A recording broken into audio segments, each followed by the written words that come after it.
Hello and welcome to the ACRL 6 Hours of Silverstone Special Event. This is a one-off event, not part of any of our normal championships, and as such, it is open to the general public. Our grid is looking nice and fat today, and joining me on the commentary desk to start is going to be Vathel. Hello, a pleasure. Are you looking forward to today? I am, and I have my fingers crossed that there will be a minimal amount of technical difficulties. I'm hoping no technical difficulties and a whole lot of rain.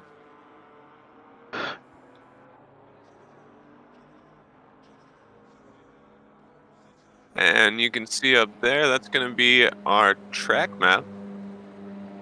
Let's see, we've got beautiful conditions today.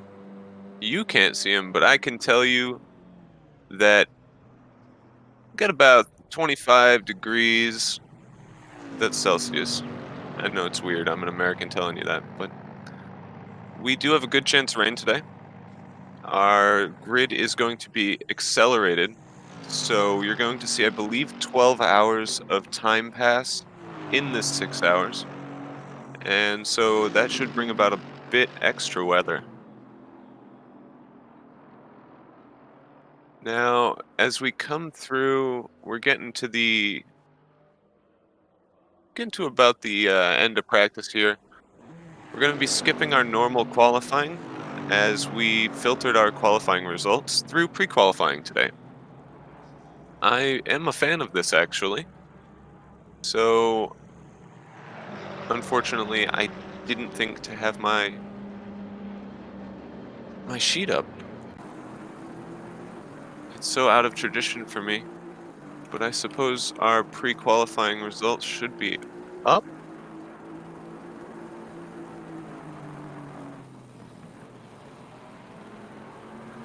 They are, and the fastest guys so far in pre-quali are Supernova Racing Team 1. Who would that be for our drivers out there? That's That going to be is Pete Roll and Timmy. quite a strong team there. And that's just going to be the team of two? Yes, and they are driving the Mercedes, which is probably a great choice if the weather stays as it is at the moment. But And is that the new Mercedes? yes, I believe so.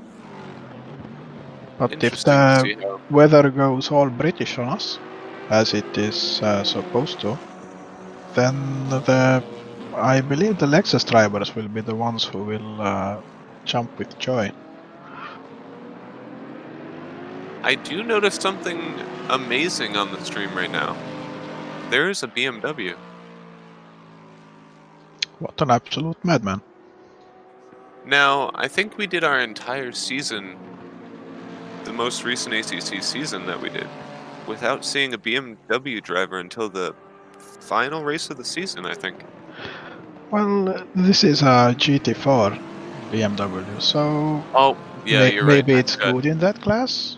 Who knows? Well, we should, I guess. That will Alas, throw me here we for a are. loop. Would you like to walk our viewers through one of our semi-wet laps?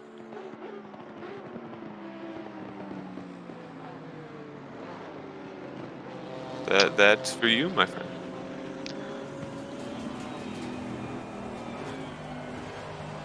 I'm gonna take that as a fat no. Take that as a bit of confusion, as I was We uncertain have what we an were talking about. we have an onboard lap here. I believe it was from one of our Supernova racing.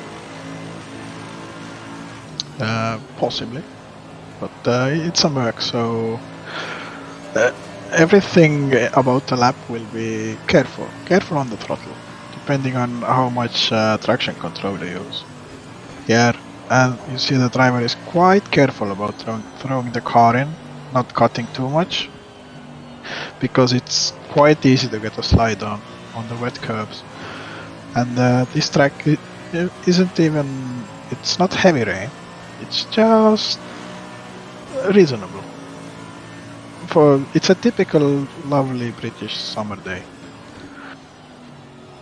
But you can see the driver being careful around every corner. The car is always playing around, but that's the way you find pace.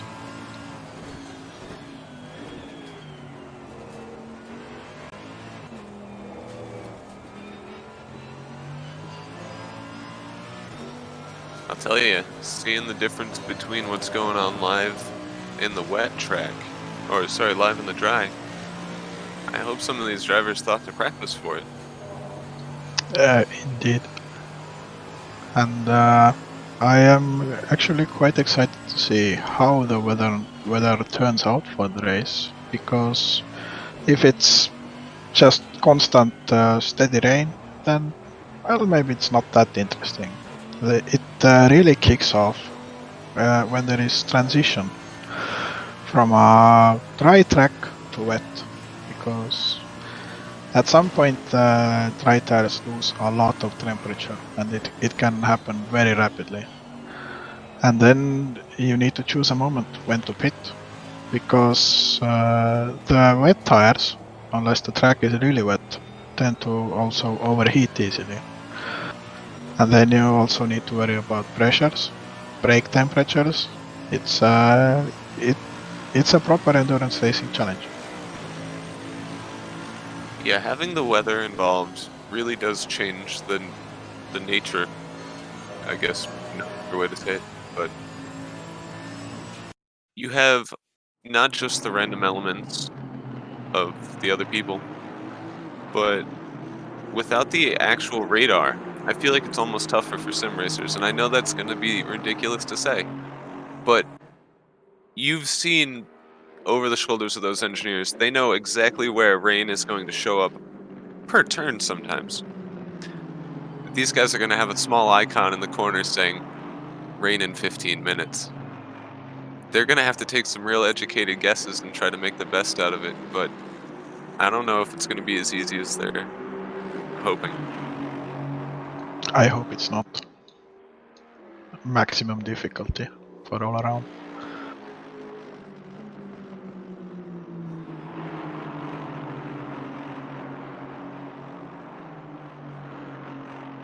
Now we're getting into the end of practice, and I did bring up my grid listing.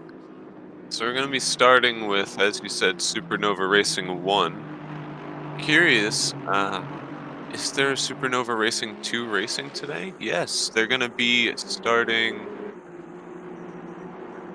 6th on the grid, also driving the GT3 Mercedes. You know, I've never been a big fan of the Mercedes AMG. How about you? Uh, I was not. I've only really driven two cars properly in ACC. The Lexus in the previous ACRL season, but now I've also started trying out the new Mercedes, and it's more unstable to drive, which is surprising considering it looks like an aircraft carrier. But there is pace in that car, a lot of pace. It certainly doesn't speak to me, though.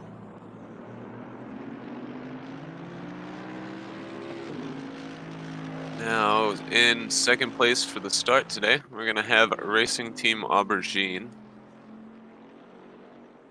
Is there any way to tell who our first drivers will be from the list? Or is that all an internal kind of secret? You mean who will start the race?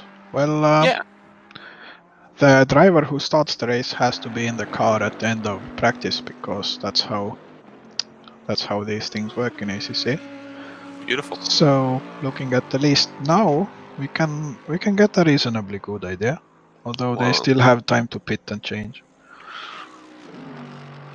in that case, it's looking like Joel Forsberg's going to be in slot 2. And then, who is W12? We have the Williams. driving itself today. It's about time. Well, you know, Russell is with Mercedes, so they have to do something.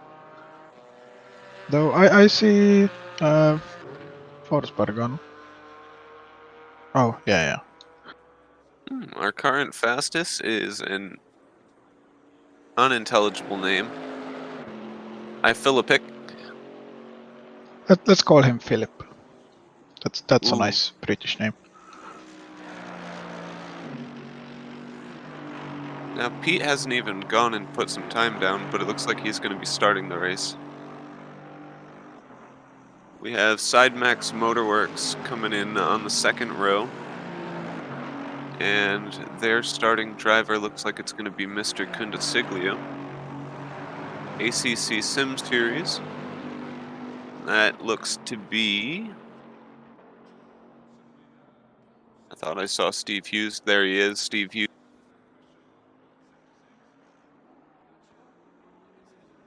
Unicorn and Griffin Racing. Philip is going to be the starter there. Supernova Racing 2, as we said, that's going to be Sylvain starting for that team. Then we have Koof coming in, and their driver to start the race is going to be... Oh, it's so tough sometimes. Kimo Lepinen, I believe, right? It might be Pasi Malinen, because he has graciously said he might join us later on, although he might be the second driver. If you can see Lepponen on the server anywhere. Beautiful. We're bringing in the grid right now.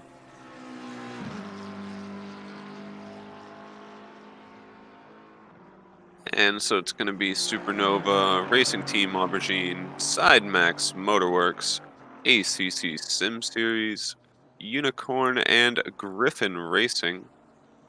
Sounds like a good bar. Supernova Racing 2, Koof Racing Team, Multinational Misfits Motorsport number 1, Victorious Secret, and rounding out the top 10, the Hispano Racing Team. Sorry if you didn't make the top 10. I'm just not reading it. Try harder next time. There will be a next time. You are invited. Please come take that top 10. Ooh, number 420 there. I see it. Not going to read it though. Have to mention number 15, Gieri and Pierre Schlager. Only 15th. Very embarrassing. You know, a lot of the outside talent coming in pretty strong. I did expect, though, to see some of our normal guys up at the top. They are really fast, and it's a crapshoot, to be honest.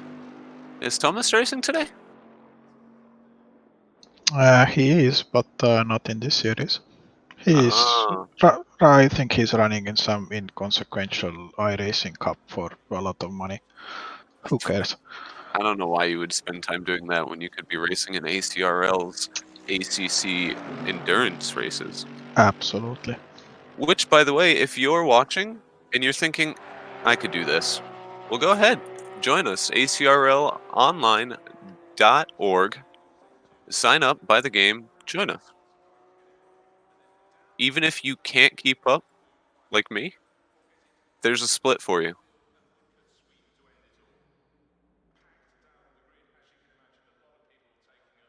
And we're in the end of free practice here, sitting in that max wait time of 1 minute remaining. A couple of people going to filter around the track a last time, and then they're going to line up in their predetermined order. Of course, this is ACC Sports Cars, so we're going to be doing a rolling start. Don't get too excited when you see them start moving. Sadly, we forgot to go over the leaders of the GT4 class, but they are just moving chicanes anyway. Oh, it's It's so strange for me to be doing ACC as a multi-class, and it's been GT3 for so long.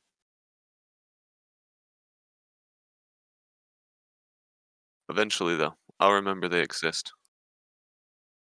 Probably after about 2 or 3 laps when we come across them. Actually, how fast will you come across lap traffic as a GT3 car? Uh, Pace difference I is about 10, 15 seconds per track.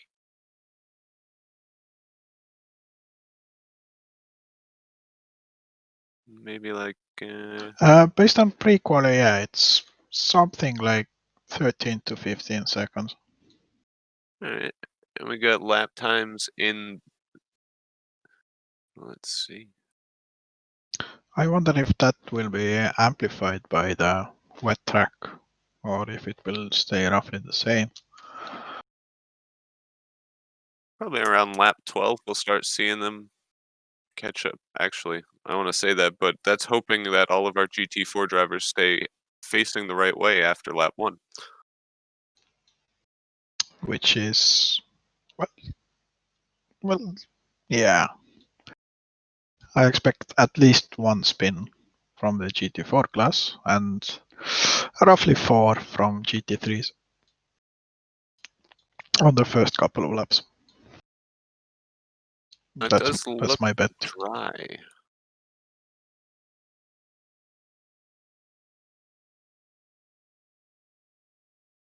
Yeah, it's looking dry. It's not gonna get wet for a little while, as far as my very limited weather forecasting skills can tell you.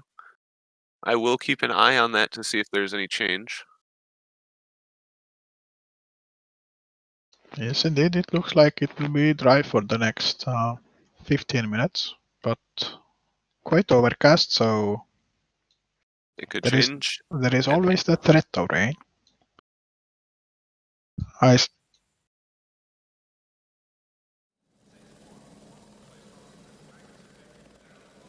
and a beautiful look at sunny Silverstone, the pride and joy of England.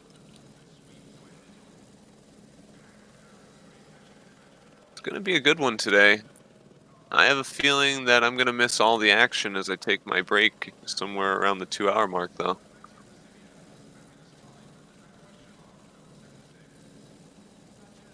So I'm just gonna warn you. Take a look at number 27. Don't read the name. Don't let them get you. They're trying. yeah, I think I spotted it in the grid crawl. You know, they're always trying to trap us. Always.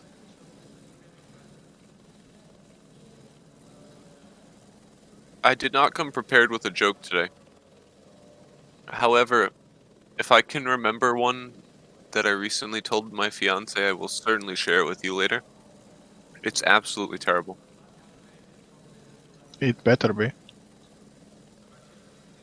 You do need a considerable amount of Spanish to understand it, though. We have 6 hours to learn. I suspect after the first hour we will have a bit of a breather, or at least not much going on until the end, maybe. Unless it rains. Now, I'm really hoping it does rain. Absolutely. I want really obnoxious showers.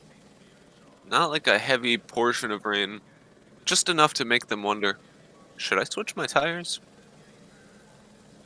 And then as soon as they start to, it stops. Or Of at the very least enough to cool down the tires. So the fun part leading up to this for me was watching the mods sort out the weather config, and then Kunos threw a wrench in it somewhere in the middle of the week and changed how weather was handled. And there's a still, there's a chance that they didn't get it quite under control. We could have some. unplanned weather. Oh, and there we go. We see them taking off for their leisurely lap around.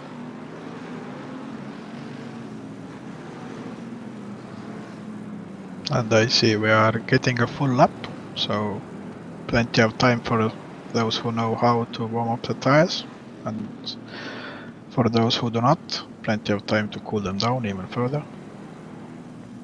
Now, during this warm-up lap, I'm going to take a moment to thank our race broadcasters today.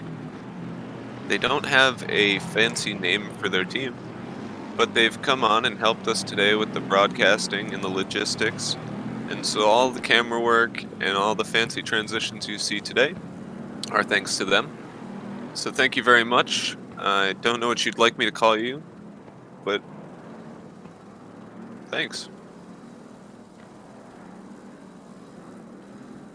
Normally this is a completely amateur profession, and it's done by the likes of myself and Posse.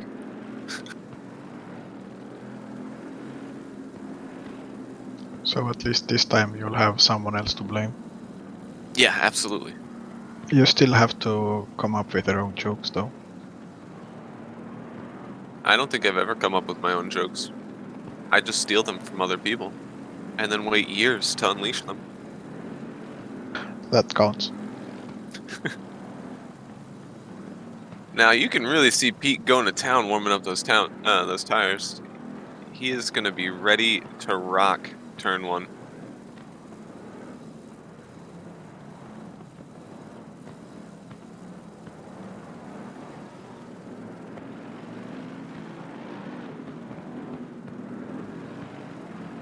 Here we go. The track is 25 degrees, so it shouldn't be all that difficult to warm up the tires. But maybe that's just Pete. He likes this. He is asserting dominance over the rest of the field. Yeah, it's kind of like a mind game. He's shaking his booty at them. Taunting them. Now we're going to have to see what Mr. Forsberg has to say about this into turn 1. Ooh, a little further back. I don't know if I saw that right, but it looked like you know the old pork Porsche? I thought I saw that livery on a Mercedes.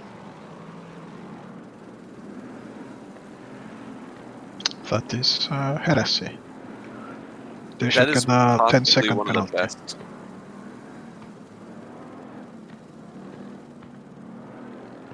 My local go-kart track has a bunch of different skins for their go-karts, and one of them is the pork Porsche. Unfortunately, that kart is slow, so can't use it. Here we go, lining up 2x2. Gonna be coming around those final corners soon. Beautiful Mercedes lockout. That's gonna be pretty par for course for Mercedes this year. I expect the Lexus car drivers will have not the timing table open, but the weather report on their menus.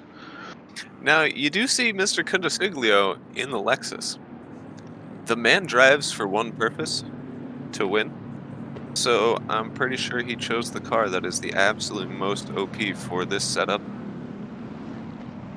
The Lexus, I have been told, is a bit of a beast in the wet, while the Mercedes, being a torque monster, is questionable sometimes. But I When have he's faith in Pete. crawling. This is a slow start speed, huh?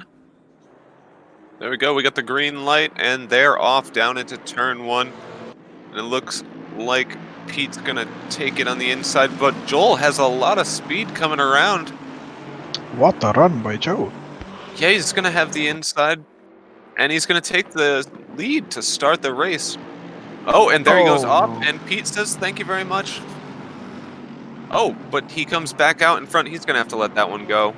There's no way he can keep that position after that. It's gonna be hard pressed to let him by, though.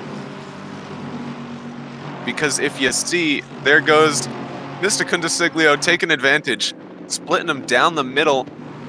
And he's going to take second place, pushing Forsberg down. Pete back to the lead.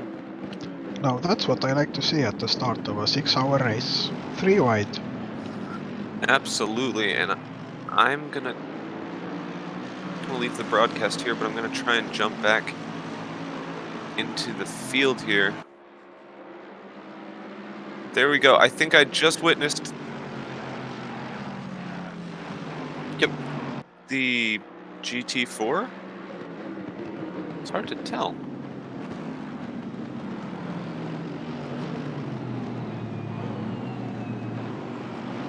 Quick question for you. Is there a Bentley in the GT4 class?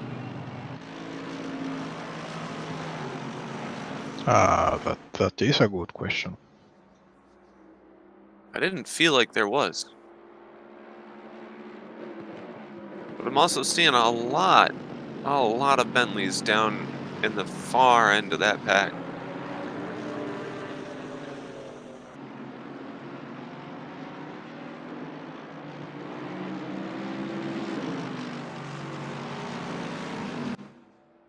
Our GT4 field is incredibly small, eh?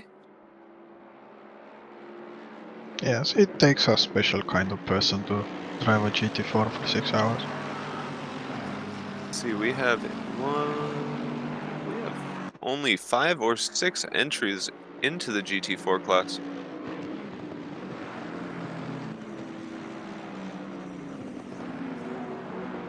Okay. I think I just broke my client.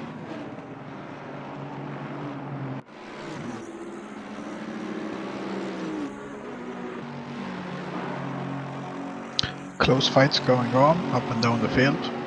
Nobody playing it safe since it's a 6-hour race. Nope. Everybody wants to make up places while they have the chance.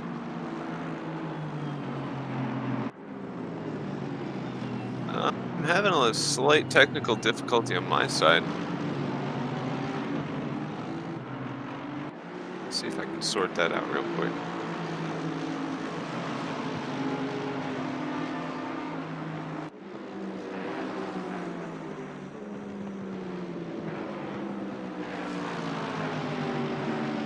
Oh, that would do it. I lost the connection to the race server. I'm just going to reconnect. I was trying to figure out why I was looking at a fence all of a sudden. Well, you have to pay attention to the fences too. Are they safe? It Are they did right? look like this barrier was incredibly safe. Some Right? contact in the midfield, people losing places. But so far I haven't seen any real big accidents, so people are being aggressive, but not stupid, which is nice.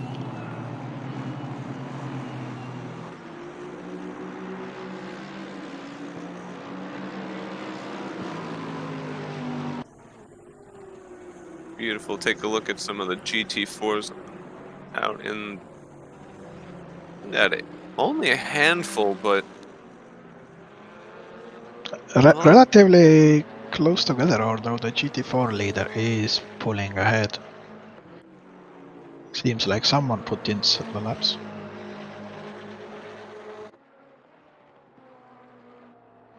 boy, I'm gonna have to close my client on this one.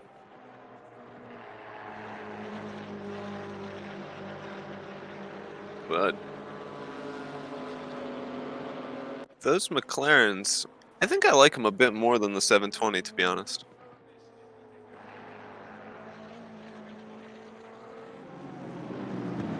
Here we go, back up in the GT3 field. For 5th place, Sylvain, both defending and trying to attack for 4th. The Bentley, however, just has a lot of grunt. It's just chasing him down on those straights. Also the home field advantage. Although I must say this is no slouch either on the straights, as long as it gets a good exit. Looks like it must be punching a pretty big hole in the air, though. Even the Bentley seems to be gaining from it. I swear I'll get this running.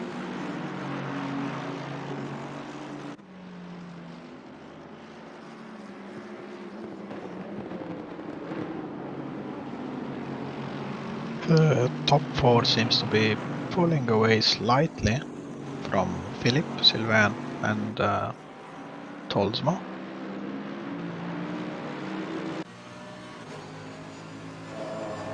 Ah, there we go. We are back, and it's looking good. So our running order. That's a fantastic camera work right there.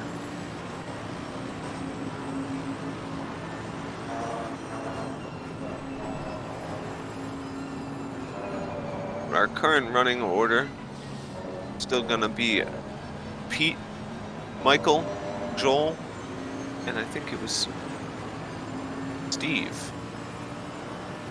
Is it Steve Hughes? Stu Hughes, I believe. Now, it's looking like Michael's chasing down Pete. I've seen these two battle it out a lot over the past season. They're pretty damn close.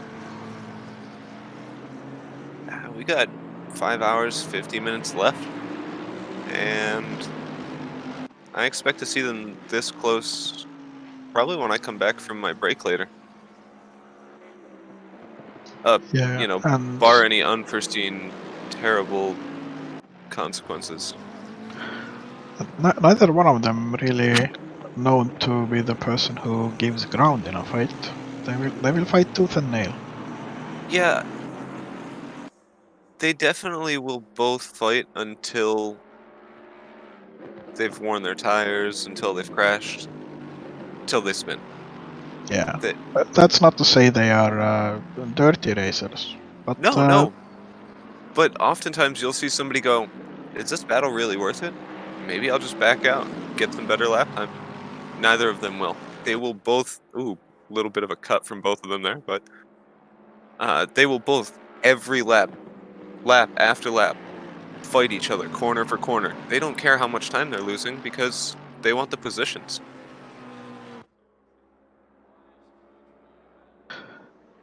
no, it's been a week or two since I did laps around here, but I wonder how worried they should be about cut warnings. Honestly, the cut detection in ACC is pretty good, so if they are determined to gain any amount of time, they're going to get those warnings. And of course, getting 4 warnings, which will net you, I believe it was a drive-through. Now, Was right it? there, both of them ran wide. That's going to be an invalidated lap. I don't know if it's going to be a warning, though, because I don't know if they actually gained any time. Ooh, little picture in picture here as the Bentley gets a little dicey. Trying to make the move around Sylvain. Sylvain doing some good defense, though.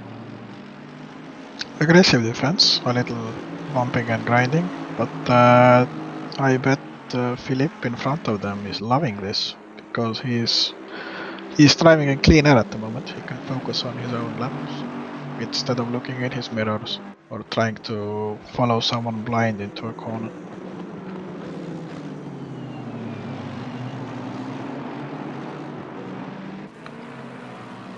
Ooh, I think that was a quick pass back behind them as well. Maybe I misjudged that, but you can really see the difference in lines from the attacking Bentley. But Sylvain's definitely using a bit more of the road. Ooh, looks like he over-rotated in the mid-corner, lost some speed. Bentley really, really caught up to him there. He did perhaps used a bit too much of the road there. Can you ever use too much of the road? Well, that line wasn't perfect, although he used all of the road.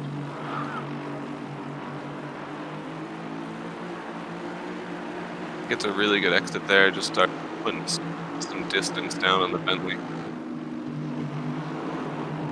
He can really eat those curbs on the inside there too.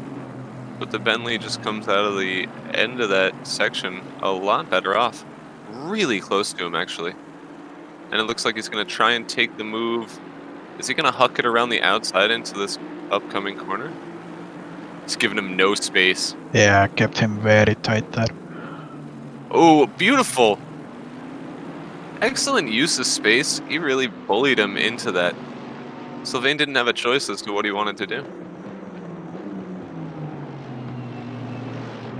That was a forceful pass, but very fair. Nicely done.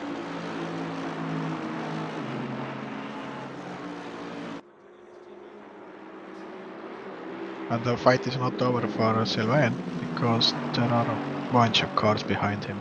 And they all smell blood now.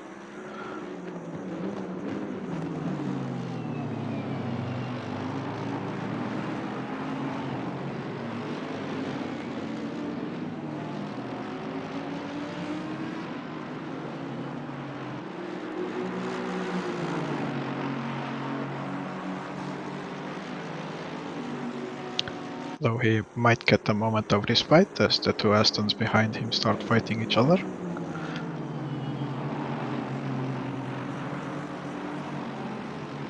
Too wide, and does he hold it? No, slots in behind again.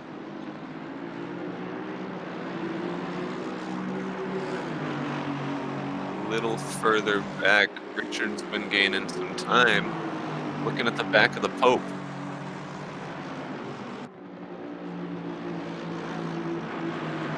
He's slowly been raking 10th after 10th down, and I'm pretty sure he's going to be making a move soon.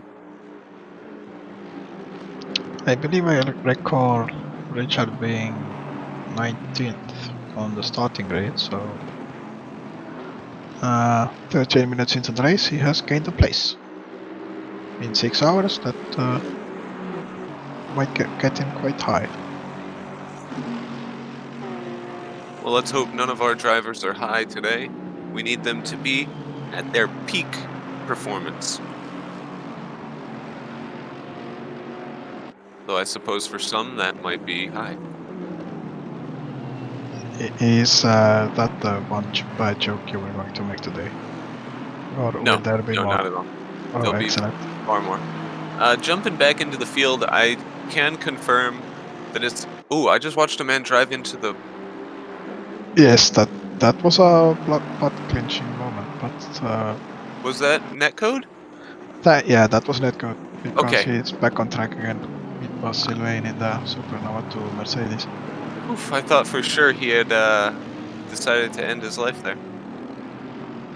So jumping a little further back into the field, I was thinking I saw a pork livery on a Mercedes.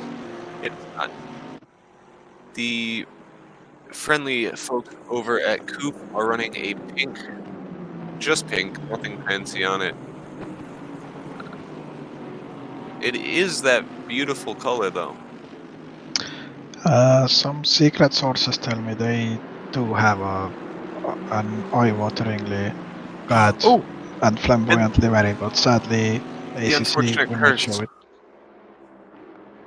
Yes, I have seen their flamboyant livery. I love the Coof paint. But as we take a glance at Mr. Malinan, he must have felt the pressure. I have been stuck behind the coupe livery in many AC races, so I have developed a hate for it. It does have a certain element to it that I could see hating after watching for 50 laps in a row. Oh yes. I'm somewhat surprised that Ooh, he's Pete only Schlager. 14th at the moment though. Mr. Pierre Schlager, deep in a battle, going side by side. Beautiful wheel to wheel, Aston to Aston battle. I'll tell you, Lawrence Stroll is happy to see that. Probably happier than he is to see his son.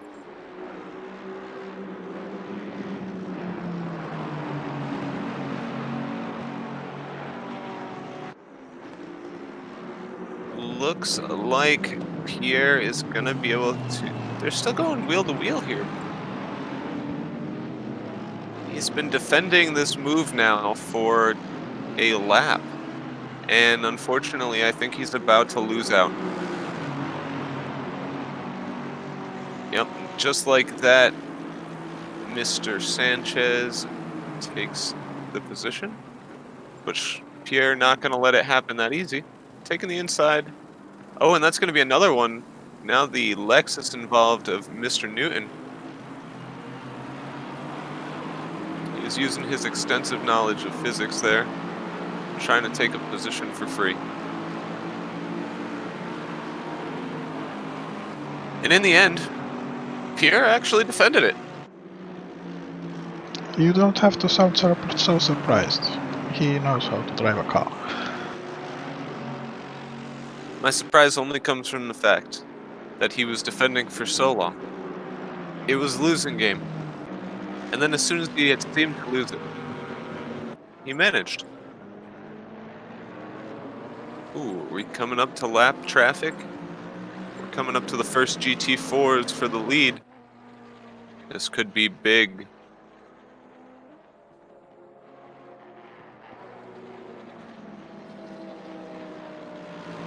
I do love the look of that Camaro. It does look good. I am somewhat surprised that the third place driver Forsberg is 5.5 seconds behind. If I recall correctly, he qualified second, and he is a pretty quick driver. Was he the qualifier, or was it... It's Wolf as his teammate, yeah?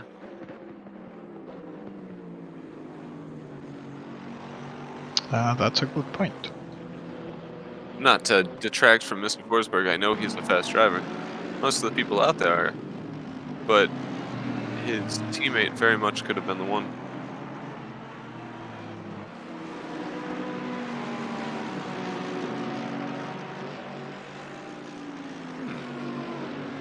See a little bit of a battle going down. The Porsche taking a peek, but not really looking in a position to try and make any move. Just let him know he's there. It's a good looking McLaren there. Mind games are an important part of racing. Just, put a little bit of pressure on. Speaking of mind games, we will eventually reach nighttime. I've always wondered, is it possible to just turn your headlights off?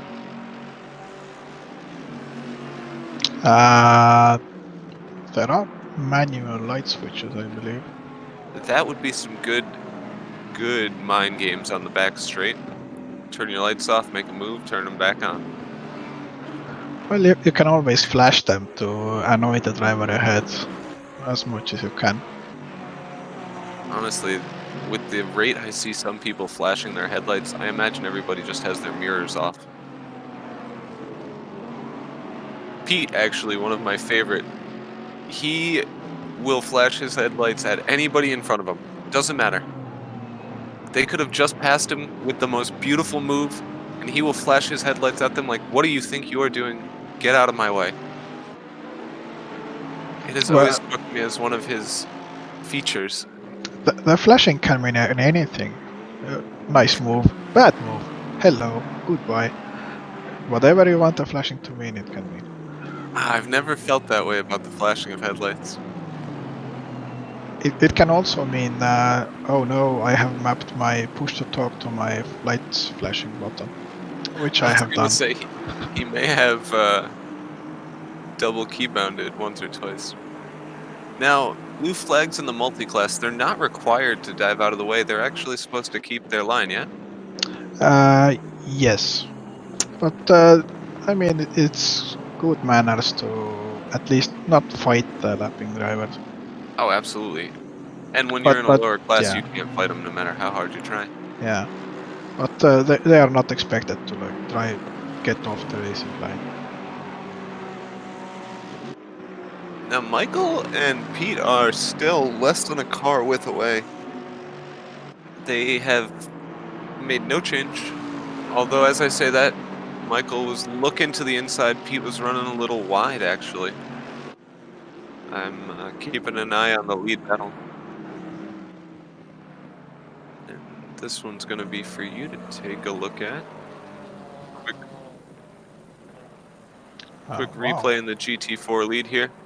The GT4 leader who was, I think, 4, maybe 5 seconds ahead at some point, now getting Nuts. overtaken. Maybe he had some kind of mishap, but I'll tell you, he got outbraked hard into that corner.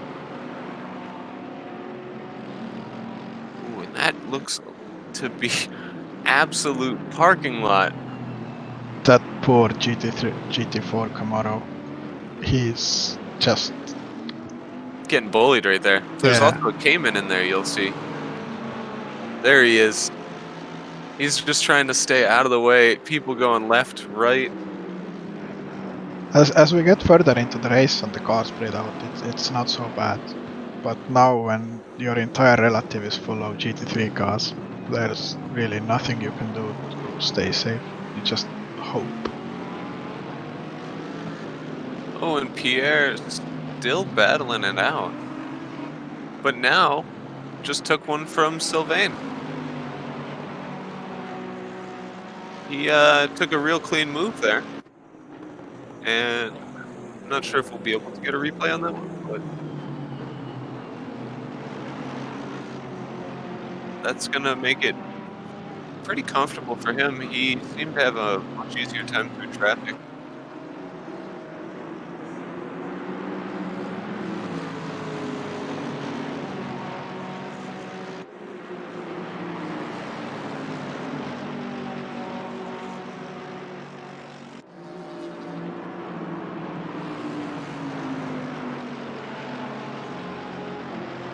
Oh, about the last of the GT3 cars moving through the GT4 boys now.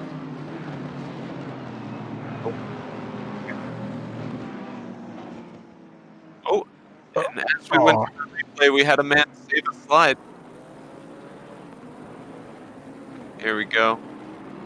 around Replay the outside, good run. and And Sylvain decides it's a 6-hour race, I can get him back later.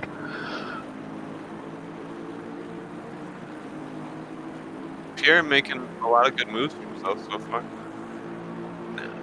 Ahead of him is Bas Kolsma. This isn't the same Bas we normally have running in a fake name, is it? No, it's not much of a fake name if he keeps his first name. I mean, I use a pseudonym that is my real name because my real name is unbelievable enough. Eh? Eh? I don't know what to say to that. I just lie about my name. Oh, it works out well for me because I'm not even close to the most famous of myselves. There's a gay porn star with my name and a terrible science fiction writer. Ooh, lovely. I don't Maybe even need maybe we can get the excerpts of the work. to The writer, I mean. do like a big collaboration. Yeah. Next broadcast. Yeah, we'll work on that.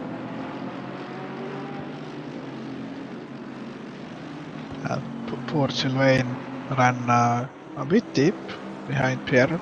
Lost A lot. quite a lot of places. Now,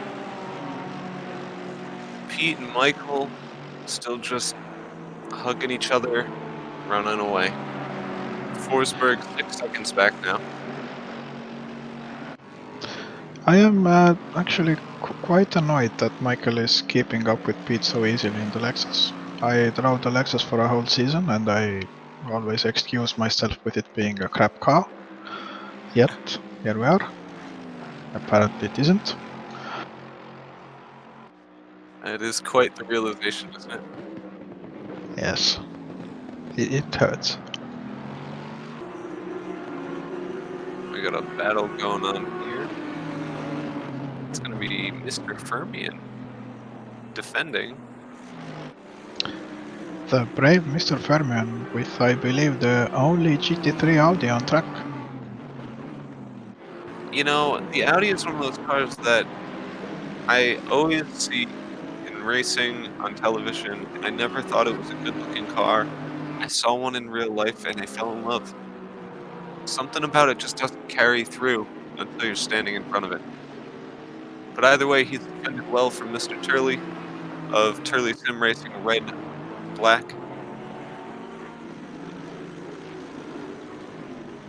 Whenever I see a name like that, I'm always curious if there's a sister team.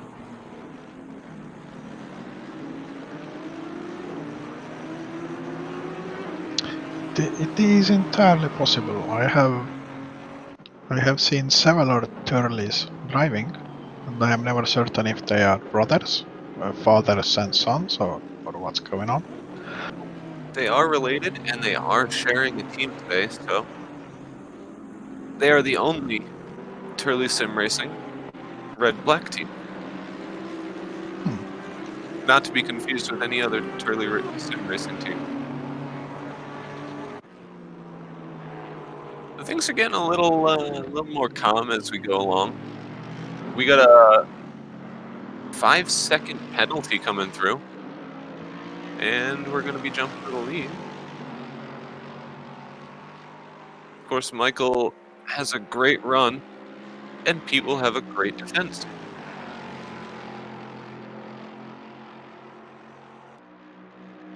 This is absolutely a matter of who cracks first. They're both incredibly fast. They both have. Sorry, I was distracted. Quick question to my race director. I can see cursors. Can everybody else see cursors? Yep. Anywho, the two of them. Oh, my brain stopped. Really weird line there from Michael. Yeah, I don't. I think he got onto that dirty bit, just a little in the braking zone. They keep cutting the hell out of that last corner there. Yeah, I gotta know. Well, it's not the last corner, sorry, but is that going to be counting as a cut for them? Because if so, they're going to be racking them up. We did just see our first 5-second penalty run through, and I'm pretty sure that dropped the person down. Let's see, it was Gabriel Stash. Yeah, he's running in 29th now, so. I think I have invalidated a pre-quali lap or two in the last corner by getting too close to the wall, but I don't know if it actually gives a cut warning in the race. No, I think you will just find out through getting a drive. Or I think it's only a drive-through for the cuts here.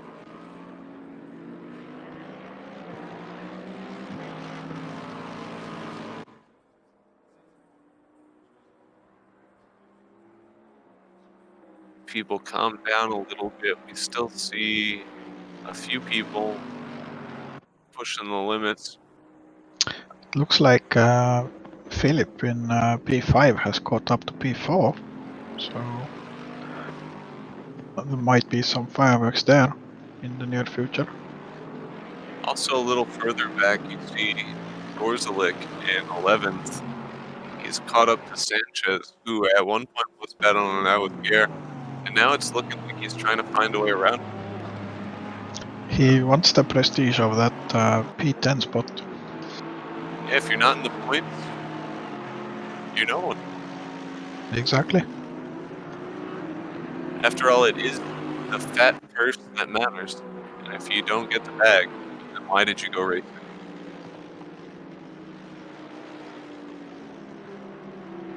He's looking like he's probably going to get around him soon, but unfortunately, all of the failed attempts have brought Mr. Black right up to the behind of him.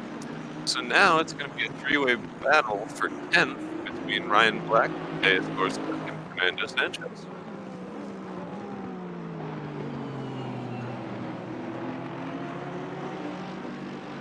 That's the thing with half-hearted overtakes. You don't gain anything, but you cost both of you a lot of time. And I see the first guy going into the pits. Yeah, Mr. Black decides he is going to step right out of that fight, goes into the pit. That is rather early. Only half an hour in. The max stint length is 65 minutes, and the tank should do at least an hour in every car. And the tires are usually good for about an hour. Yes. Now, Gorslick's not going to be picking up any positions running a little extra wide like that, though. My question earlier, I asked, is it possible to use too much of the track? I don't think it is, because once you do, you're not on the track anymore. And that's what they're showing us time and time again as they throw up all this dirt.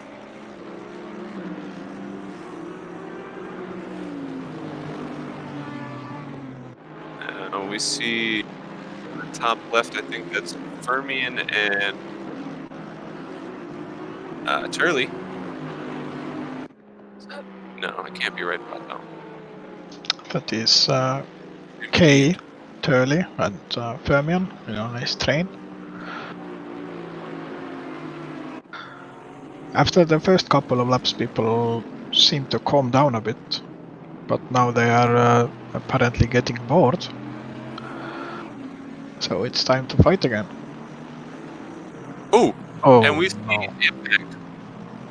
That was aggressive.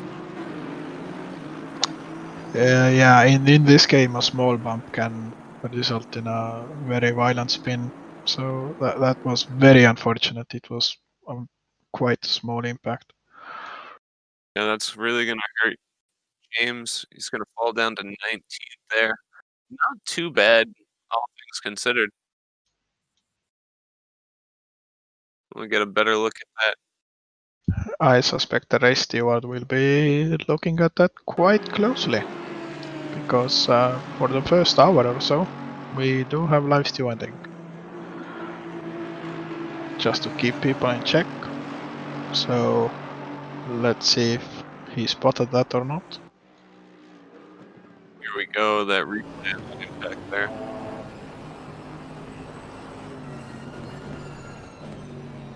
He's just going to come up into the back of him.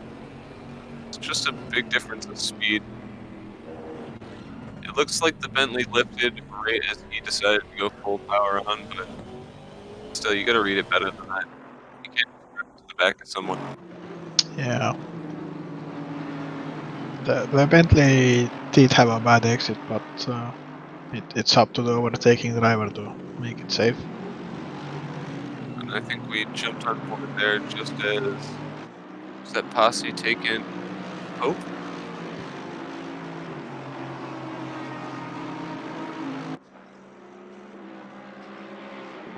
Hope and Newton. Okay, that. Always nice to see new names in our, well, not our league, but in our special events at least. Oh, you see it there at the bottom of the timing.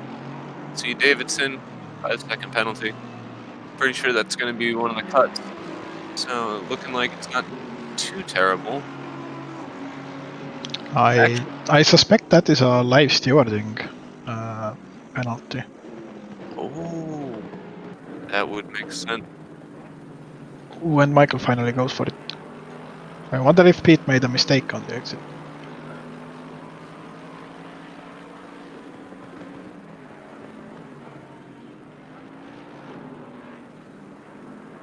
Michael's just staying so steady.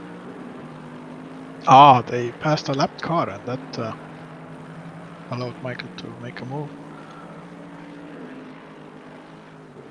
Michael just showing himself in the mirrors every now and then. He's not dumb enough to make a move there, but he just, unsettles Pete a bit.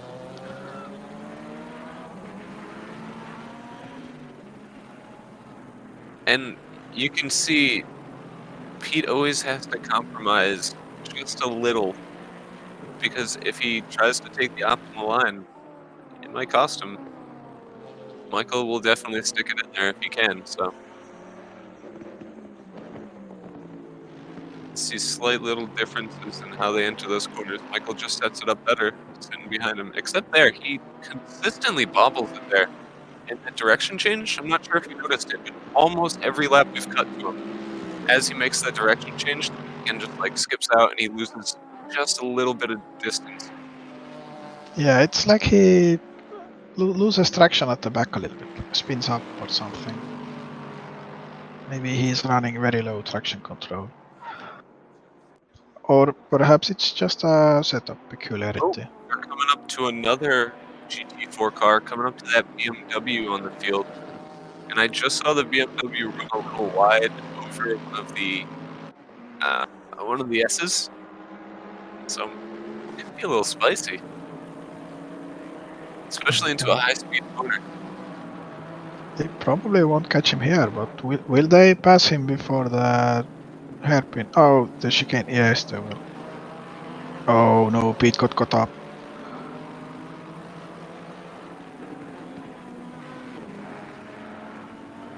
Ooh, excellent.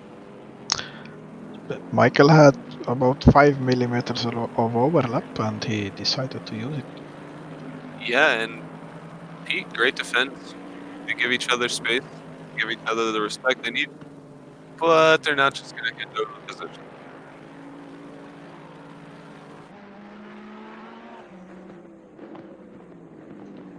I've got the feeling that in about 5 hours from now, this will still be what's going on between these two.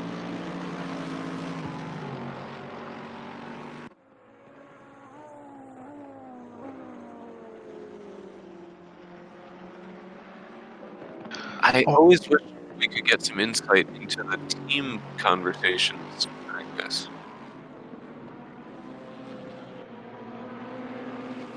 I'm curious how many of these drivers have a man in their ear giving them some insight.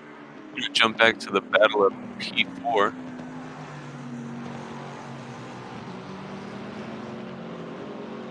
Now, Philip he's put in some work. Philip caught up about, I think, 4 seconds, and now he has done the pass. It took him a couple of laps, but he got it done. And this is definitely a new person. Never seen this name in the league. Yeah, both of these guys are new to me at least. Yeah, Although they may have done a few events. Or possibly I was too slow to be near them anywhere. it will be curious to see if any of them are going to be able to chase down Pete and Michael, though. Looks like Joel has, I don't want to say he's lost his opportunity. We've got 5.5 hours. But he's 7 seconds behind. And it's a steady increase. I think Joe lost about 5 seconds in like, maybe it was traffic or something. He lost it in like 2 laps. But after that, the next 2 seconds have been, yeah, steadily, like a tenth or two every lap. So he's not quite out of it. And let's see if in 20 minutes, when the driver changes begin, what happens then. Now, I just want to ask some questions. They'll stem from my general ignorance. In ACC, when you pit, are your tires heated already? Are they kept warm? Or do you come out cold? I believe the new tires go on with tire wobbles. In GT3 at least. In GT4, I don't know. Oh, and there goes Philip. That's a big drift for him. And I'm pretty sure it's going to cost him fourth. Uh, He took a full Tokyo drift on that one. yeah, the Lexus seems a little unstable, just in that bit we're looking at now. The That's same that thing we I saw was with talking Michael. about. There's Yeah, it's that. a small wiggle every time. So the Lexus is kind of a small car. I was wondering if that has to do with the wheelbase. I don't know, but let's speculate widely that yes, it's because of that. Yeah, I love speculating. I remember I did a race at Silverstone in the Lexus in our league, Oh, and I also somewhat struggled in that corner. If just on the exit, getting on the power, it would get we got sideways a little bit. another 5-second penalty coming up. Ooh, Oh, I should probably keep an eye on that room to see if they tell me things about that. Oh, we got a replay coming in.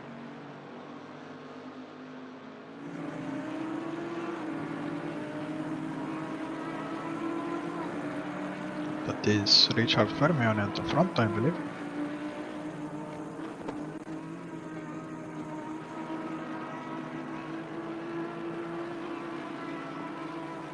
Oh, beautiful. Thank you so much. We got David. Oh,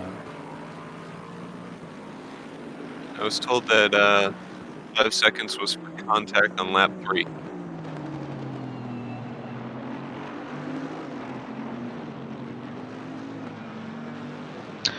no, I wonder if that time penalty can be served during a pit stop, or will it stay there until the end of the race?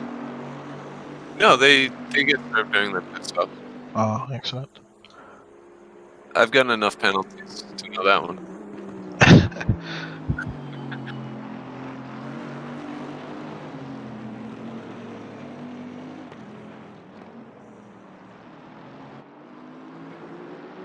Yeah, Pierre's putting on a great drive today.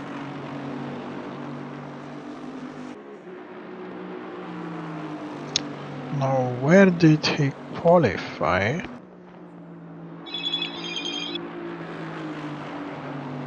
Let me tell you.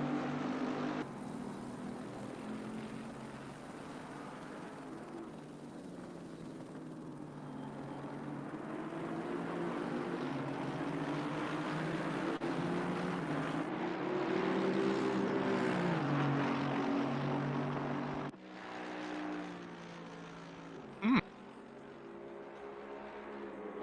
I don't see him.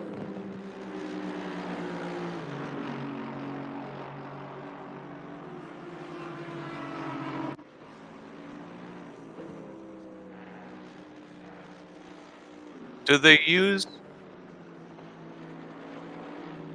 a fake name? Sorry, I was away for a moment. Who are you looking for? Pierre. Do they use a fake name?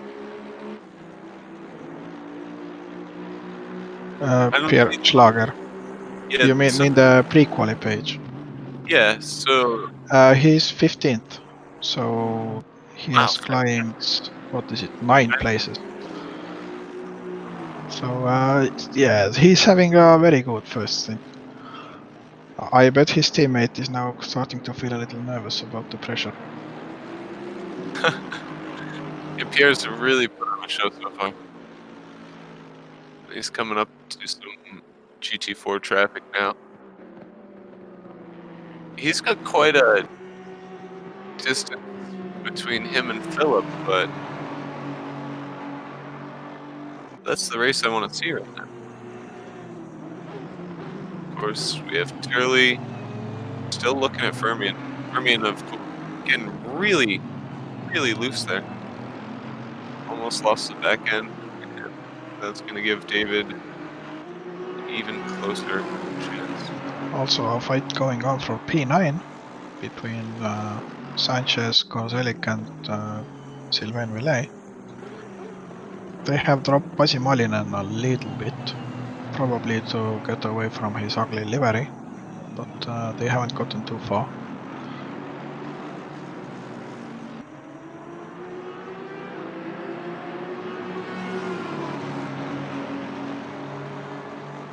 The most recent 5-second penalty was that rear end we saw.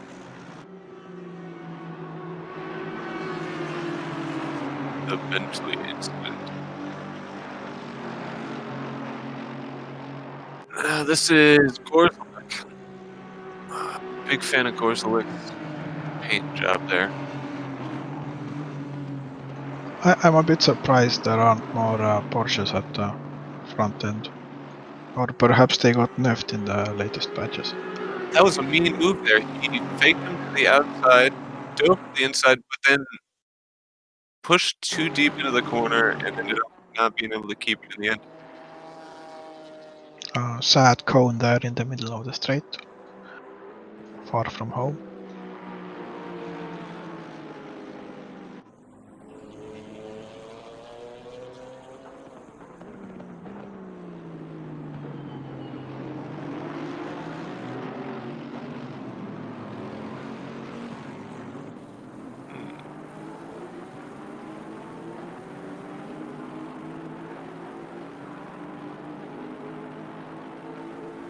Oof.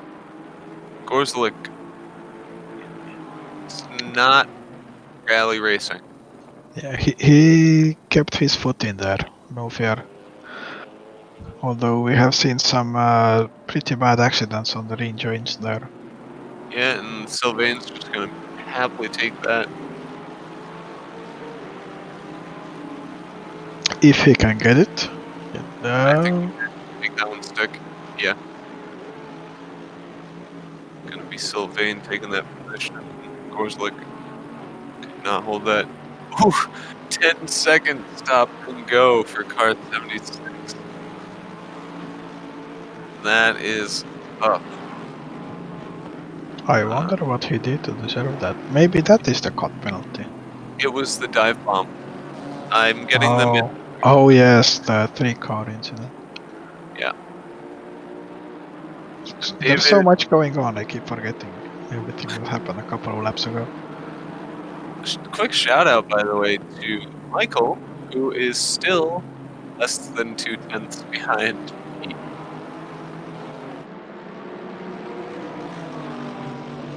He's having one hell of a commute today. Bumper to bumper track. Oh! And Sylvain goes for the move, but I suspect this will be a penalty because it caused quite a pile-up. GT cars caught up.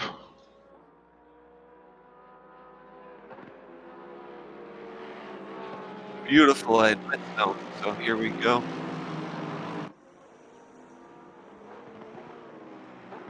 Gonna get a replay of that accident. Sorry, the accidents.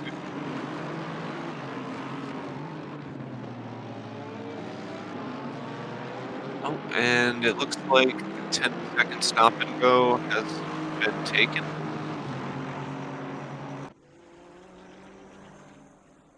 Here's that replay now.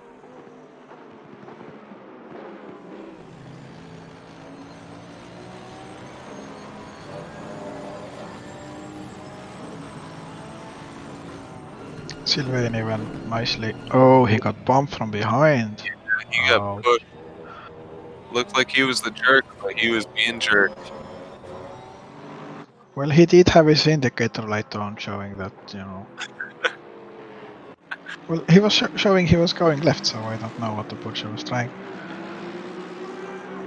You know, I'm actually looking at his car right now. He does still have his left finger on. Yep. Can we jump to Sylvain from the rear, please?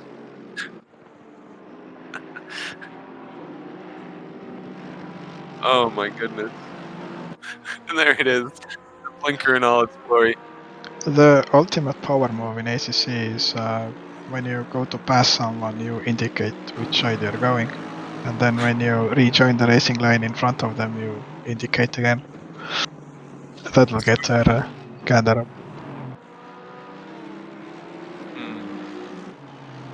The thing it did earlier. Ooh, that's a aggressive defensive move there by Sanchez. Quick update, we got a 5-second penalty for car 598 for bumping Valet, causing Valet to look like a jerk. I Sorry, apologize for accusing him. I should have known better. the good name of Supernova Racing has been restored. Although I have to say, getting away with only a 5-second penalty is, well, let's call it lenient. Now, I noticed Turley's still back there chasing Permian. He's got a 5-second penalty. I wonder if he will try to serve that before passing him, if he's going to take the time to get around him first, and then pull into the pits and race past him. He's got to find a good time to do it. I guess just when he switches, right? Yeah, I don't think there is much point in doing much strategy. He'll run as long as the stint length allows, or how much fuel he has, and then Now, I know they can be served when you pit, but I never thought about if they can be served when you drive a car.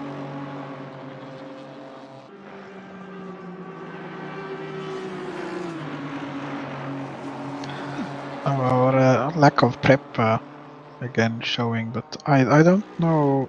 I think the driver swap adds some time to the pit stop, or not, and Michael gets the pass done. Oh my goodness, and it took a little while, just under an hour, but Pete buckled. Michael takes the lead. Would love to see a replay of that.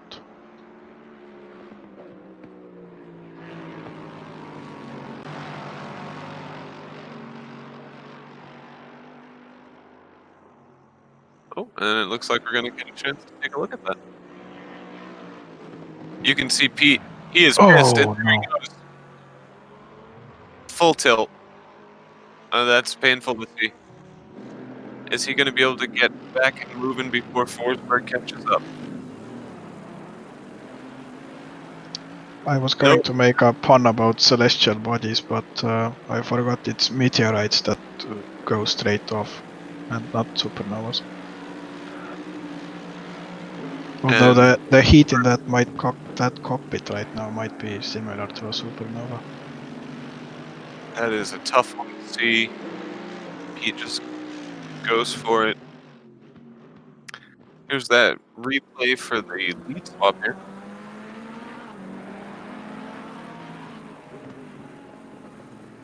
Michael sets it up.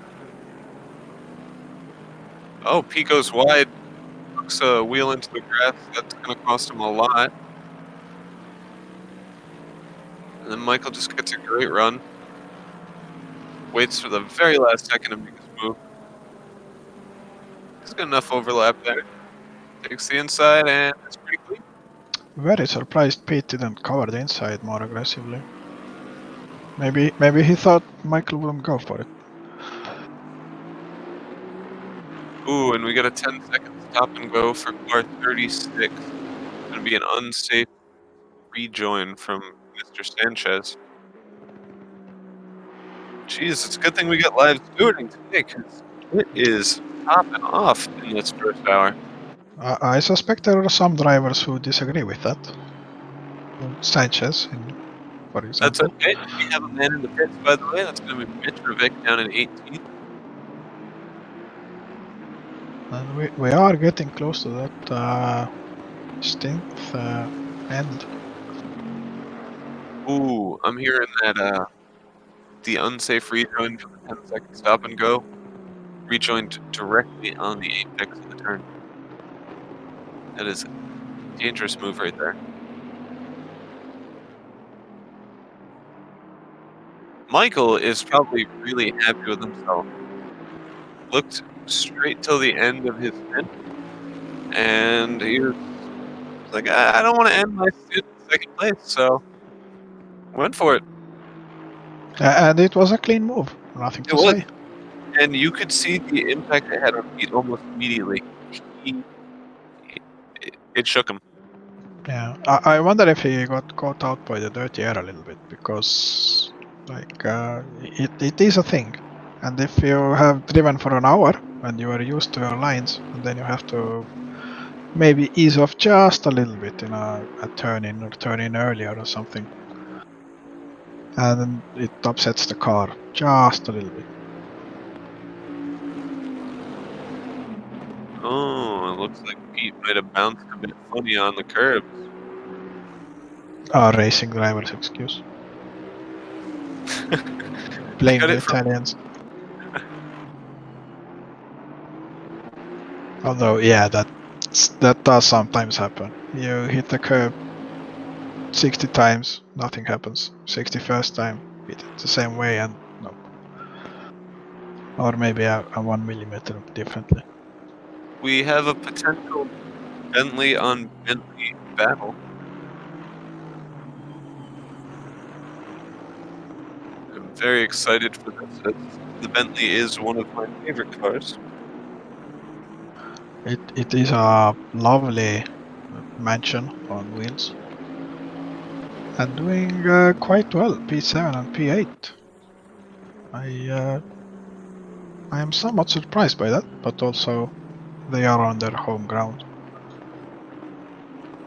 I I own suspect the closeness of the Queen gives them like 50 extra horsepower. It frees them of 1,000 extra pounds. The weight is lifted right off. Did you know there's nearly a 3,000-pound difference in the curb weight of a GT3 Bentley and a Bentley Continental GT? They managed to fill those things with 3,000 more pounds of comfort and luxury. I yeah, I suspect the seats alone are like half a ton.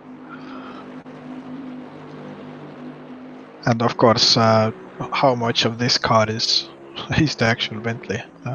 Probably nothing, just the looks. Ooh, and he takes a quick swervy move. He's looking for that outside maneuver, but he's not going to have enough. That's Yeah, he gets on the dirty bit and just gets a little slide down, so there's nothing to do. Yeah, there is the optimal line to be following there, and it does get a little bit loose off there. A lot of rubber buildup. Am I the only one disappointed to see that the sun is coming out? I mean, it looks nice and everything, but well, Wait a minute, the sun shouldn't be coming out. It's 8:14. it is a lovely sunset. But what I would like to see right now is a bit of rain. Oh, I thought you meant it was sunrise. I expect we're going to see some rain at the best time of the day, midnight.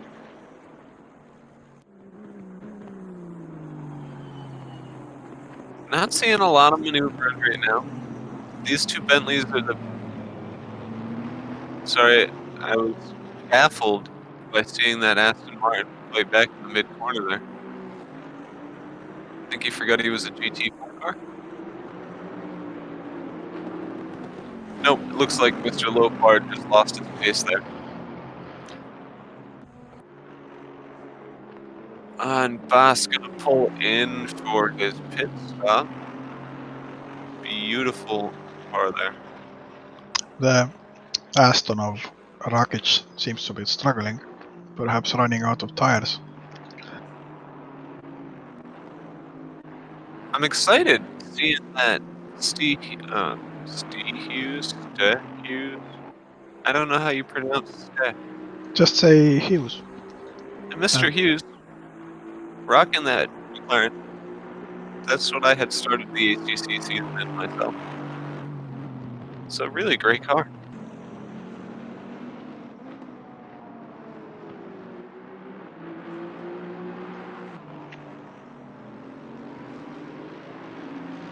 He's had a pretty uneventful race so far. Started in fourth and is in fourth. which is a damn good start to an endurance race. Yeah, I mean, if you qualify up there and you don't lose any positions in that first opening hour, that's success. Max stint length is 1 hour 5 minutes. Yes, Yes. and we're gonna see a bad after the pits. So now we will see who has practiced pit stops and who hasn't, because that's seconds on the table if you don't know where the line is, or if you go across it with too much speed, that's a drive-through or a stop and go. I forget which, but I have gotten plenty of those. Not only on top of that, if you have not practiced the driver swap function. It can be a little tricky.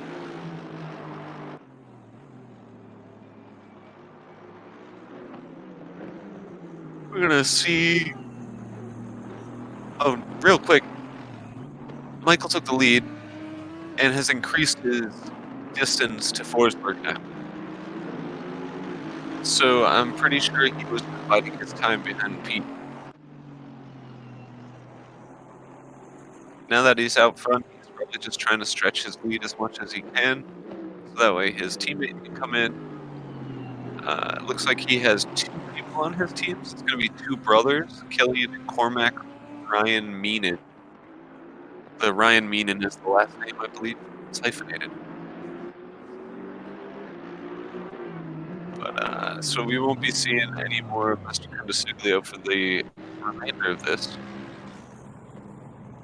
Actually, 1 hour stint, so we'll see him again. The max drive time is 3 hours, so a driver may drive more than his fair share in a 3-minute team. Yeah, I suspect we will see him at least for the closing stages of the race. Well, we have one of our first broadcasters having just finished his first stint. Perhaps he would be interested in dropping in and giving us a quick how he felt.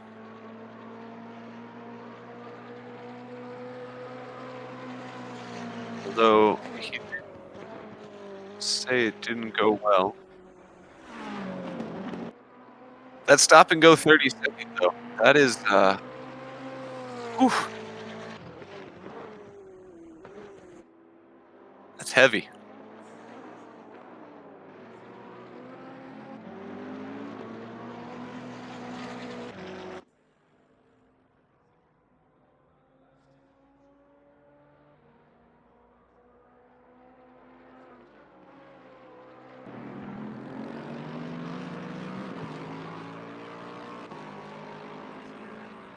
We got the lead coming into the pits. Also, for fun, we have the 30-second stop and go coming in. He'll be in there. Did Michael stay in the car after the stop? Oh, it looks like he might have. So I guess the plan is they have the lead, so he's gonna grow it as much as he can. I thought the If he can. Oh wait, maximum stint was meant you had. Yeah, you have to pit in 65 minutes. You don't have to change. Hello. I understand now. Thank you. Hello, Mr. Malinen. How you Fresh doing? off the track. Yeah, fresh off finishing a stint. Tell us how it went. Horrible. The car setup may be a bit off on full fuel load, so I needed to basically granny my way in the fast corners, and I lost what 5 places basically in the first few laps. People just went inside and outside on fast corners. And then I got hit in one corner, and then when I started to get my groove at the end of the stint, I was gonna get past, was it Sanchez, was it Korcelik and Sylvain? And then Sanchez boinked me when I was on the outside. If he hadn't boinked me, I would have gone past all 3. Was that the moment where they all got caught up in an incident? Yeah, it's a GT4. They were fumbling around. I got past the first. I think I got past the GT4. Then I went outside, way outside, just to be clear. But then I think Silvan and Sanchez collided, and Sanchez slammed into me because of maybe the forces just put him in me. I don't know what happened. And then I spun around and lost 2 places more. So it wasn't the best stint. Side note, the leader of the GT4 class has gotten a drive-through. That'll stir the Also, honest list. I have news that the 30-second stop and go was a speeding in pit entry. 150 kilometers an hour on entry. Nice. Oh, They must that's- have expected the auto slowdown from Gran Turismo to kick in. oh, the pit entry is really. I did a few runs on practice server just to see how I need to brake and how I need to enter to get into the 50, and then I fumbled it several times in practice, and then I had to fiddle around with repairs and pit maintenance when I was entering the pits now, so I came in way too slow. But better to be slow than get a drive through.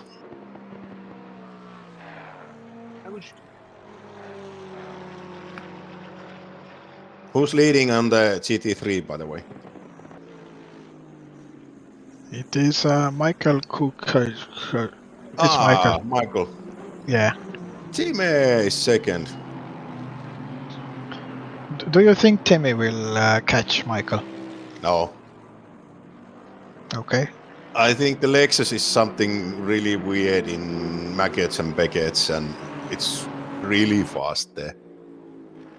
It's a nimble car, but we've seen it struggle in some corners with putting the power down. Yeah, it might be, but when they come in, the one Lexus, I don't know what car was it, was behind me. They really ran through Maggots and Beckett's, so it's way different than in the Merc. And basically, our setup is bad, maybe in it. We were spectating Henry for a lap or so there while you were talking, and it looked like he had network problems. Is that something to worry about? He was kicked out once. Well, hopefully it won't happen. That's why I need to be basically on call for Henry's stint. Because I'm the driver number one, so if he gets disconnected, we all need to go and then come back in. But hopefully it won't. Well, that adds drama, so no complaints from us. It's drama, but I think we had our first share of the drama in the first hour. I kind of knew it. I need the first 10 laps is always something in these endurances. We've had some bad experiences in endurance races as golf goes, so I needed to basically just get us going without any major impacts or anything. Another bit of news for you. The drive-through for the penalty for the GT4 leader was automatically assigned. So that wasn't manual stewarding. I don't know how strict, but people are a few exits. You can go wide. You get a notice from it. No time gained.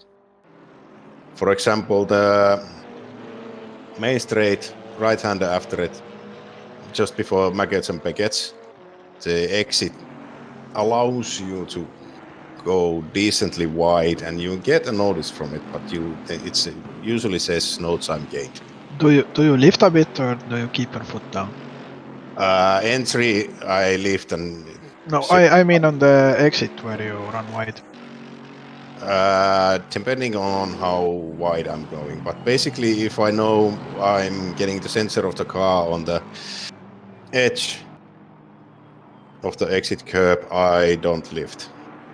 Yeah, I'm wondering about the warnings. Like if you run wide and you lift a little bit, then you should get that over the no exit time gain. curb. Then you get a cut penalty.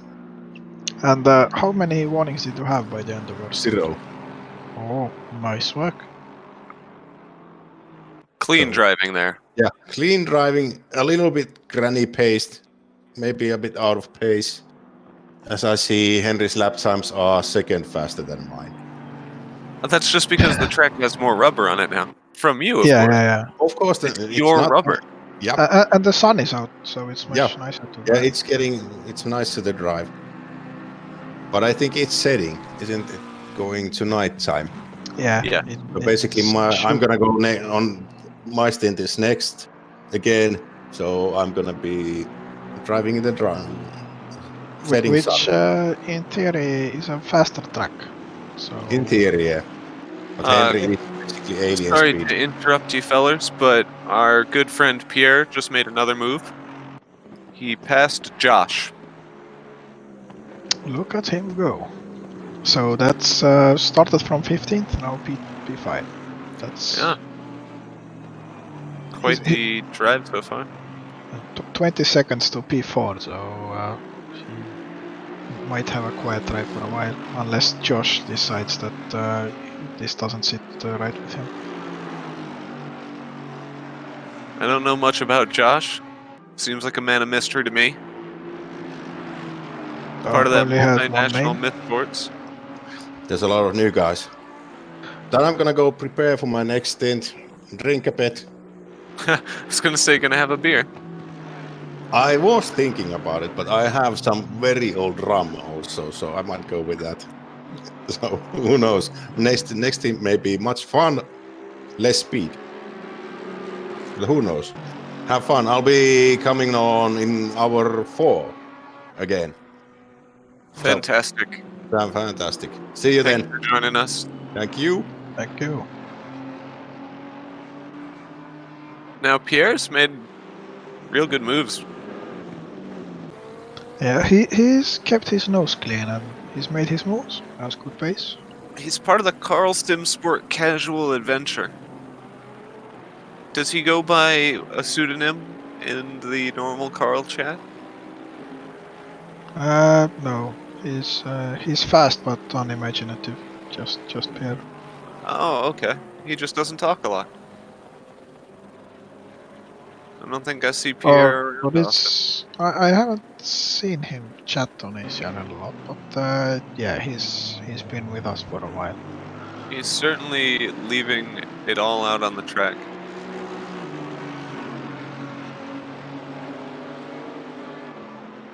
Pretty handedly pulling away from Josh now that he got by him too. I mean, it's only been a lap. It's already put a half a second on him. I think we might see him fighting for a podium by the end of his stint if he does 3 hours.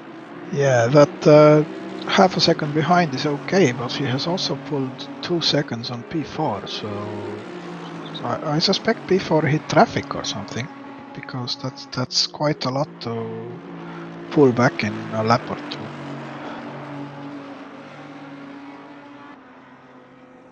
I'm gonna leave you on your own for just a minute. I gotta take a quick drink of water. Unfortunately, I didn't bring one with me to my desk. Rookie mistake.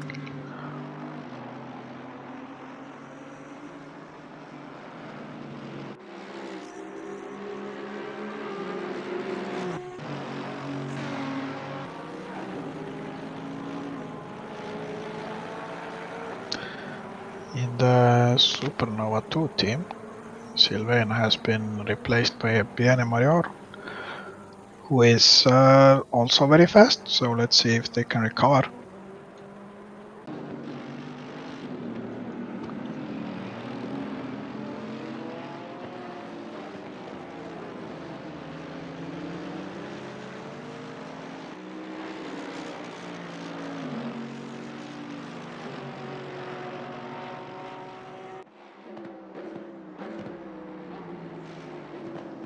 And looks like we have people who want to share their experiences from the race. But we'll watch a replay first and then get to them.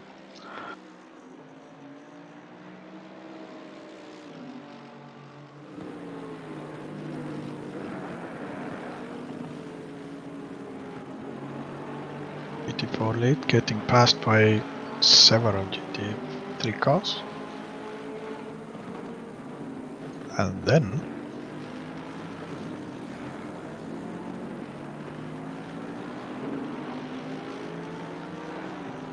oh no, a bad exit, and that's a place gone.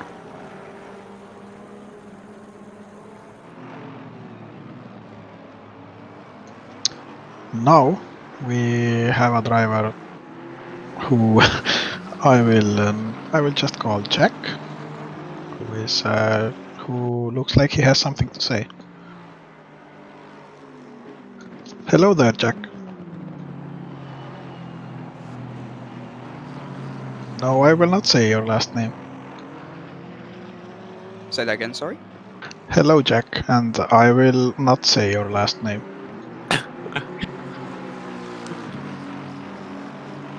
How's the stream So, going? how did your race go? Well, I've just finished my first stint with car number 27. This is our first endurance race for me and my teammate, Mr. Peck. And yeah, we're currently sitting, I think, P3 in the GT4 class. In our first stint, we managed to maintain second, like really well. We're happy with the pace, and yeah, the number 2 driver's just trying to maintain where he is, as he's a little less confident. But overall, the race is going really, really well so far. So, how terrified were you the first time the GT3 cars popped up in your mirrors? Oh, we were losing it. We're we're new to multi-class racing. I think we did a good job. We stayed out of the most of the mayhem. But no, we really enjoyed it. But it's a scary experience seeing just a swarm of GT3s coming up behind you. So, sadly, the GT4 class is rather small this time around. Maybe people were too macho to drive the slower cars, but how are you feeling about the race at the moment? Yeah, like I said, we just wrapped up our first stint, and it's going really well. We're really liking it. So obviously, yeah, like you said, the GT4 category is a bit small. But it's it still makes it fun. We still got gaps to maintain and everything like that, and we're racing against some really competitive people. I mean, P1 in the GT4 class, they are miles quicker than us. They are really good. But we're more worried about the people behind at the moment. But yeah, it's quite close. We're anticipating a good race. At the very least, every time you start to get bored, there's some crazy GT3 car coming up. Yeah, exactly. Never a dull moment in GT4, that's for sure. Well, thank you for sharing your thoughts, and I wish you good luck. Thanks for having me. Yeah, have a good stream, you guys. Cheers. Cheers. Good guy, that guy. Weird Well, name. Good guy. yeah, unfortunate. I bet he got bullied a lot. Yeah, his parents definitely bullied him a lot. We have another driver waiting in the I don't know, green room, whatever you want to call it. I'll go see if he still wants to talk.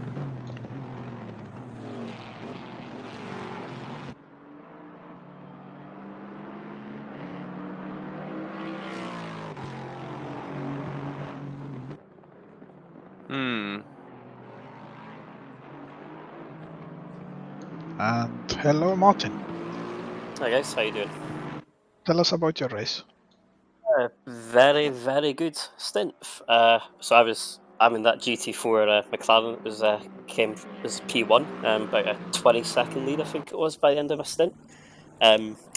Unfortunately, the guy who took over he's our slowest driver, but and he got a pit lane speeding penalty as well because He's not that slow. He's pretty quick in the.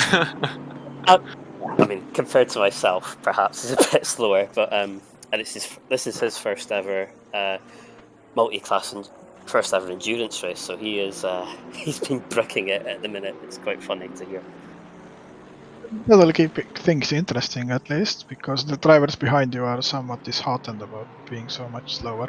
But it's good of you guys to give them a chance. Yeah, no, I mean, and it's a 6-hour race. I mean, a lot is going to happen still. I mean, I'm fully expecting to come back in the car and have some overtaking to do, which would be great fun. Are you hoping for rain, or do you want it to stay as it is? I want it to be flooded because it was brilliant when I drove on the server when it was completely flooded. I loved it to bits. I think there's a big difference in the drivers who like the rain and the ones who like to hot lap. Yeah, I think it's. I mean, I'm a bit nuts, but I mean, I just like the wet because it really It's more shows- dynamic.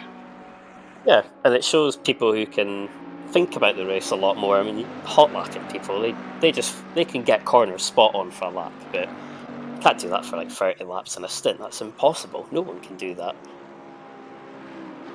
I feel personally attacked when you talk shit about people who don't like the wet track, because it's difficult and shows.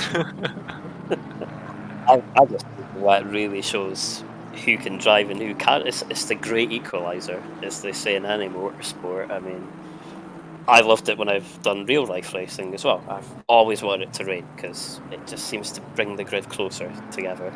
Do you have like preparation done for the wet race, like separate setups and everything to get the pressure? And I don't know how much of a difference it actually is in GT4 cars. So what I've heard is, it, basically you can get to a point in the GT4 car, and you can still be on slicks actually. But then there will be a point you go in wets. We've just really just put the rear wing up by one on from a dry setup, and we're using that all the way through because expecting the rain, and I don't think we can change setups halfway through as well. Yeah, only I don't know, but I think you can change brake ducts in addition to tire pressures, of course, and compound. Yeah, so we've put the tire pressures way up on the wet tires as well, just to give them heat and stuff. But problem with the McLaren is you can't even change the brake bias, which is a tad annoying. So I'd love to do that in the wet, just to put it more forward, get a bit more confidence. Really, no brake bias changes. I hate the car already. Yeah, Not that I ever change it. I just like to have the opportunity. yeah. I mean, I actually want to use the Aston GT4, but everyone else in the team didn't like it, so we went to them. They wanted to use the McLaren, so I said that's fine. I'll just use whatever I'm given. The power move. Whatever, I am still faster than you guys. I might have said that as well. Yeah, that did get called out. The real question here from me is, do you think your team will be joining us in our future events? I think we might actually. I think we've. I mean, so I come from an Assetto Corsa. We're all Assetto Corsa League people. And there's about 6 or 7 of us who are quite into competizione. And I think after this, I think we're going to be looking for more endurance races. So if you guys are doing more, then we'll definitely be there. I do know that we are actually in Assetto Corsa Racing League, but Assetto Corsa Competizione has become a side part, and the endurance racing is one of the best parts of it, in my opinion. So I imagine, yeah. Excellent. And hopefully some more GT4 cars as well to join the grid. Why did you choose the GT4 over the GT3? I mean, I've always loved the GT4 mod when it came out. I thought it was just brilliant, to be fair. I mean, you get a nice variation of cars, and this is maybe just my character, but I quite enjoy competing with GT3 cars that are slower, because then I'm just like, well, I'm so much better than that person driving. It's funny. I mean, the start was hilarious because I was trying to pass GT3 cars, and I was like, oh, well, maybe I shouldn't do this for the team. So, real quick, our P2, Mr. Forsberg, had some unfortunate mechanical difficulties, now running 25th.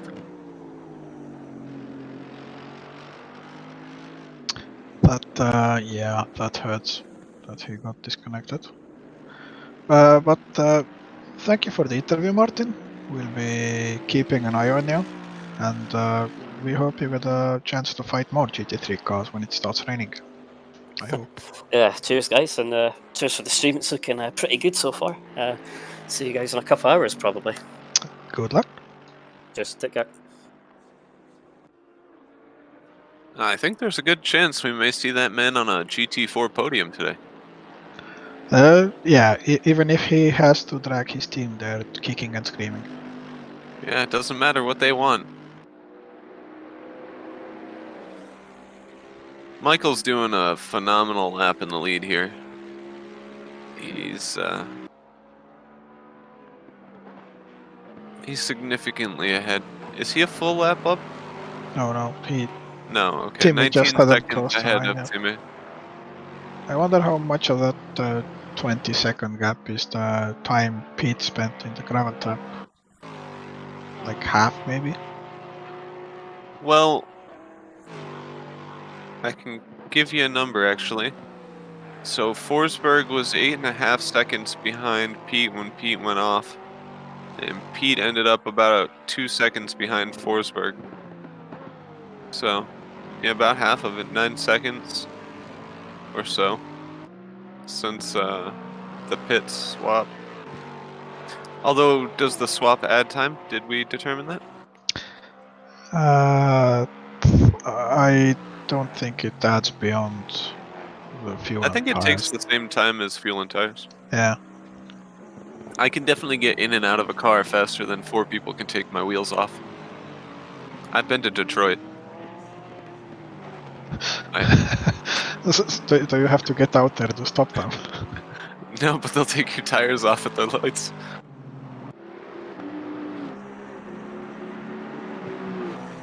And looks like finally darkness is falling. And since I understand we are running time at like 2 times the rate, so Yeah. it'll get dark like that. It's Still no unfortunate. rain. I know, I was just gonna say, the forecast is still just clouds. I'm thinking that they worried a little too much and maybe overcompensated. Yes, perhaps they erred on the side of caution. Although there is a bit of randomness built in, so maybe we are just unlucky. We need to do a rain dance. I'm in.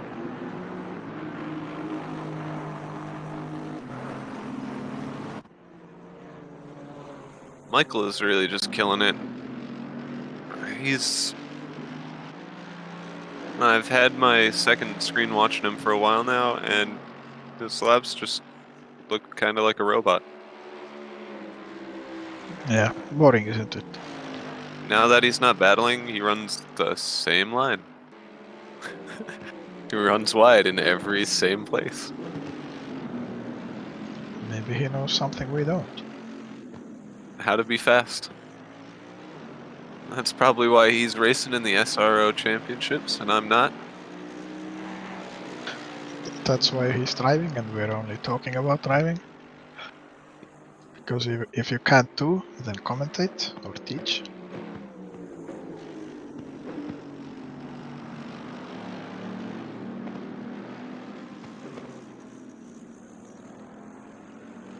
There's that beautiful Camaro. You guys aren't seeing it now because I'm taking a look through the field, but that GT4 Camaro, one of my favorite. I'm really glad that they decided to use it as a supercar and is going to be used as a NASCAR as well.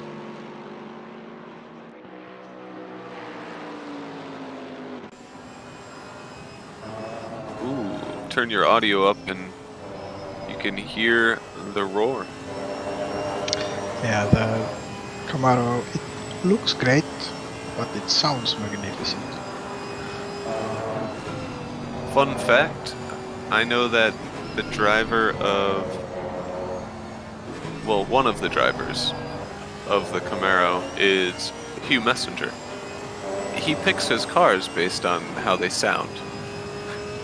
He's always talking about the sound of the car.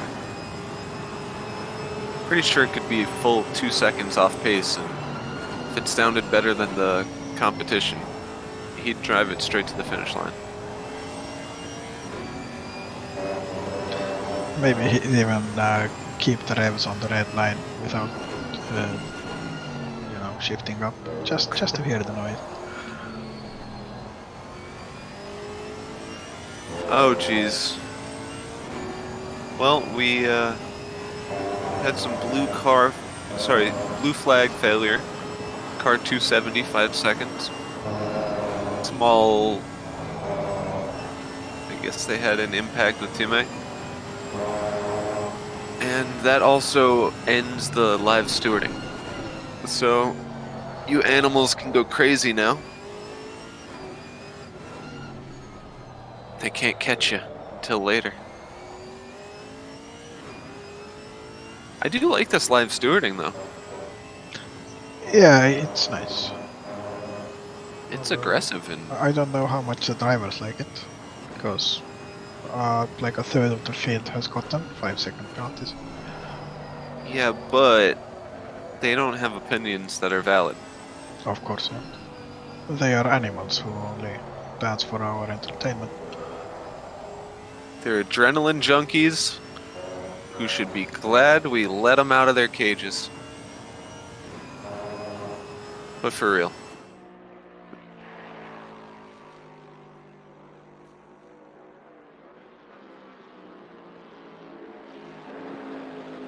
I love this portion of an endurance race. You have people who are anywhere between a single lap to, it looks like 6 laps down. And everybody's just kind of doing their own thing. That's how you recognize a true endurance driver. If he's 6 laps down after the first hour, he's still going. There's always hope. Yeah, you never know who's going to crash in front of you. Or behind you.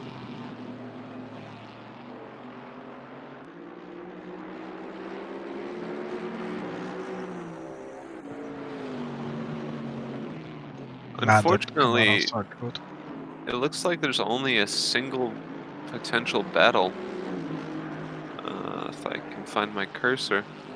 Looks like the battle for 16th is actually pretty spicy right now. A 3-way fight. And up until I said something about it, they were within a second. The commentators curse. Of course. Whenever we find a fight, we need to sneak up on it silently, so they don't sense us. So it looks like it's going to be this Mercedes driven by Brooke chasing down Mr. Dixon. That's not to be confused with Dixon with an X, but Dixon.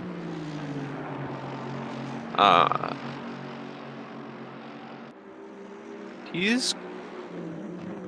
Oh, behind him, a man just completely took the course. He ran a bit straight in the first corner, but seems to have survived without further incident. Because Well, that's always the danger of spinning on the grassy bits, or whatever there is slowly. And he dives. Fair. I'm not sure I like dives like that. That was... the Aston was like starting to turn in when he put his nose in the gap there. Did the Aston have to binge his turn? I'm not sure. It kind of looked like the Aston went a little wide to the turn-in point, but either way, he took it. And you know, if it was a dirty move, I wouldn't expect anything else from a team named that. Oh, yeah, just took a look. And I wasn't gonna, but that's probably one of the most hideous paint jobs. I'm not sure if the person who painted it is actually colorblind or if they were pretending, but they did a great job. At least we get a good look at the Mercedes, you know, the antenna on top, because it's very visible. I will say that there is the most amount of contrast in all of the bits in this car that I've ever seen. For some reason, the car reminds me a bit of a flattened Teletubby because of the antenna on the head. I'm not sure which one, but I that's honestly what I don't think think I ever noticed there was an antenna on top of that car until I saw this one. It truly is a revelation.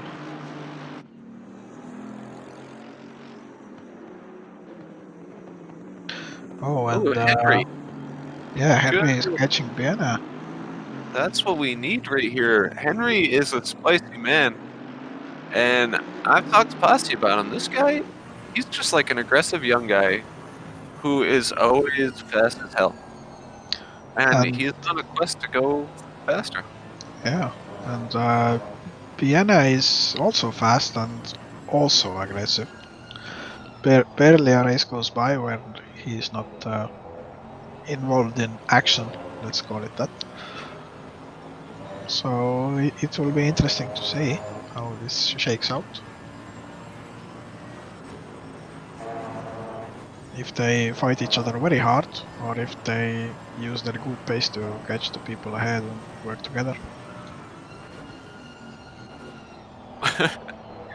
Sorry, I'm laughing because the broadcast chat talked about swapping.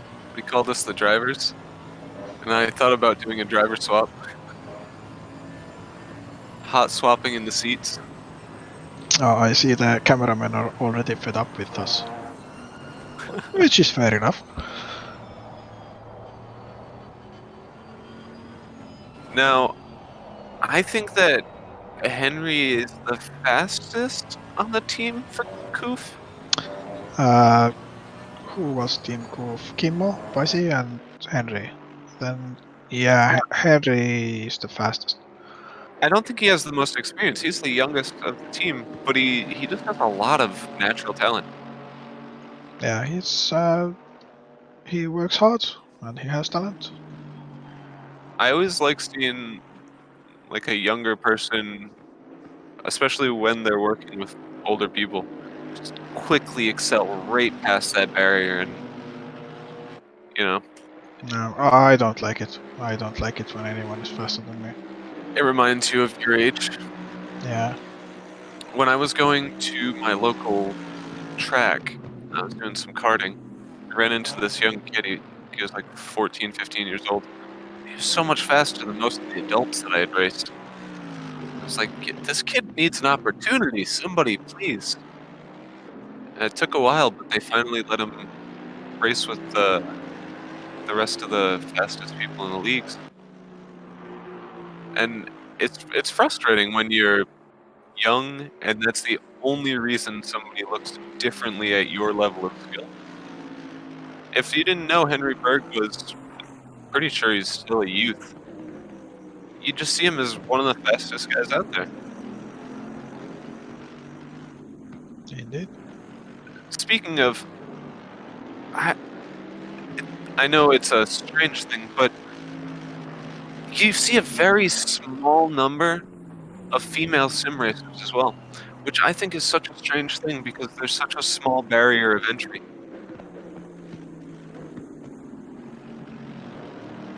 Indeed, but there's always the chance that maybe half the league is female, but they just never talk. That's true. They could Because also be let's be honest, online games do attract occasionally a certain kind of male individual, so which might encourage people to stay silent. Even the males don't really talk that much. Yeah, it is a quiet crowd. But hopefully things level out in years. When we talk to our grandchildren about the good old days, maybe things will be different. Or I hope I never have to have any children or talks with my grandchildren. Nah, you'll be a great grandparent. You will always have candy for them and life advice. Don't you curse me like that. I want to be a selfish man for the rest of my life. Yet here you are, broadcasting this race with no compensation. At least I'm not getting anything, are you? My contract didn't say anything about it.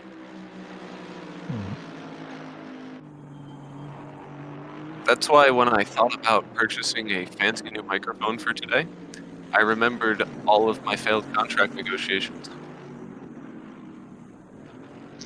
So this is a way to put pressure on the league, so they would compensate you for your purchases of electronics. Either that or talk to my boss. See if we can get that as a work expense. Oh, we got Berg. He's done it. He started flashing his headlights.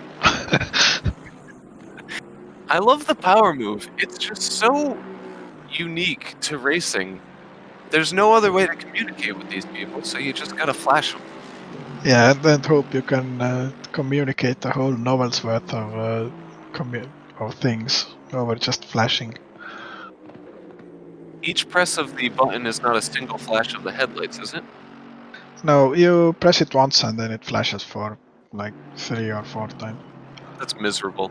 They should do a single flash so you can learn SOS or other, and then you could communicate to the people in front of you. You could flash out, hey, you're terrible, and I'm gonna push you off the track soon. Or, hey man, nice livery.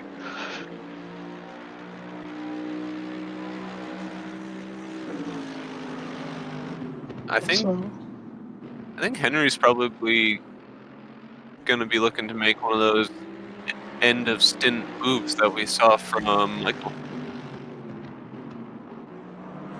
He's kept pace, hasn't lost out anywhere, hasn't made any big mistakes, and Bien doesn't seem to have more pace. So as long as he can get a good run on him at least once, might see him try to make it stick. it looks like Henry has a bit of damage on the front. Or is that just me? But the panel gaps look slightly larger than they should be. Was that made by Tesla? Possibly. Oh yeah, it does look like he might have taken a slight. What would that be? Pasi did say that he got caught up in the incident where Sylvain got run into. Or maybe it's Josh. just the car looks weird. Let's jump to Josh if we can. He's putting the pressure down. I gotta say, this sim looks beautiful at twilight. Nighttime is great, but as the sun sets, look at this. The way the lights hit that tarmac. This Yes, game and it draws out like both of the front lights on the tarmac. yeah, So it isn't just a big bright spot in front of the car. It's actually the lights. and you can see, beautiful move by the way from Josh. Clean, takes the inside, scared him right out of the corner. But you can see the way the headlights are projected from behind. It's just so well done. It makes it harder for me to want to go back and cast AC because I personally I hate the soul shit. I don't want to be updating a mod every week because you changed a shader to look how the clouds work now. I don't give a damn about all those mods. I want a game that works like this. This is beautiful. Yes, in the being beautiful department, their ACC is top notch. If I'm gonna sit and cast something, I don't care what it feels like, you know? I got people racing and it looks great. That's what I need. That's And what the it does people need. feel great to drive, in my It does, opinion. honestly. Even in the very initial stages where people were like, this game's terrible. I felt like it was really a good game.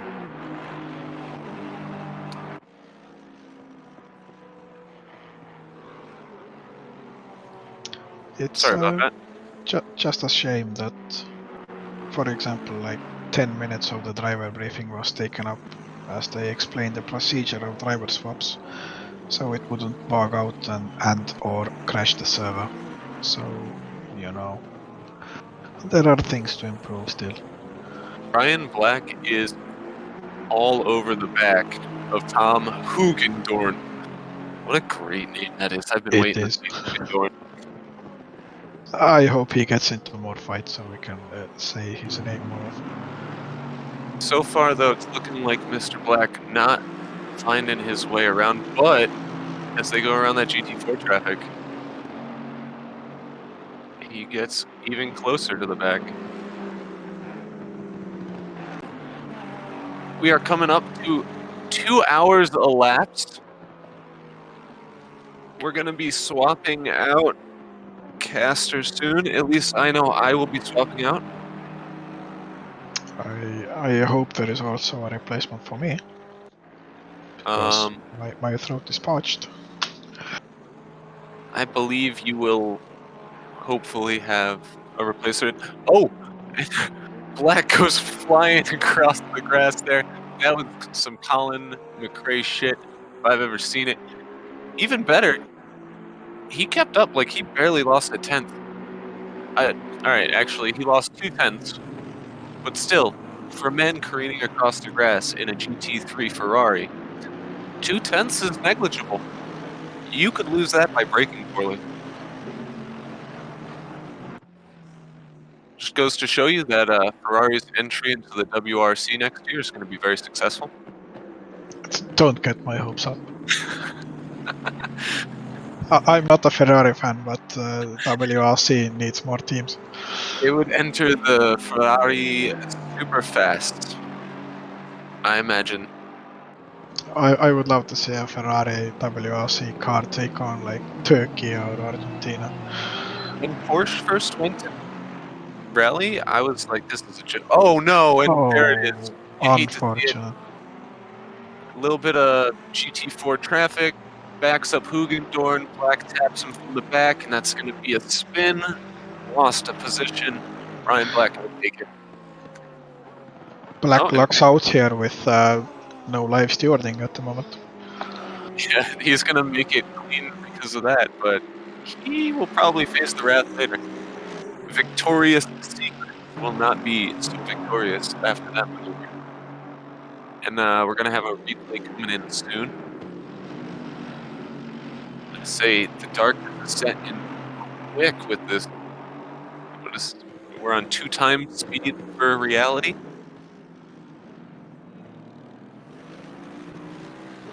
Here comes that replay. You can see he gets real close to get in there. He tries to dive around the GT4. You know, that's going to be a hard one to judge. He swerved back to the inside of the GT4 to try and get to the inside of the turn. And it just didn't really leave Black a lot of space. I wouldn't say Black stuck in too much. He kind of just turned himself around on him. Of course, I'm not a steward, so my word is not law. I think it was a rather aggressive move. Ryan Black, again though, now on the back of Win. That's Win, if my pronunciation's any good. One of the few Porsches up at the top of the field. Really surprising, actually. He's looking for a way around.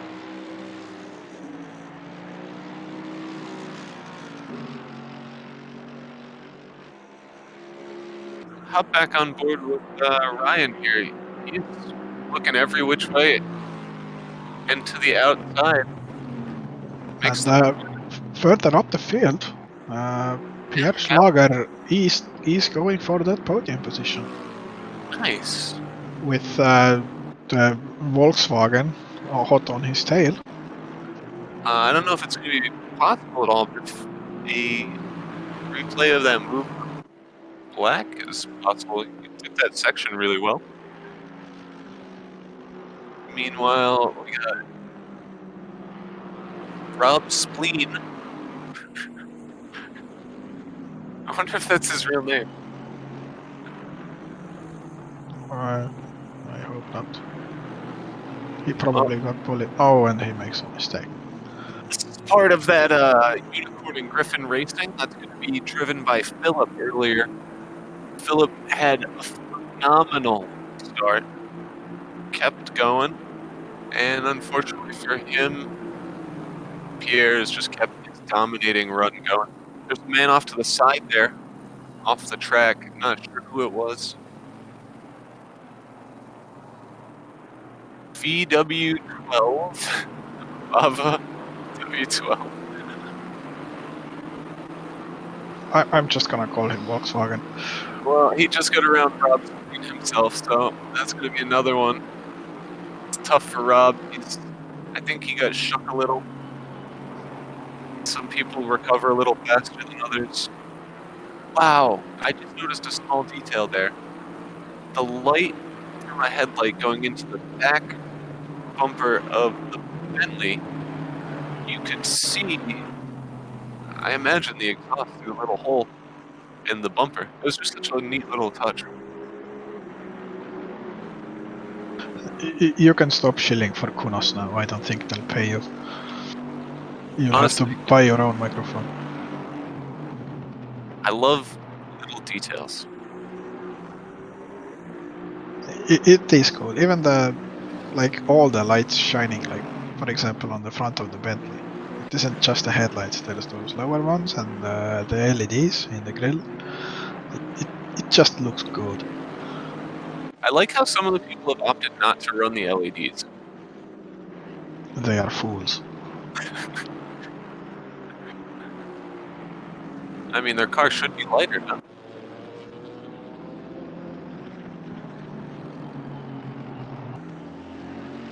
Mike?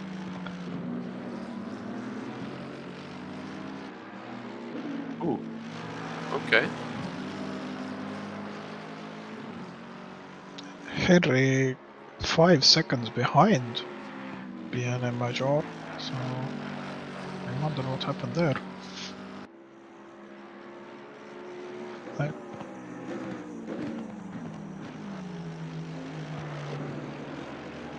Hmm.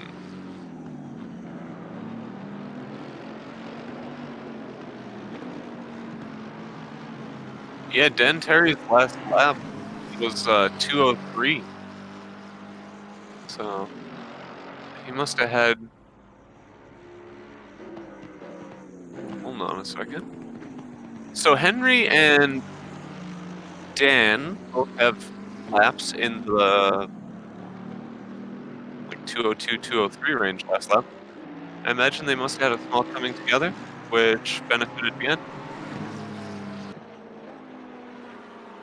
It's my skills of deduction right there. You are a true Sherlock. I tried to find the team Terry is driving for in the pre-quali results just to see what their times were, but I'm actually having trouble finding them. Jensen, Team Rocket, RGN. Okay.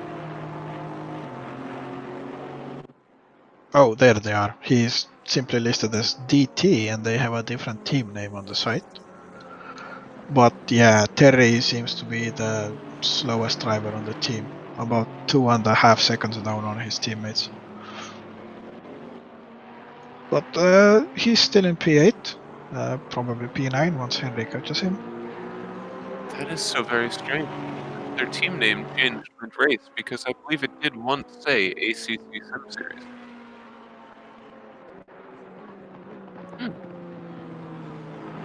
Well, that'll do it to you. Hugendorn. I love that name, I gotta say. He's looking to get, I think, back past win.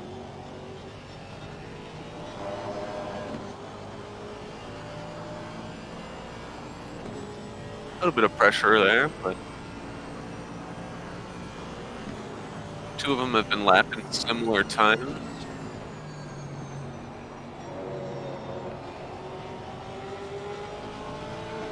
Mind you, both of their times in the 2:03s currently. They've been battling it out now for some time. Wynn just keeps taking real defensive lines, and Hugendorn just not capable of carrying too much more.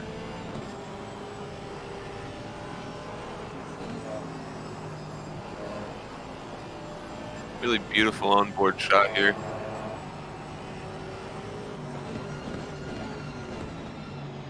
You can see Hugendorn taking far better line there.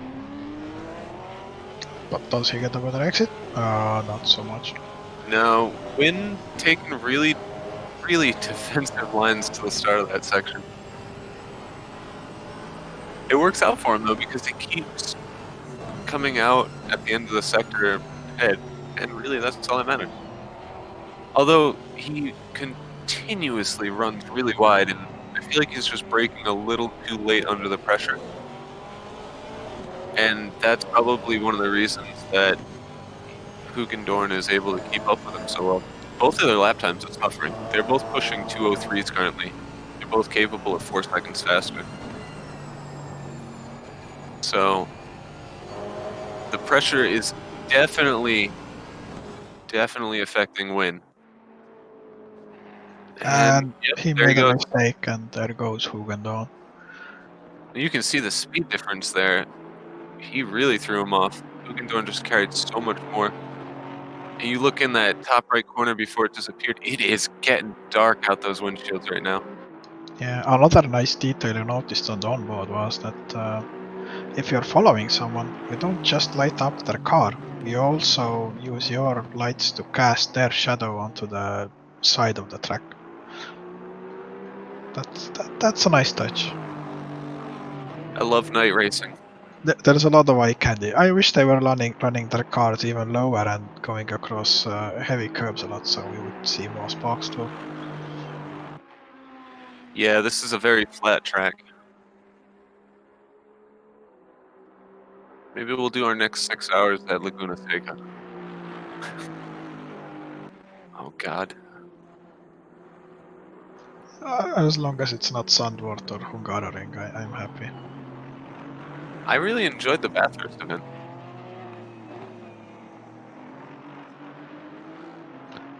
Bathurst is always fun to drive and fun to watch because everyone is a millimeter from disaster, which is quite exciting.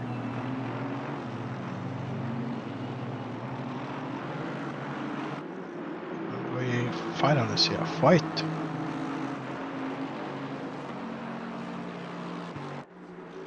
Well, they're bound to happen as this ticks through. Reaching that 2-hour point. This is going to be the second set of pit stops coming up. Some of these people have already performed a second.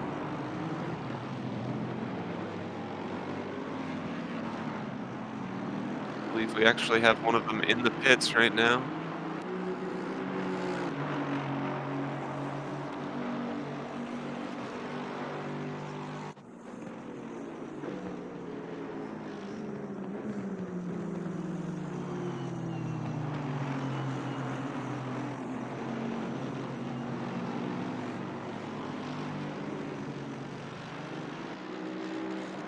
Now these Aston Martins are not the V12 ones, correct?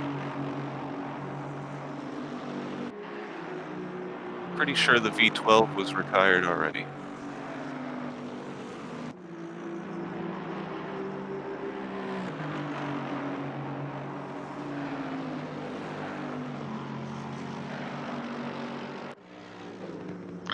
I wonder if Mr. Volkswagen is just happy with what they're doing at the moment in their double team with Pierre and not really going for an overtake. Oof, they are neck and I neck. spoke too soon.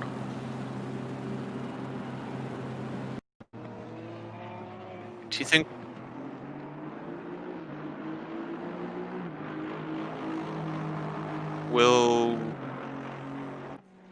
we may have some technical difficulties?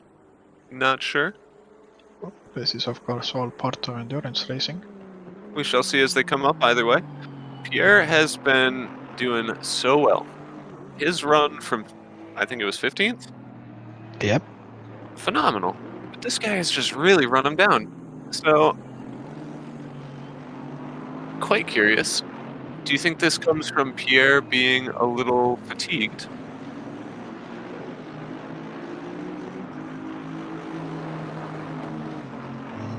Do you mean W12 keeping up with him? Yeah. Do you think that Pierre has begun to slow in the, the further portions of his stint? Or do you think the W12 just happens to be really, really fast? I think that's just that they have roughly the same pace. If you look at their best laps, W12 is in fact a little faster. 3/10 faster in their best. 3/10 faster in their last. It might just be that 3/10 is enough.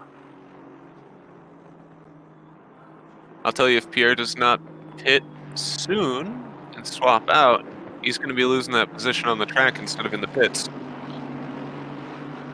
Although I have to say, the team 153, I don't know what the team name is, with W12, their pre-quali result is also not really great. Around the same as Pierre had. Well, maybe we have a ringer, a professional sandbagger. Yeah, maybe both of these teams thought that no, we don't want to run up at the front from the start. We want to make our way through the field, They wanted to bring drama to the race.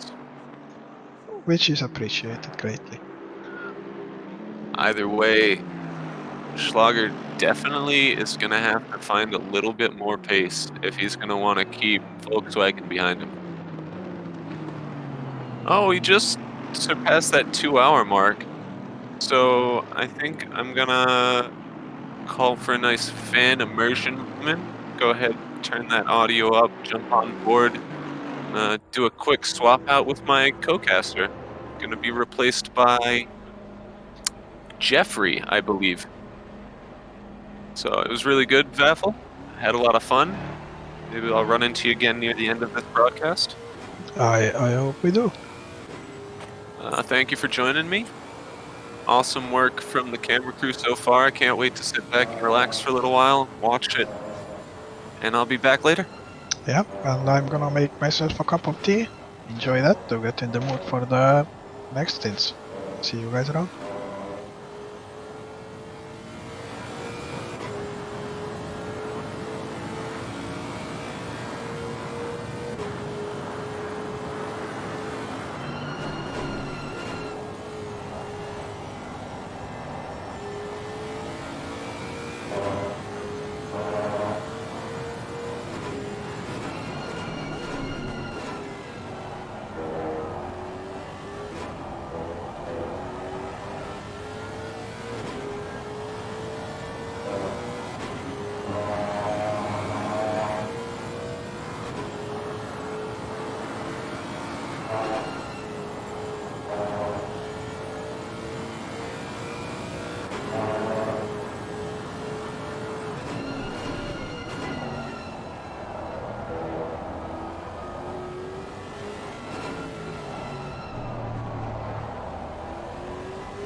Hey everybody, how's it going? You haven't probably heard me in a little while, but as you have probably heard me before, I am Jeffrey. I am joined by Dan Chan today. I'm sure he also hasn't been in here for quite a while. I think it's been since very like long AC. while.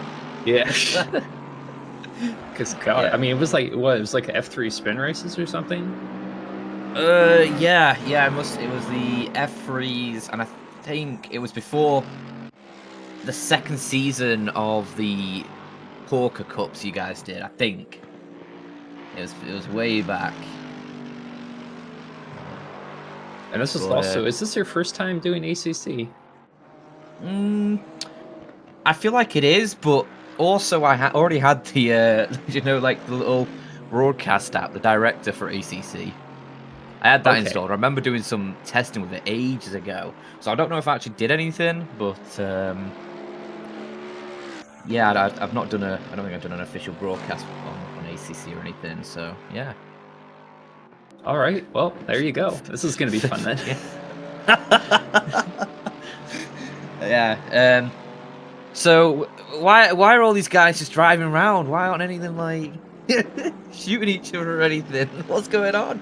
I'm not used to this. Yeah, you've been for CS:GO for too long. Yeah, it's been a long while since I've delved into sim racing, but yeah, should be a nice little stint for us, I guess, into the darkness.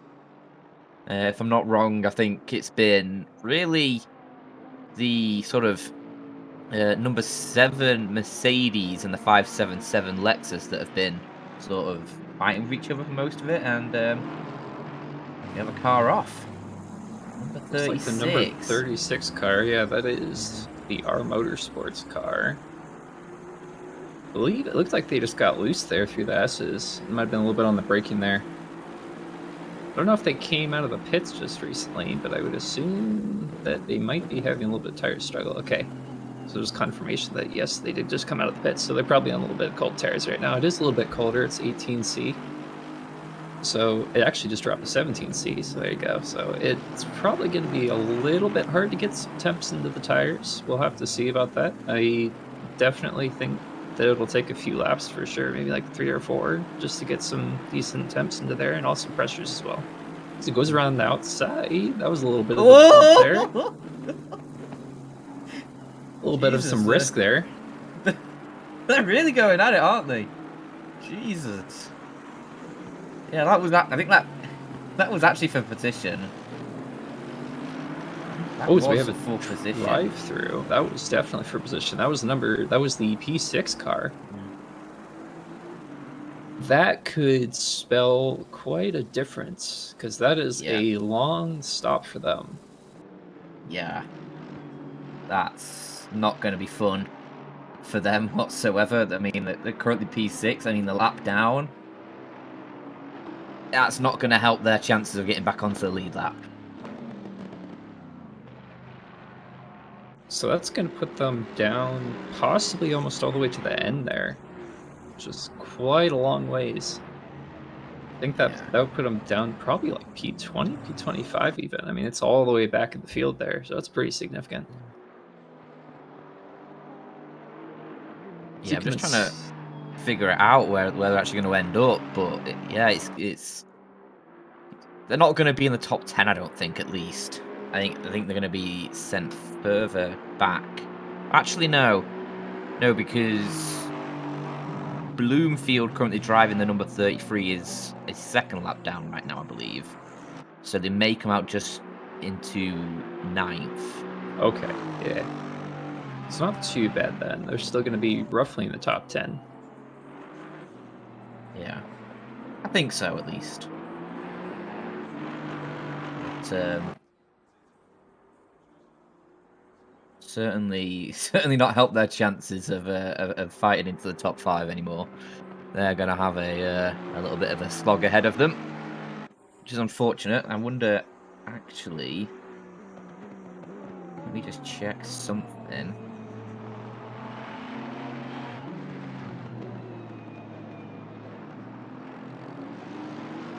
I was just looking to see if was any information about what the drive-through was for, or the stop and go was for. Sorry, but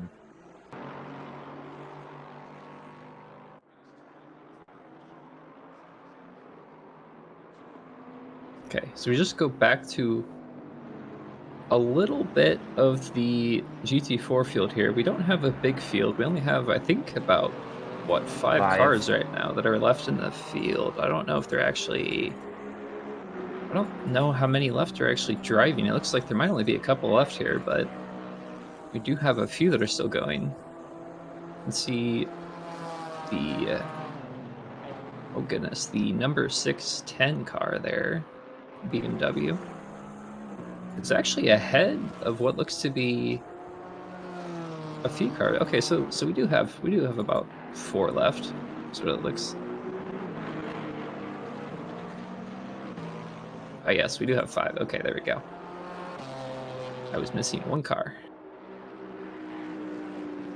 So he's been having a little bit of a time right now. There's quite a bit of a gap right now between all the GT4s. Not a huge amount going on, but they are definitely still chugging along out there. There's bringing up quite a bit of lap traffic to the GT3s for sure.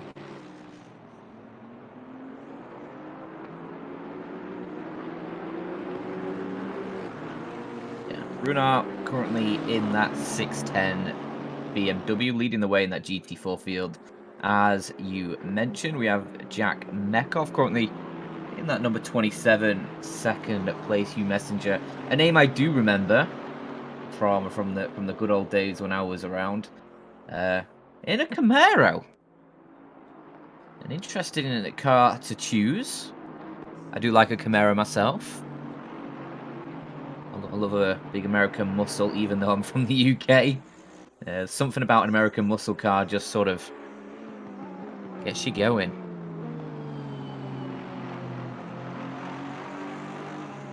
So as I can see here, yeah, a P3 battle. It's quite close actually. So we got a very tiny gap here going. I get about 0.4 of a second. So this will be pretty good. I think it seems to me, I believe Carl has stayed out for a little while. That's what it looks to me. And I think that Ryan might be catching back up to them after a pit. So I did see that Carl was out there for quite a while. However, I could definitely be wrong about that. As you can see, Ryan really got in the brakes there. That was a major gain. It looks like got a little bit loose.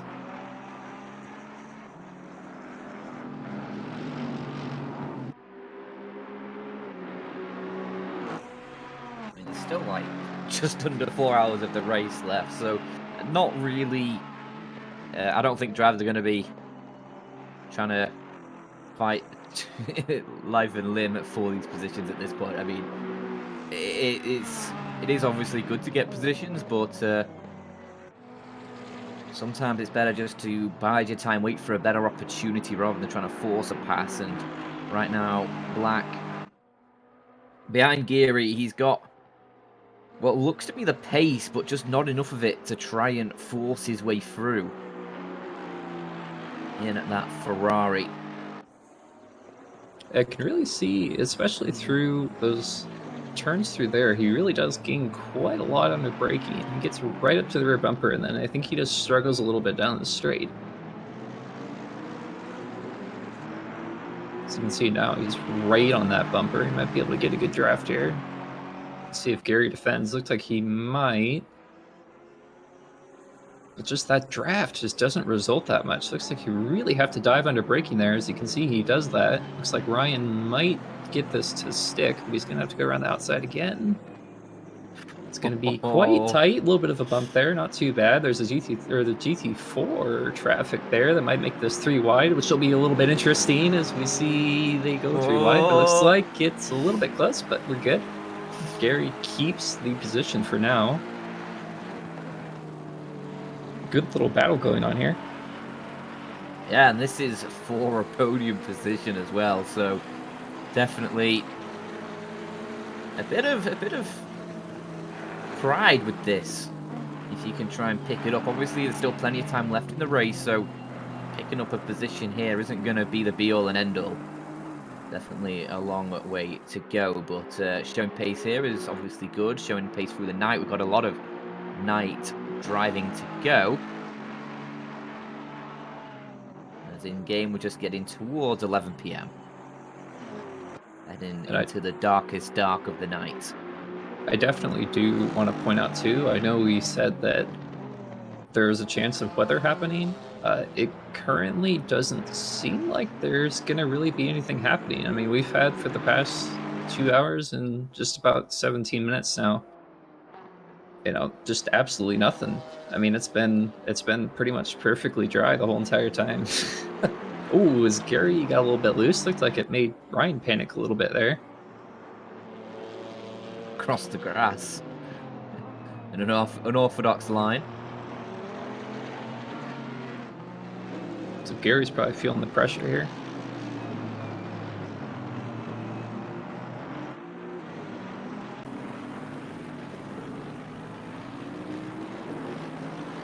Back a little bit further in the pack, there's a bit of a kerfuffle going on as well. Sanchez just leading a little bit of a pack. Got a couple cars behind him. Brooke in that Mercedes, not too far off the back of him. So definitely battle still going on all up and down the field. A pretty stacked grid, all things considered, right now.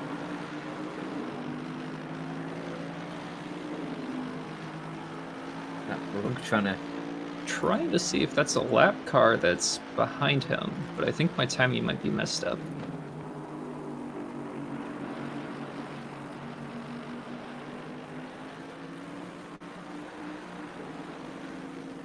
I mean, he's squeezed there. No way past, that's for sure. Okay, yeah. So that was the number 256 car. That was the car that got disconnected. So they're probably trying to unlap themselves here.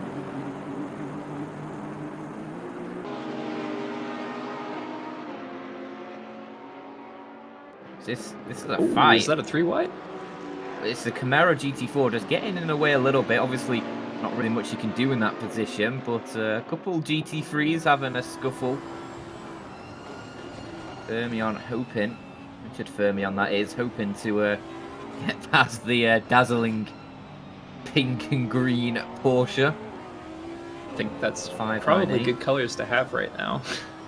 It certainly makes you easy to spot, yeah.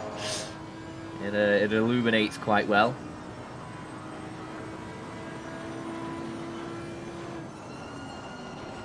Oh, I think looks like a Fermion almost went a little too deep there.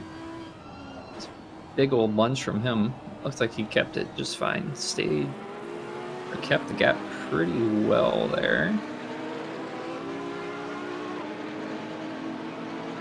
As you can see, I believe that is a lap GT3 that they're all going by.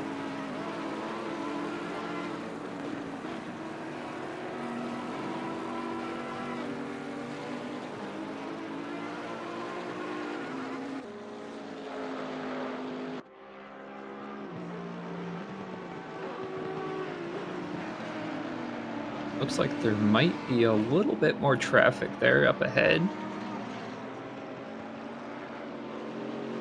I believe that is so. That might also be. Is that actually Michael? Or I guess not. Or is that the other Lexus? I believe that is the other Lexus. Yes, it is.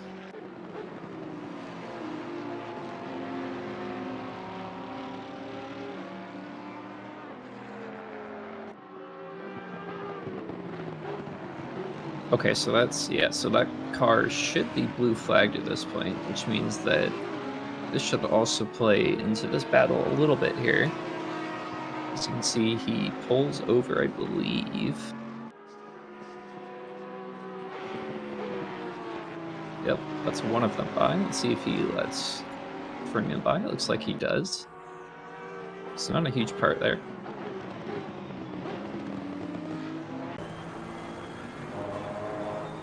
Ooh, so the P3 battle is tightened up a little bit here, as you can see. Oh man, is Ryan. God, he's very close there. Almost gets Ooh. into the back of him. It seems like almost every single... I wonder if Gary, I think, takes a different line through there. Maybe he breaks a little bit earlier than Ryan through there. Kind of hard to see the brake lights in the back of that Aston. It is, yeah. They're very thin. I think it might also be the lighting from the headlights on the car that you're currently on board with. Yeah, it just sort of washes it all out. But, I mean, Jesus, closes up so much under braking, but gets a little bit sort of unstable mid-corner. Yeah, I think that Yeah, Ferrari might have just a little bit more downforce than the Aston at this point in time, because it does seem like he really just cannot catch him in the straight. Yeah, I mean, it's a difficult one. He's going to have to try and go for it somewhere if he wants to get past. It feels like he has more pace, but it's just like issues like that where he's just having a bit of a mare mid-corner. Loses a bit of his traction, falls back away from Geary now to make it all up again. But luckily, maybe this GT4 is going to help him out a little bit. The Camaro of Hugh does just hold up the Aston a little bit. Gives Ryan actually a pretty good run out of Maggots and Beckett's, and this could be his chance here. This could be him able to get into the lead. Well, not the lead, but into third, rather. Ooh, is he? Right around the outside. Not making contact, not yet at least, as squeezed out wide. Aston. Oh, Geary trying to hold on. Man, he just can't get past. Geary's holding his own. Ryan very wide out towards the outside, over by those cones. Not quite a cone head yet, as he's still on the track. And Ryan should get him under brakes here. There you go. So you can see, definitely has a little bit of a gap now. I don't think Gary would be able to dive bomb from that far, but it looks like he might try. Ends up pushing Ryan a little bit into the scared zone there. Does end up covering it off. Looks like Ryan gets a little bit of a bad exit. That's going to be too wide again, as Gary might have lifted a tiny little bit. Nope, they're going too wide again. Oh, and it's a little bit of a nudge there.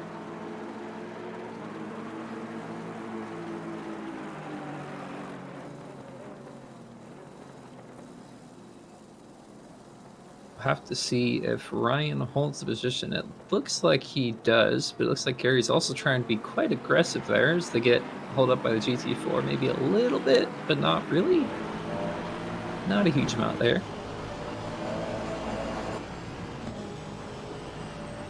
I was expecting Ryan to be able to sort of just pull away after getting the pass done, because it looked like he had the pace. It looked like he was sort of struggling a little bit in the sort of turbulent air of the Aston Martin, but right now the Aston of Geary is able to sort of challenge and keep up with the Ferrari even after the pass had been made. So interesting to see how this battle develops, as the Ferrari's using all of the track and a little bit extra there. All Yeah, the way you out really have wide to do that. onto the grass. Yeah, you really have to do that to get all the time, just because it's, I mean, it's basically just, it's the area where you can go, and if you don't use it, then you end up just losing so much time to especially the top guys who are just using all of the track every single time, like every single lap, every single second they can possibly do. As you can see, Gary got a little bit of a slip up there.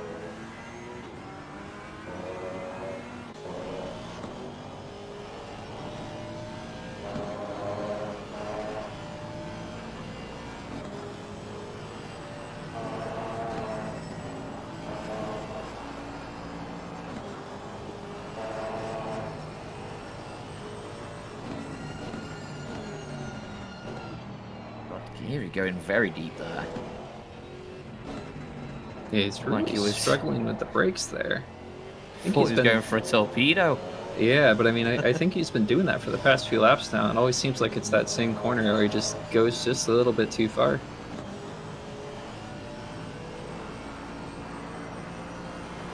Hopefully, he can get it under control if that's not his desired line.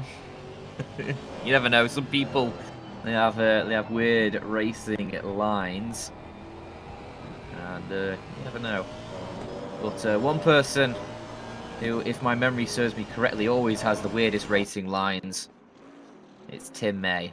Hello, who's joined us in the well, I was going to say commentary booth. The virtual commentary booth, I guess. Yes, that might be it. The virtual booth. What do you mean? Where does the racing line? Well, you know, I always see you going over the grass and stuff, and I'm like, oh, does that save him time? I see you like pirouetting around the corners. I mean, I know someone of your caliber never makes mistakes, so it must be a conscious decision to, you know, like spin your way through Maggots and Beckett's. I think the spinning guy was my teammate, Pete Roll. But yeah, I had some adventures during my stint. It was quite a handful since I didn't have any meaningful dry weather practice. But yeah, pretty good start nonetheless, though, I guess. Obviously, sitting in P2, Pete Roll had a good start. Had a good battle with the Lexus early on. Yeah, he is definitely carrying me. You feeling good for a win here, or should we ask you that question in a few hours' time? I'm actually spying on the enemy team here, and if my information is correct, we are currently about the second per lap faster. Well, that's a lot. Yeah, Pete was doing high 57s, and the P1 car was doing 59s. That could be because of traffic, because I did see, like, I can see now that his last lap was A2 up 2 for P1 at least, and Pete would definitely had a 59. 3 seconds quicker. Yeah, so that is 3 seconds faster. But I do think that could also be because of traffic. It might be. But let's see. Definitely Pete going for the hard carry role here. I'm slow as shit. Yeah, I was gonna say that myself. I was gonna say, well, he has to really, but as long as you keep the car on the track, I guess that's all you need to do. Yeah, definitely, and I think I can do that. I hope so. But how has the on track action been? Oh, it's been good pretty much through the entire last few hours. I mean, there's been some action for quite a bit of it. I wouldn't say the whole entire time. There's been some gaps every now and then, but the traffic always seems to shuffle stuff up. So basically what I'm saying is we need more GT4s. Yeah, but no one likes to drive them because they are quite slow. Tell them you will give them double points. And you're gold. Yeah, I don't think that really fixed the issue here. Good. I mean, I sort of tuned in for the start. Went away, did some other stuff, watched a bit of the F1, came back, and yeah, the racing since for this like last half hour I've been on, it's been pretty decent. I had the battle for third, which I think Ryan Black has sort of won out now at this point. So he's moved in front of Geary, and I mean, pretty clean racing in general, I guess. Not too much mayhem from what I've seen, but maybe there was a lot of carnage in the first section that I did not see. I don't know. Jeffrey will have more knowledge on that, I guess. There hasn't really been that much that much carnage, excuse me, but I definitely think that there's been some. I mean, there's been a little bit of stuff. There's been some spins, but yeah, I mean, it's definitely not been too bad at all. As you can see, the number 256, I believe, again, is trying to unlap himself. He's trying to go through the field. He's getting a few cars here. He's not really getting a good look at the car ahead now. But yeah, I mean, we have some more live action right now too, so I'd say doing pretty good. Isn't the 256 car the one who was P3 at the start of the Yes, and I guess the team as a whole had a disconnection, and they apparently had to reset, and I believe they were all the way back in 25th, which is basically last place for GT3. So they are coming back. They are P22, which is not great, but it's better than they were. Hopefully... There's a spinner in the background then. I believe they... Oh, was the car ahead? Got a little slippy there. I believe it was one of the GTs. I think it was the BMW GT that spun in the background. I'm not sure though, don't quote me on that. But yeah, the 256 definitely a lot of work to do for the next 3.5 hours, but right now sits behind the 323. Obviously a lap down on that car. Yeah, 1 lap down on the car. It's trying to unlap itself and get itself on the same lap as that 323.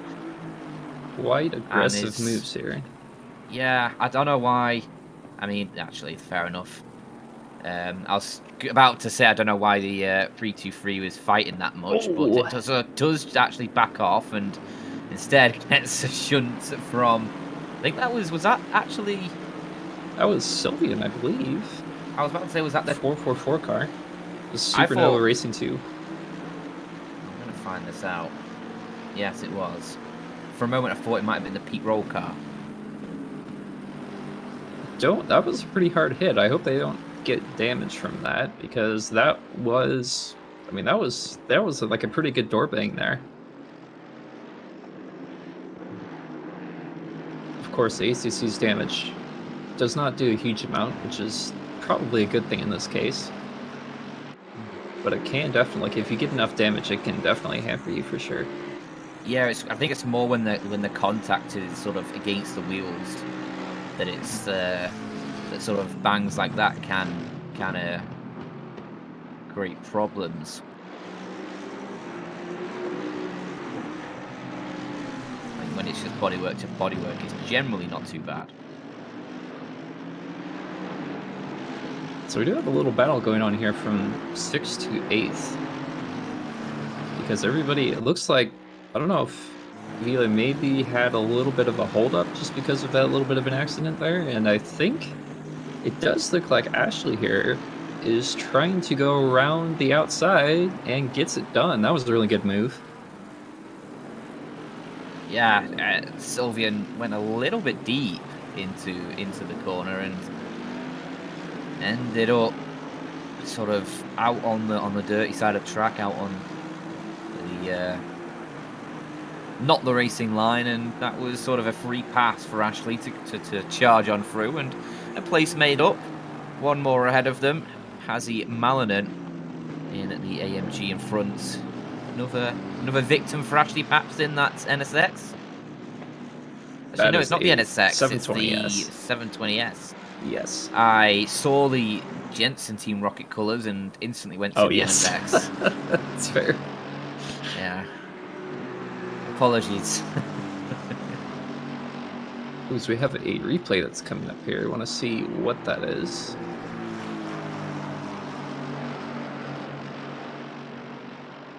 Hopefully. Okay, soon. But as we see, I want to try... I think, well, Patsy was quite close to Ashley there earlier.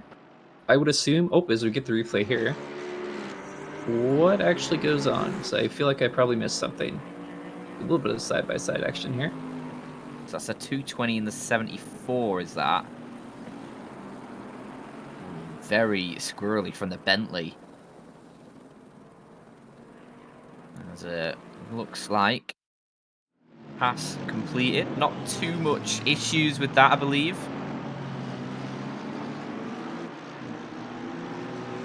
But, I mean, the Bentley definitely having a bit of a squirrel there.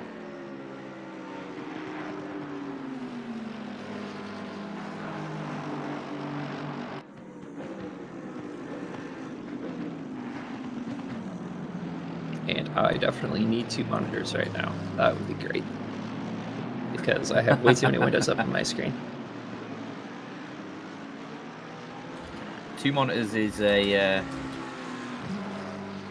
pretty important necessity nowadays. I feel like if you're not rocking 2 monitors, you know, who even are you? Well, I'll tell you what, I know I'm definitely me. So say what you want to say about that. And hopefully we can have a driver coming in here real quick. He just said that he finished his stints.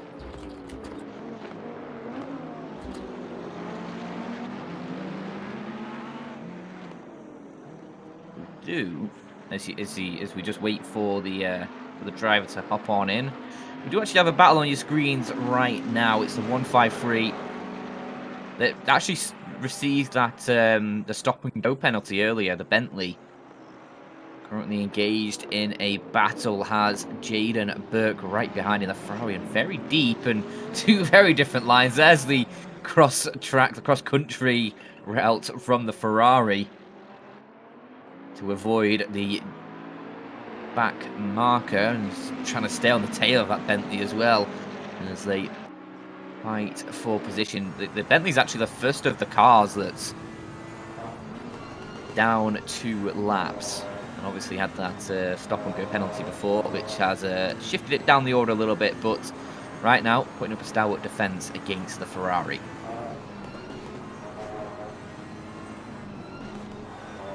So our driver has joined us, Pierre. Hello. How are you? I'm sweaty and fine, thank you. Oh, lovely. Could have had a shower at least, man. Yeah, I basically hopped out, got something to eat, and yeah, here I am. My wrist is hurting a bit because I think I put the force feedback a bit too high, but it's fine, I guess. So you're going to turn it down a little bit for. Are you going to be hopping back in the car or later? On? Yeah. So yeah, Gary's driving now for Yeah. 2 hours, and once he hops out, we'll do 1 hour stints each. So it will be me for 1 hour and then him. So we both will have driven 3 hours at the end. Yeah. Roughly. Yeah, sounds good. So I guess you'll turn down your force feedback a touch for the next stint then. Yeah, probably. Good. But pretty decent run so far. I mean, obviously P3 currently. Quite far back though from the 2 leaders, but right now they seem to be in a class on their own. So I'm guessing you guys are going to be gunning for that podium position at this point. Actually, I didn't even think we could make it this high, but yeah, we started in P15 unfortunately. Yeah. And yeah, I guess we just take what we get. So we'll try to stay here, and yeah, hopefully we'll go out to our best in the end. Yeah, obviously a long way to go, but things looking good so far. And I mean, you were in that battle before. Well, not you, but Gary was doing well to keep things out of the barrier and not damaging the car, which I guess with 3.5 hours left is pretty important not to bin it. Yeah, right. So yeah, what we're basically trying to do now is try to stay where we are. Obviously, competition is high, so yeah, I don't know why we ended up P3 now. I think we were P4 when I joined, but I guess something happened. I But believe someone's just taken a pit. yeah, it might have been. We were fighting against a Ferrari, or what was it? There was at least a Ferrari. Should have been the 578 car, which I believe had a driver change just right about a few minutes ago. All right. Well, that explains stuff. But yeah, the only thing that's currently bothering us a bit is that he said he gets a pressure loss in one of the tires, so we're keeping an eye on that. I think he lost 1 psi in the rear left. Ah. But I told him to strobe his lights when I'm in the broadcast in case something happens, if I have to jump back in or something. Okay. Which is currently hasn't happened yet, so... Good. That's always good. Yeah. So you're not going for the strobe lights to pass back markers either then, or? I mean, we're doing that, but I told him like just constantly flash them, like just absolutely hammer the button. So it's like the racing equivalent of just a scream of help. yeah, exactly. Obviously, I can't hear them right now, so yeah, that's what we went for. Yeah. So it sounds good, certainly. And I mean, third, definitely no issues, but a little bit of a replay on our screens. Which car is that? Is that the... Which car was that? I couldn't read the numbers. My eyesight's gone bad. Okay, so we get a replay again. Looks like there was a little bit of a moment there. I couldn't really tell what happened. There was definitely some sparks Yeah. that flew. I'll pay closer attention this time. We'll also try to as well. So does GT4.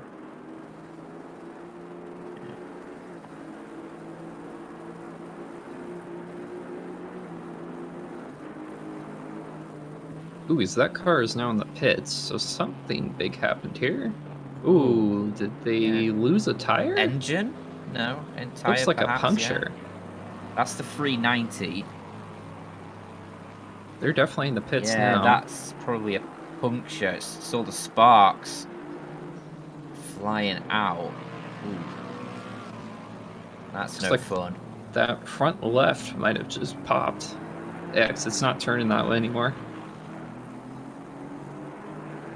So there you go. That might have been the first puncture that I think I've ever seen on a live broadcast so far. So that is very unfortunate. Yeah, so that's Davidson in the 390. And that's a long way back to the pits. That's a long way back to the pits. Oh no!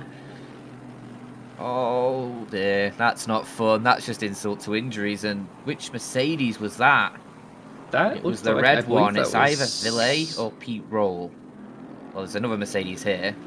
Oh, there's another car that's going really slow. That's 287. God, there's just absolute mayhem. It's pandemonium. It's pandemonium. I think the first car he touched was Pete Roll. Looking at it.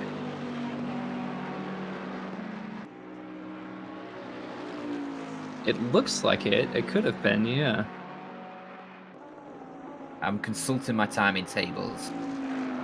Ooh, so he did. Yeah, he hit Pete Roll. Okay, so... Okay, yeah, and they also hit Passy. So those two... Yeah. So both of the red Mercedes got hit. That's a little bit of a curse there, I think. Yeah, I'm hoping not too much damage. But the impact with Pete Roll didn't look too kind. So we'll have to see if anything... Yeah, I'll have to see if anything comes from that, because we had Tim on before, Timmy, talking about the gains that Pete Roll was making, and since then, I mean, it's only a second closer to the back of that Lexus up front. But I believe we actually just had a spin. Was that the Camaro? I believe of the GT4 ahead? No, I believe that... maybe not. I guess that is I guess that's the GT3 car that just spun up. It was last place, I believe. Okay. Hard to tell from Helicam. Either way, we do have Runart still leading the way in that 610 at BMW. 73 laps recorded for that machine, for that driver combination. And Jack Mekov, the first out with the 3 McLarens in that GT4 class as well. He's in second. And Hugh Messenger in the Camaro in third. It's been that way for a little while now, at least while I've been around. Not much movement, some pretty big gaps in there. At least a lap separating all of those cars, so won't be much on-track action for them, but sideways moment there for the car in number 16, in 16th position rather. But yeah, pretty big gaps around for the GT field. And then we do have number 88, Stuart Smith, in 4th position in that GT4 class, and rounding up the rear is David Christie. The camera has a long pan there. Just getting out of the way of some of the GT3 cars. But Yeah, it seems like a pretty lonely life in the GT4 class right now, especially with the gaps that are forming. Yeah, you definitely have to say so. I think the biggest part for them right now is just staying out of the traffic's way. You know, just staying out of GT3's way and just making sure you don't get bonked by something. Yeah, has it been much of an issue, the GT4s? Because obviously, with only sort of 5 of them on the grid at the moment, I'm assuming there isn't too much issue. We're getting past GT4s. It's more of a you can focus more. You can focus more on the actual fights and the actual other GT cars, but I do think it shuffles them up. So it seemed like the last time, I think at the start of the race, between, I believe it was Mike and Pete, I believe they were both going for it. And there was GT4 that ended up shuffling them up and getting them really close. And then I think Yeah. at some point, I believe Mike overtook Pete. So that ended up having to shuffle. So So you can see there's a dive going on for the number 578 car. Looks like gets the job done.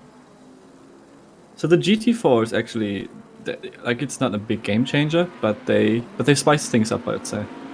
Like when you, for example, I had a few moments where when a GT4 wasn't completely making obvious where he wanted to go, like line-wise, and that's like pretty much necessary when you drive multi-class, so you can, as a faster car, you can predict the car in front. And yeah, I had a few moments there. Bit Code Brown, but yeah. Otherwise, yeah, they spice things up. We had a few occasions where they actually helped us. There were obviously also a few occasions where we met the maggots and backits and we lost a lot of time. But yeah, I guess everybody has the same problems, so it can hit everybody in terms of getting lucky or unlucky with GT4s. But yeah, it's a good addition, I guess. Sadly, there are not more. I don't know. We were talking to Timmy before about what might actually spice up the sort of, not spice up, but incite more people to drive those GT4s. I mean, what do you think? Because I feel like most people are just going to be going for the GT3s because they're the quicker car. What could be done to sort of make the GT4s more inviting? It's a good question, actually. I don't know, really. I mean, personally, I know both, obviously, but I decided for the GT3 because it feels bit more planted, bit faster, bit more fun. But I don't know, maybe make it mandatory that you, I don't know, have to get a certain time, and if you qualify under the certain time, you have to drive the slower car. I don't know. I don't really know how to make it more interesting. It's just, I guess it's just if you like GT4 or GT3 more. Obviously, GT4 is more controllable. I guess at some point, if sort of leagues become big enough, if events become big enough, you just have sort of, obviously you can only have so many cars on a server. If you have sort of maximum allowances for the GT cars, and then it sort of forces people to drive the GT4s, or maximum allowances for the GT3 cars, it forces people to drive the GT4s if they still want to take part in the event. I don't know, you could do something like that perhaps, but or like you say, maybe sort of, yeah, if they don't, like nobody chooses a class, you just get assigned it based on how quick you are, something like that. Yeah, I mean, we have a few smart people in our mod team, so I guess if they want to have more GT4s, they will figure something out. They always do.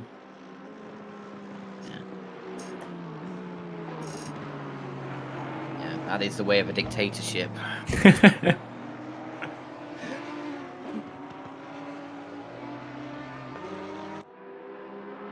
I will say though, the 50 minutes I've been on air, they've actually flown by quite quickly. So that's always a good mark of a race. Time's flying by when you're having fun and in game, you know. We've just gotten ourselves into midnight at Silverstone. Just over 3 hours left to race. Well, darkest of darks in the night. How easy is it with the lights? Is it are the mirrors getting blinded a lot? Is it easy to sort of spot cars ahead of you and sort of obviously in sim racing you can have like sort of not timetables but information on the cars in front of you, the gaps and stuff, so you sort of know what's coming up. But is it sort of easy to identify cars in the darkness, or is there some issues with that? I think you identify cars by basically looking at the delta or something, or like the real-time black box. Yeah. Oh yeah. Ooh. Getting a little bit of a shuffle there. They were kind of, it's like the Porsche there went off into the grass, and I believe that was Matthew Turley, I believe, looked like had a little bit of a moment there going into the... Yes, and I believe the Porsche of Mattias also, well, yeah, he definitely got ahead, but I do believe Matthew behind was just had a little bit of a moment there through that corner. So it looks like he got shuffled a little bit wide, and then Mattias got through just because of that. But they were definitely going pretty crazy there. I think that Porsche was in the grass for a good bit of one of the straights back there.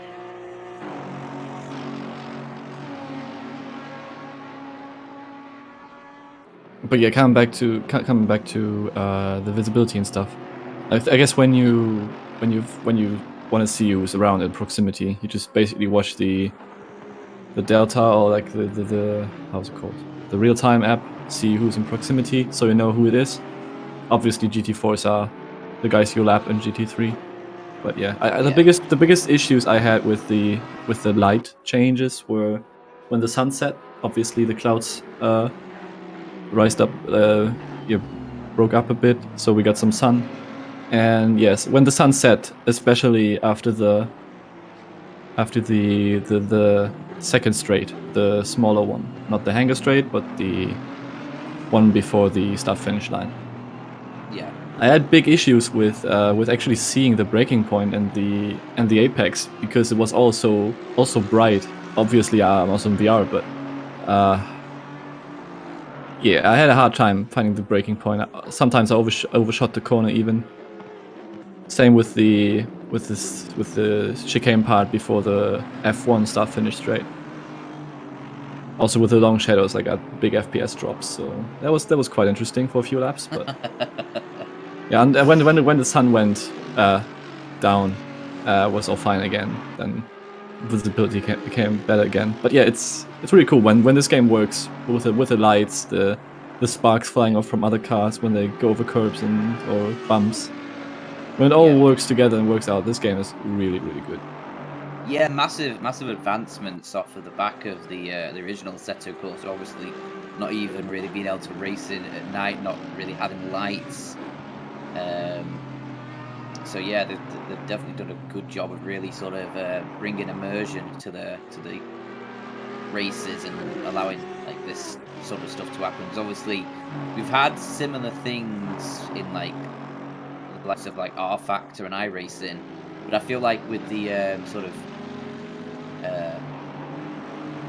the quality of the graphics on Competizione, it sort of makes these races feel more alive. Yeah.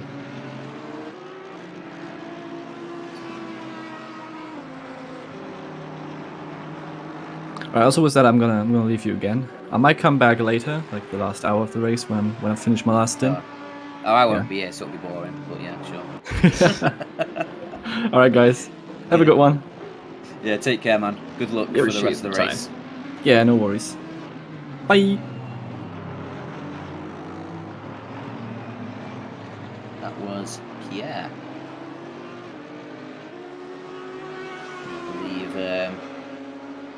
I believe they're still rocking about in P3 right now. So. Yes, that is the number 210 car of, what is it? Carl Cat. What is it? Oh gosh, Carl's Import Casual Adventure. There we go. Got it. Yeah. Definitely making our life easy with that team name, aren't they? Yes. Carl Sim Sport Casual Adventure. Geary's been out there for a while and pounding in some laps. Does have a Goldie behind him though in a Lexus. Yes, and that, I mean, there's only a second in it right now. So I think that is a little bit of concern for them.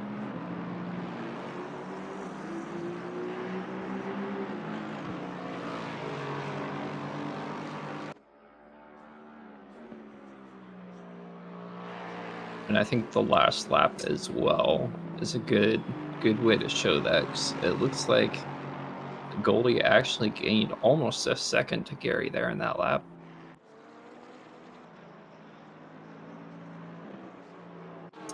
That's not fun. Yeah. So I think I mean, it is for Goldie, but not so much for Geary. Yeah, I think by the next lap we might have some fun going on there. If we go back further into the field, very wide from Matthias there in the Porsche. Definitely seems like he's been taking those off tracks a lot more than a lot of the other drivers have been. So I always feel like I see that Porsche just way out in the grass or way out in the sides. He's taken an ambiguous racing line. Has there been many issues with track limits? Drivers getting penalties, or? I think we've only seen like one so far. I mean, the stop and go, the 30-second stop and go, I don't think was for track limits, but we did have a drive-through, I believe, for track limits earlier in the race. However, after that point, I don't think I remember anymore.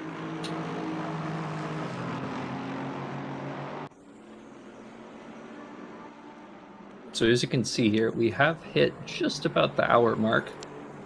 It does seem that most, not quite everybody, but a lot of people are still on that kind of 1 hour pit stop cycle.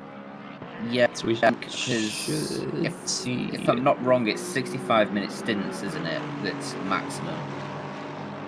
It could be. That might be a little bit of fuel saving to do that, but it could be. Yeah, I feel like most teams are sort of on 1 hour per stint.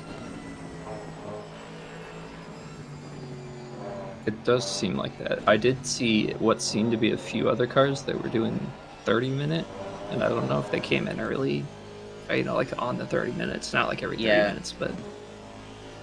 Yeah, could have been some early issues, maybe a bit of damage that caused an early pit stop, something like that, and sort of threw them off the usual strategy, I guess. So have to wait and see.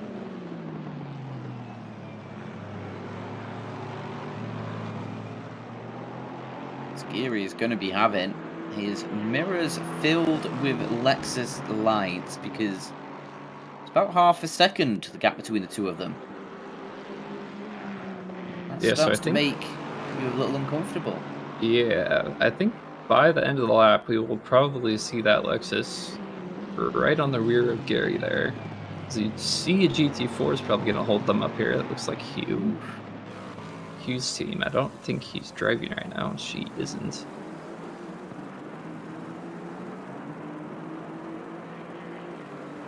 A little bit awkward there, but they navigate their way through. Oh, it's Hugh is driving. I correct. Let me just correct myself there.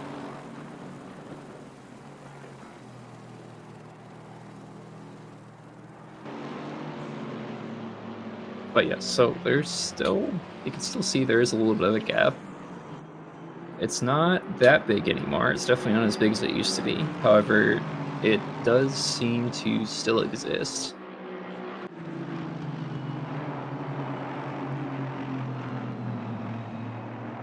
So go back further in the field a little bit here. There is a little bit of a battle going on. It's not too much right now. About a second or so between those two cars. There is a lap car in between them. As you can see, I believe that is that an Aston? I can't tell. Yes. So that red Aston may either, I'm not sure if it's a faster car or a slower car. Yeah, it's a well, it's technically a faster car. It's P11, the number 288 Aston Martin. That's sort of between them right now, but Yes. it is Shafty in that 76 that's trying to get on the back of Swafford. As you say, just over a second between the two of them, about 1.5 seconds. And also up front is, I was just thinking then, look at Ashley Bloomfield as well, closing in that McLaren on towards that Geary and Goldie battle for P3. So that could be an interesting one to follow as well, because I think just a couple of laps ago, that was about a 5-second gap from Ashley to Goldie. So at McLaren, it's closing in.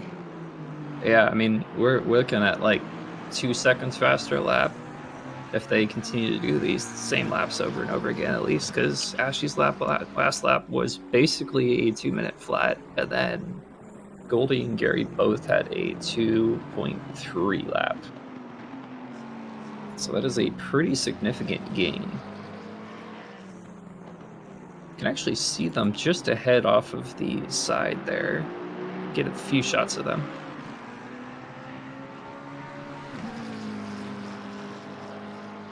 Oh, as it looks like, I believe just the number 1 car, or well, not the number 1, the position 1 car, number 577 just came to the pits. So they're doing their routine stop right now. Goldie's just come into the pits as well from 4th. Yep. So everybody's doing... Ooh, has missed the pit stall a little bit there, did Goldie. However, shouldn't be anything major. Other than that, it does look like they are... Maybe they'll try to save a little bit extra. They were a little bit past the 3-hour mark. So maybe this could be some strats here going on early. Well, I think the aim of the game at this point is to try and just do at least an hour on your stints. To try and get over the hour mark before you come into the box. I think because that just leaves you a little bit of wiggle room later in the race if you need to have a short stint. This is definitely true. However, I would imagine that at the end here, if they can hold out just a little bit longer, they might get some time in the pits.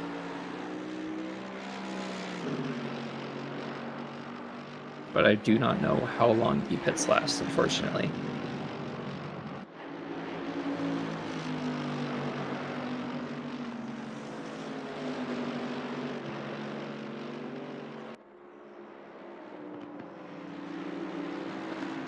So as you can see on your screens there, the number 287 of Chemo has now caught up to the number 153 of JKTC. This should become a bit of a battle here. They have been getting closer and closer every single lap, I believe.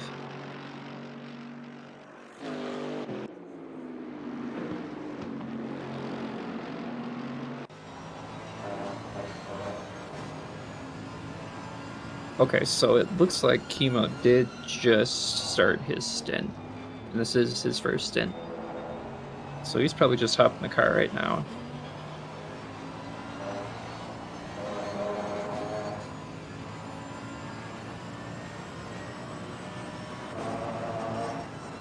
I think we will have to wait and see how this battle goes, because if he did just come into the pits, then I would assume that his tires are probably not warmed up yet. So Not stopping him from having a little bit of a look, yeah. I mean, that is full position as well as Bentley in front. So, not gonna pull any punches, I don't think. But we wanted to try and get past that Bentley as quickly as possible. Chemo definitely has the pace to try and pull away as well once he gets past. But we'll see how big they can make that Bentley. How much of the track they can fill up with just one car, and so far doing a decent job. Yeah, that Bentley's really struggling off the corners though. Yeah, you can see just that the AMG just has that sort of pulling power to get off of those tight corners. Just has to sit behind for just a moment, and actually allows his brother AMG, I guess, to get through the and so that was Pete Roll, obviously the P2 car, Supernova car, that just coming through to lap these two. Splits up the battle a little bit, but before long they are together again. As they pretty much are at this point. It looks like, I believe the number 153 Bentley there did end up lifting quite a bit. So that kind of put everything back into the game here as we see him almost nose to tail. Yeah, I think they're just making it easy for everyone there. Just lifting off before they get to the corner allows Pete Roll just to have that sort of racing line just without having to worry about where the Bentley is, because they're obviously already passed him. I was going to say that GT4 might play some games with them, but it does. Ooh, that was a nice sender on the outside, but not going to be able to keep it there as he tries to dive down the inside. It looks like the Bentley had to rearrange where he was going there. But Chemo probably gets the job done here. It looks like the Bentley's not going to be able to catch back up unless get another dive bomb, which could be possible. Looking for it. I don't think they're going to be able to do that as they back out.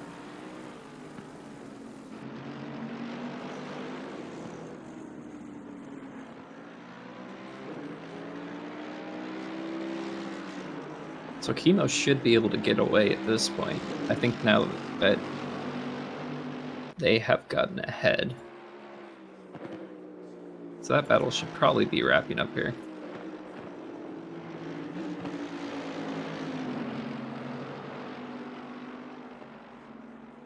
Although maybe not. It looks like the Bentley has some good top speed.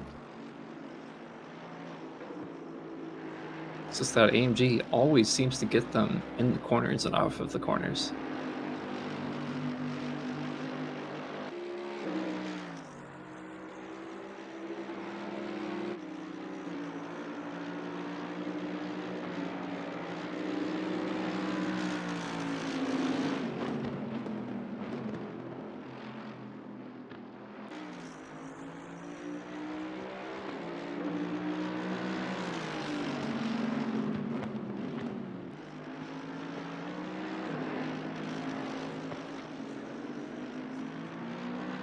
Just looking towards the top of the field.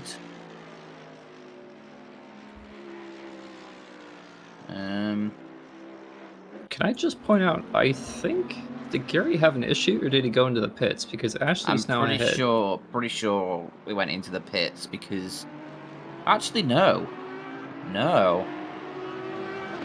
Ashley's been able to get past because 3 seconds is the difference between the two of them. We saw the Lexuses pitting earlier. And now it's Philippic in that 397. That was involved in that battle before, but I think it was Goldie who was driving before. But yeah, Geary lost position to Ashley Bloomfield there, so the 33 now into the top 3. So you can see on your camera there, we had some little bit of traffic going on. A little bit of tussling going on. Looks like they might go side by side. Tries to get a little bit of a lunge there, that Bentley, but not quite. Leaves a little bit of room for each other there, but not really too much of an opportunity. Ooh, that might be a little bit of a bump, but not quite. That was very close.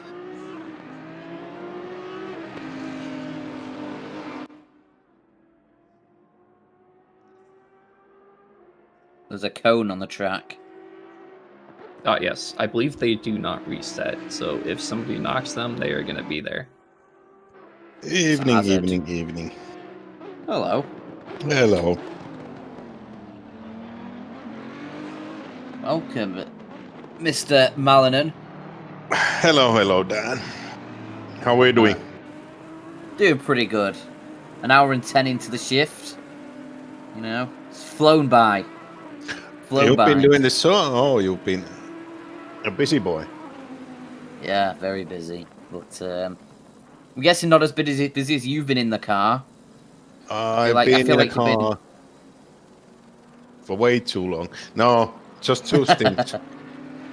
The second one was actually a very decent one, only with a few problems, but yeah, battle is still going. I'm rigging up. You can concentrate on the battle, and I'll rig up my screen so I can see what's going on. Oh, as Sherman loses it, he keeps it off the wall.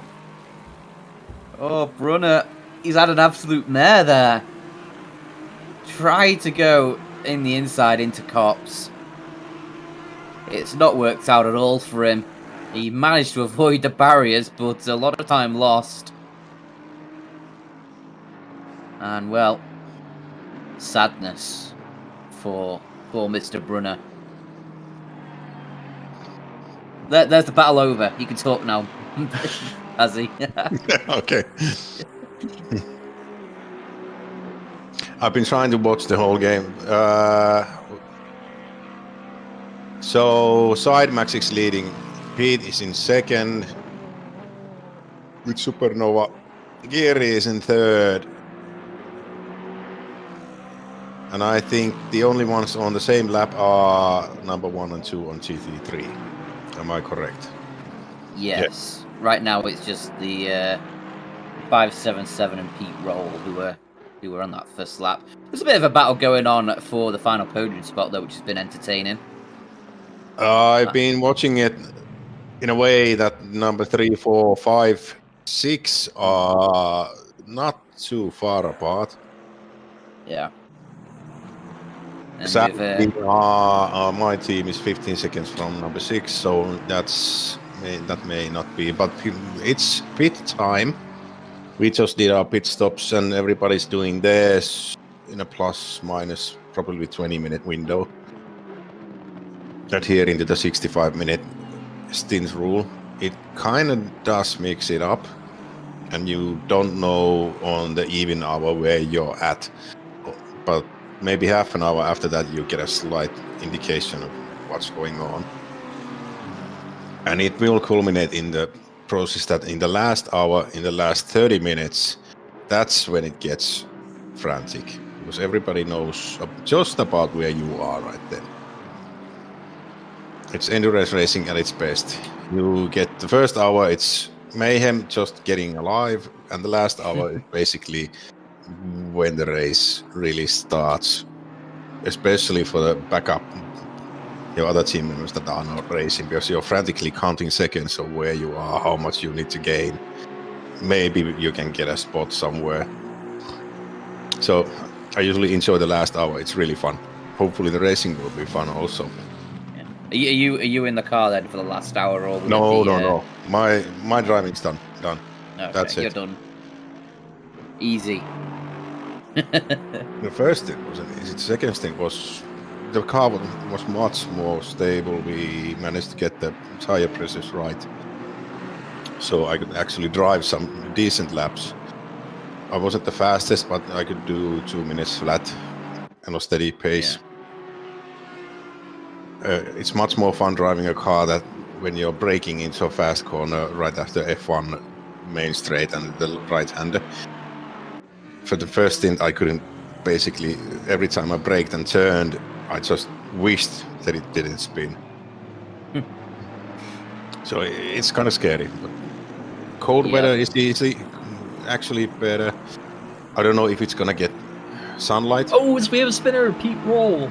Just gone around. I just saw the tail end of it. To get a replay here. Yeah. It looked like there was some traffic that might have happened here, or somebody got run over, maybe? That's Pete Roll in front in the 7. And there's also Kimo behind. Yeah. Oh, no. Kimo is going fast. Pete goes just lost on his own. That's in I think they're struggling with the tires, maybe because the weather, slight degree changes makes your tires really bad at some point. The pressure drop, and then the corner handling changes in certain corners drastically. But that was basically he went off the racing line to the rubbery bits.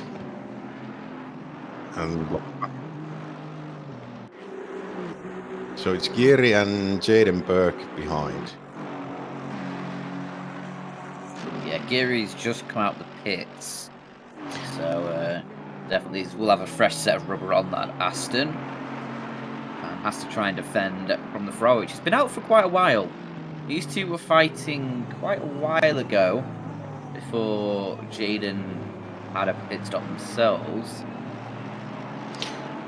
So we are safe to assume that this is the position, and this is the order after pit stops are done with these two at least. I'm not So it's a sure. close I feel battle. like I'm not sure because Jaden's slightly out of sequence with pit stops.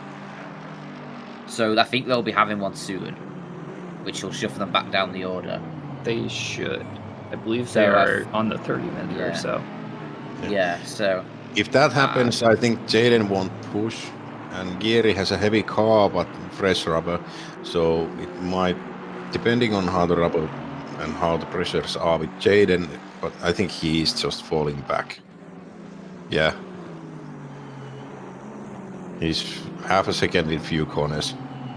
He can't keep up with Geary.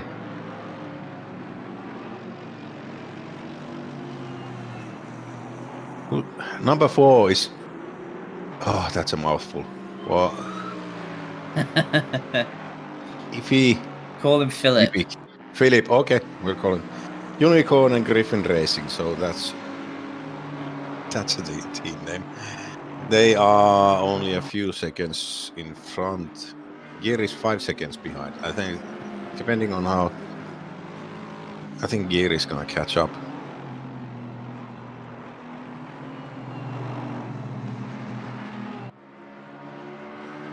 If they manage to get the pressures right, it's on fresh rubber. It's just a joy to drive. And the cold weather, the grip is better. Yeah, 1.5 seconds nearly dropped down, so Geary dropped. And then we're to Tolsma, who's behind Nguyen. Oh, he went by. So it's not updating yet.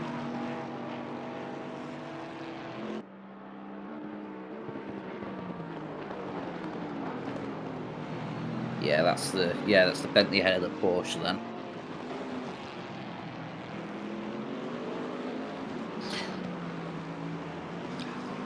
Gotta say the Porsche coloring of has always been in every race the same. Yeah, it's very vibrant. Yeah. We were saying before, it's probably works out quite well for the night races. Easy to spot from other cars' perspective, I guess. Yeah, but you put a light on it and it's horrible. It's just horrible coloring. And they have it on every race, the same color.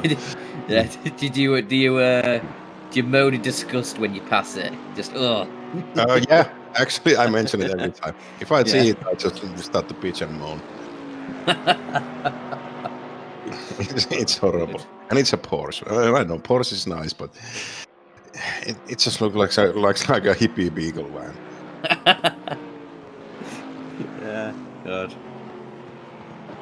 That's the problem, though. Yep. You keep mentioning that you hate the Porsche, and they'll just keep using it just to spite you. Probably, yeah. And I think it's one of the best cars around, so they tend to like it. Yeah. But I don't know. It's hard to drive fast. You really have to know how to drive it. I guess setup plays a big part of it as well. Yeah. Because I think sort of, as I'm not obviously as clued in, but I feel like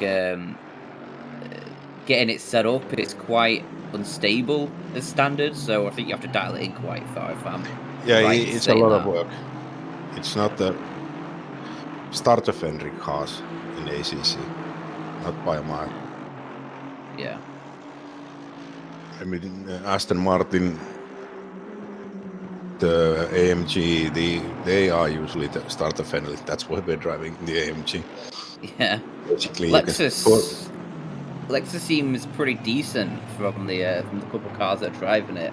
They're up towards Lexus, the I top think of the field. Lexus in Silverstone is really good.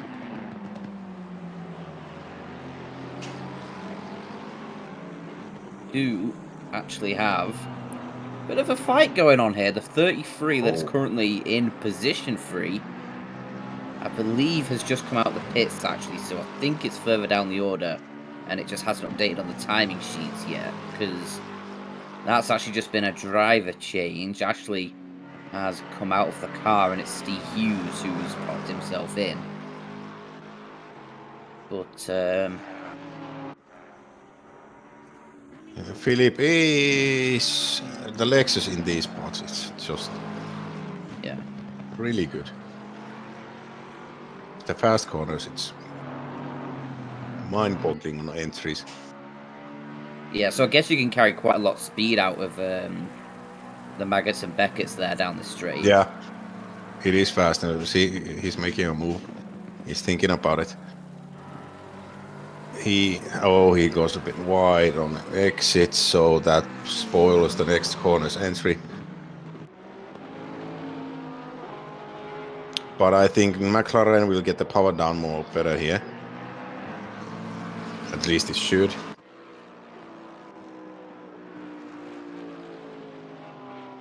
Didn't go as wide, I don't know why. Maybe he just wanted to cut a shorter line. So Hughes... If they are similarly paced, it's really hard to get a good pass attempt. And he's gonna... No. He's trying to show himself in the rear mirrors. Yeah, he's pressuring. He's just showing himself in every spot he can. He's putting enough pressure, so maybe Hughes will basically just make a mistake. And that's the best way to get somebody to do something. Oh, that's the mistake. There's the mistake. Yeah. In the way. No, that was just miserable. Bit of McLaren on McLaren action there. Yeah. That's not how you want to get past. No, but it's a pass. Yeah. The other guys just fuck up. It's okay. Yeah. Better for you, so you don't have to sweat it as much. Yeah, Philippic will be grinning from ear to ear on that one. Easy pass. Easy pass. No actual work done on it. And I think I don't know. They are similar paced. Yeah. I need to get my lap timers working somewhere.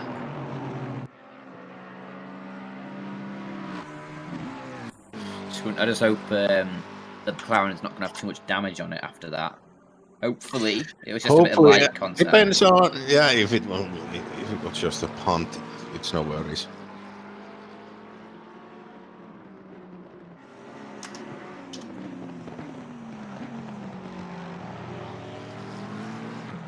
$153 GT4s.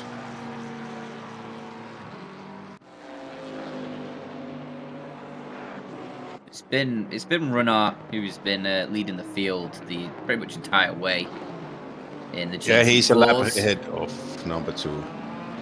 Yeah, it's been pretty much almost always a lap between each of these the GT4 cars. It's been a pretty spread out field, but it is the 610 BMW in the lead. We've got a few McLarens. The 27 is currently in second, a lap down, as you said. And that Camaro from Basson, Nico Basson, is in that third position. Has been occupying that third position for quite a while. Just chugging along. It was Hugh Messenger at the wheel before, but recent driver change. They are in third. And the last two McLarens, Colin McNaughton, the 88, down quite a ways on the Camaro, and then the other cars ahead. And still at Bob 768 McLaren as well, rounding out the field for the GT4s, and another lap down on the car ahead. So a pretty spread out field, a very isolated race. This is just endurance for these guys, I guess. Just trying to stay out of trouble and hope that you're not going to get punted by GT3. Well, that's the most dangerous part when GT3 or basically several of them come. That's when the corner speeds and especially exit speeds are just basically horrible on the GT4s, and that's when you fuck up the most. Yeah. So I would like to come back and give a point that I believe like P2 through P almost maybe 7 is all actually seemingly pretty close, but I can't tell for sure. Yeah, I think the number 7 Mercedes, currently driven by Tim May, that's had quite a few issues recently.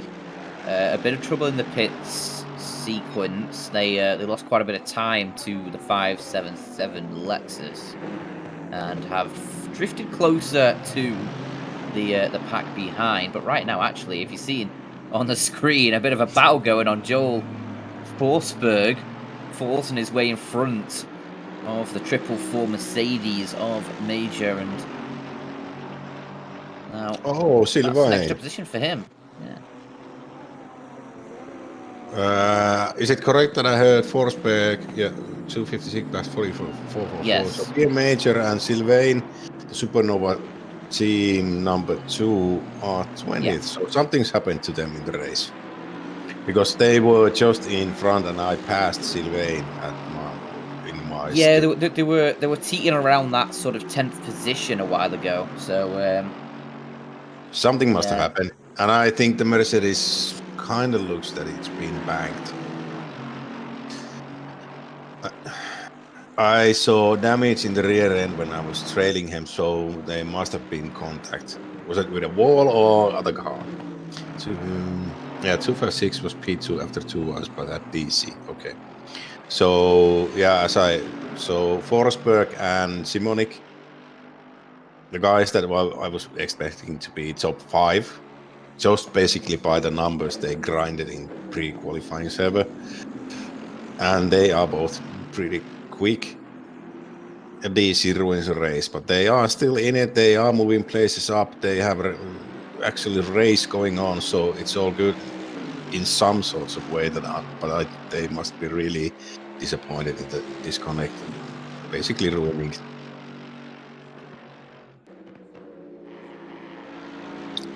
It's Hugo and Pope, 911 and 420. 2 Mercedes. It's a pretty Mercedes-packed field. yeah, I was gonna say, it seems like every single battle seems to have a Mercedes in it somewhere. But we'll see. We'll see just a little bit of time between the two cars. We'll see if Mr. Pope, whether he can force a way past that.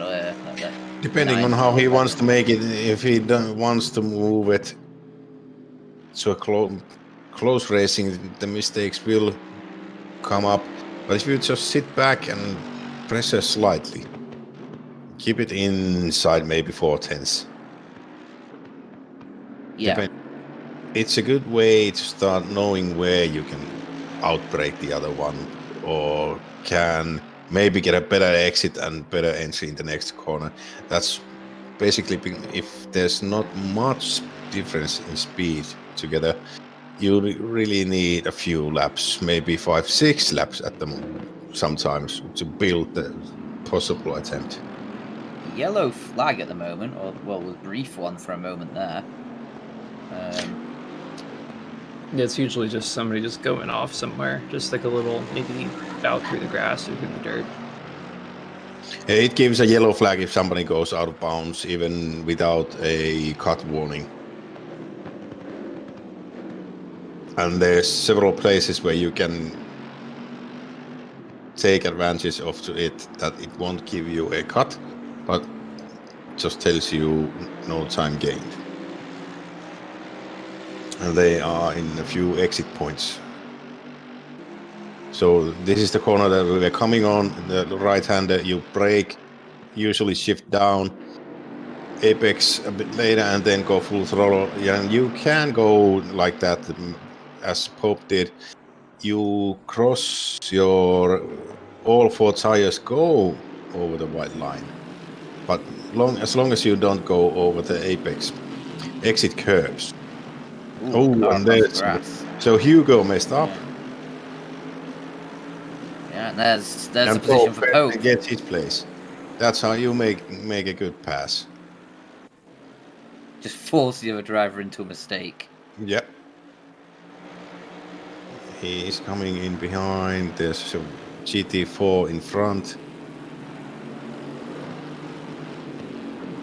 Yep. Just snaps. Yeah. Entry braking. There's a point where you have to brake, and the GT4 is much slower in the apex speeds, so he had to brake while he was apexing. Usually you're on the throttle a bit, so the car is stable, but if you brake at that point, the Merc will spin easily. So if we go back to the live pictures here, Cameron Pope actually had a moment into the wall there on, I believe, what was almost the front straight there. Oh, I couldn't tell for certain. Actually, I guess this was the sort of F1 start area. And then the F1 straight. I should know these names better, but I do not. However, I would like to mention that Hugo did now suddenly get back ahead because of that. Yeah. No replay of the action. We'll just have to assume that something happened. Well, it did. Well, yeah. It did look He's like it. getting It in, just- so just I think his tires are done. Did he actually touch the wall, or was it just a bit of a half spin? What actually? I could not tell. However, he was very close to the wall when I looked. Okay. Now, as the pit Interesting. strategies come, it's 2 hours and 26 minutes left in the race. As I figure out, most teams do it in 60-minute stints. Yeah. But this is it an unscheduled stop? Does he have damage? Because it's not basically on the hour. It's not a stop. usual, yeah. There's a few cars who are sort of out of sequence. Obviously, we talked about the Ferrari before, which has now made its pit stop and has sort of shifted down to 8. But there's a few cars who are out of sequence from sort of earlier accidents and stuff, and sort of just rolling with like on the hour stints from that. It'd be interesting to see how that sort of changes things at the end. I feel like it's going to mean just an extra pit stop for them, which is definitely not going to help in the grand scheme of things. Because if you're having to go if you have basically an extra pit stop at some point, it's an extra, yeah, basically 45 seconds, 50 seconds Yeah. time lost, purely. yeah. And even if you look at like the battle from like P3 to, well, I guess. Have a look at the time in it. Basically, P3 until P7, P4. Yes. It's tight. Yeah. Any small mistake will cost you a race. So you run too much over the curbs, it starts to lose tire pressure. If you continue using it that way, you might get a puncture. You might hit a wall, GT4.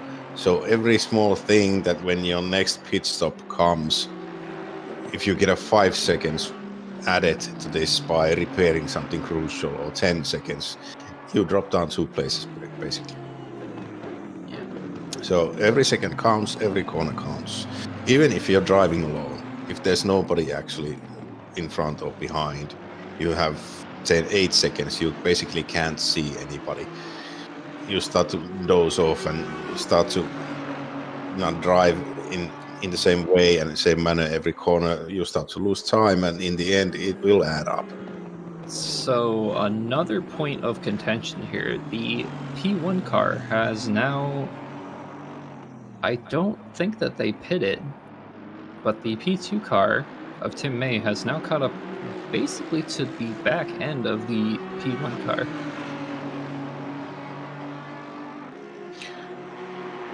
Which I do not believe was normal, because there was a pretty significant gap there before. So I would assume that the number 577 car must have pitted.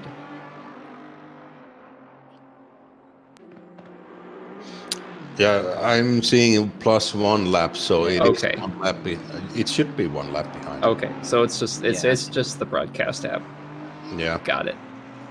Because I was gonna say the gap said it was really short, and then I was like, wait a minute.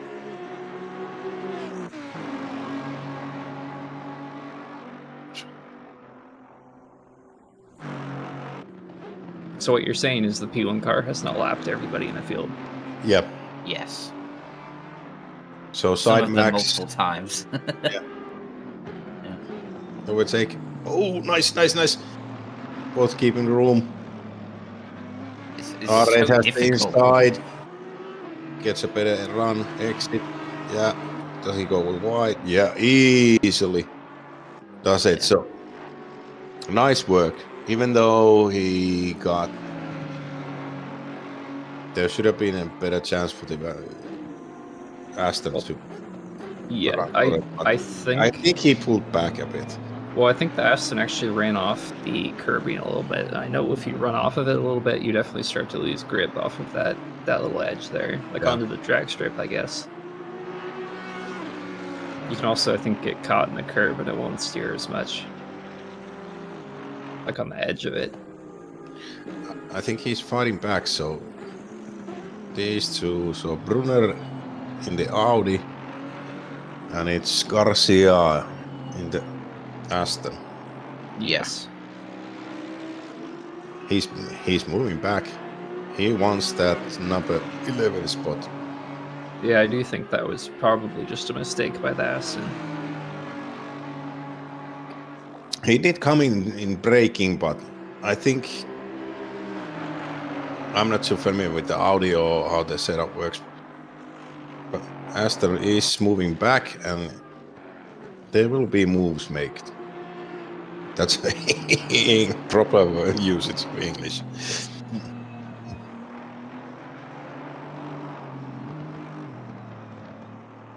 But if the R rate is better in braking, the Aston has a hard time on making a move. This is R rate made to move. I think the Aston Yeah, actually he just got gains a a better little bit under exit. He's braking. gonna make the move. Yep. Yep, see, there you go. Yep. And nicely done. That's a proper move. Very So, nice. now the question is, will the Audi catch back up? Well, he's got the draft, and I think I don't know how the lap times are, but I think the Aston is making some ground.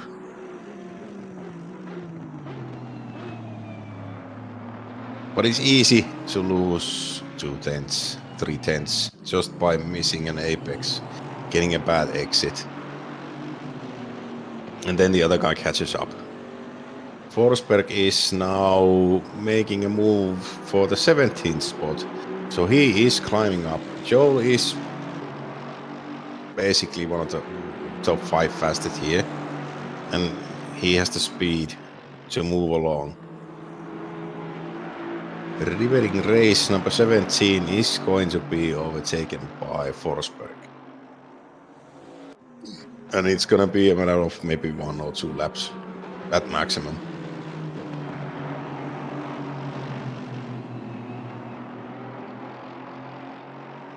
They both are.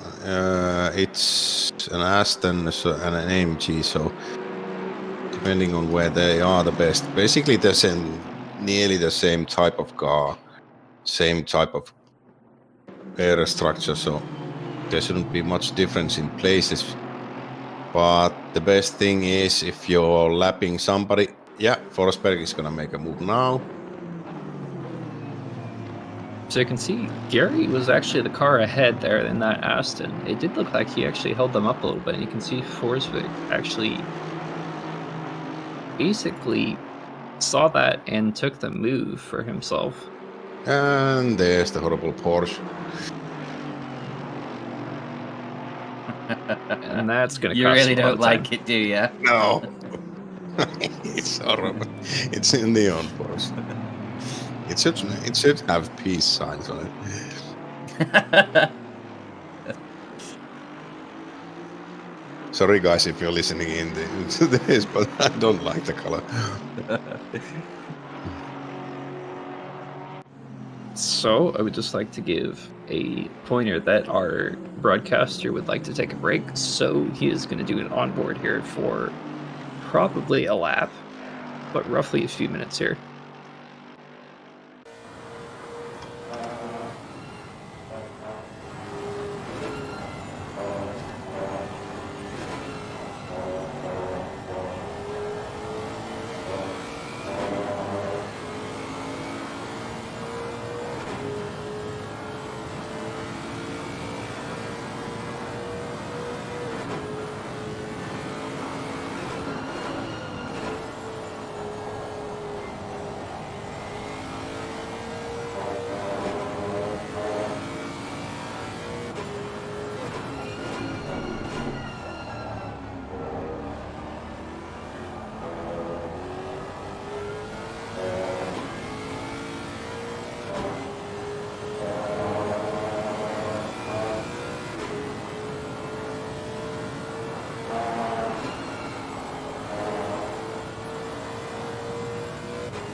I think we are back. Can you jump to Jimmei? So Supernova Racing is pushing. His last lap was 2:02. And he That's a got Lexus a behind. 2.1 second, and the Lexus is moving up because Tim made a big mistake. He lost 4 seconds in that. And the number 3 Lexus of Philip, he's got Jimmei in sights. And we've got 2 hours of racing left. So he's got his work out.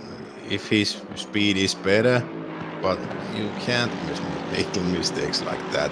Drive off. Hopefully survive it. So there's a battle of P2. And there's a battle of P4, 5, 6 in some way still going on.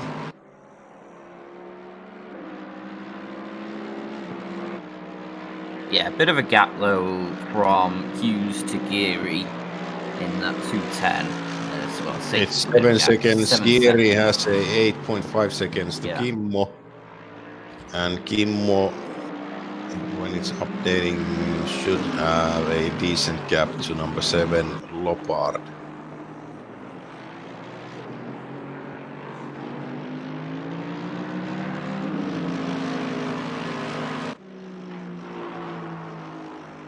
It's not updating for me.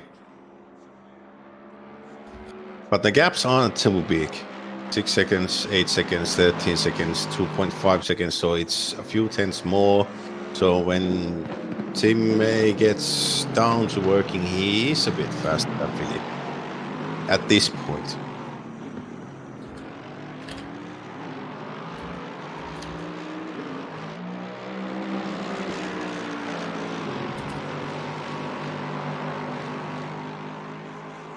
Yeah, that's a very... I mean, obviously behind Timmey there, that's the Lexus that's actually a lap ahead. And Yeah, so then- number 1 is behind Jimmei, and then number 3 is behind number 1 position. So there are 2 Lexuses behind a Mercedes. Yeah. But I mean, that's an actual race going on, depending on how. I think Cormac, so Side Max Motorworks Racing, Cormac Ryan, Meenan will give way to Philip when he catches up because he doesn't want to obstruct in any way the number 2 placing struggles. And if somebody went, yep, Philip ran from the grass, so he failed in Baguettes a bit. So let's see how much of a gap that puts him behind. 2.9 seconds at the moment. So it was under 2 seconds. So he lost a second there. And maybe got a cut penalty for this. And as we know, when you get your 4th cut penalty, you get a drive-through.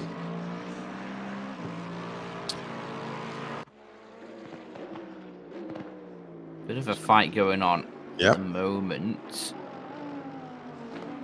as he's just under a second, actually, Robert Black, behind the Bentley of Lepard. So potential to try and move up into second for the Ferrari driver that we were saying before is a little out of sequence on the pit stops compared to what we were expecting and what the rest of the sort of drivers are doing. Obviously going for like the sort of every half hour, or not every half hour, but on the half hour every hour, rather than on the hour. But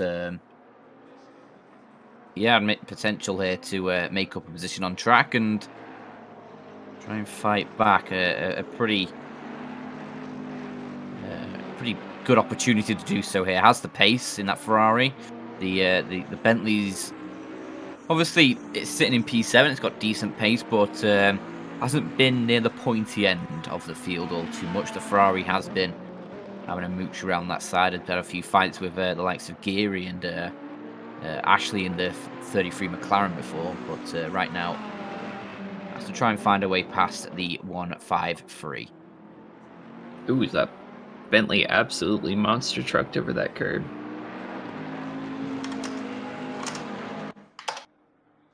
Definitely something that you don't want to do, especially when the sausage is essentially, like half a foot tall.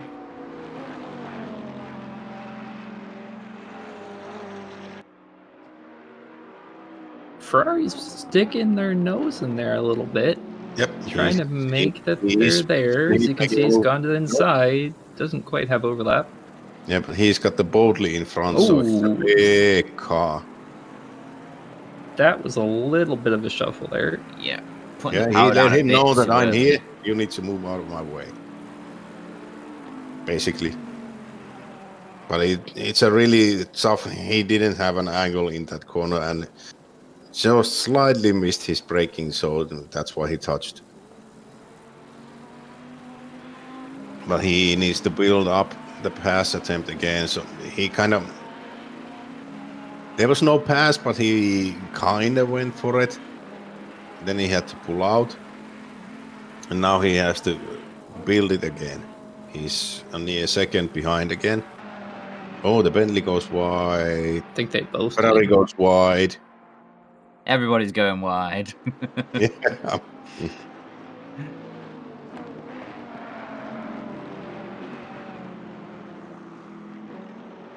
He is catching up though. And the Bentley knows it. And the Ferrari should have an advantage on some of the corners easily because it's a more nimble car, but the Bentley is good. He won't get a pass on the straight, I think. I think the Bentley should top out more.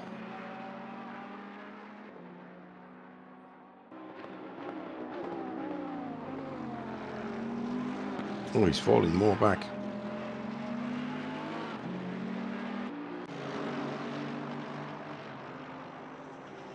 So the Turley brothers are still in it. Turley Sim Racing, red and black. Yeah, has, I think, just...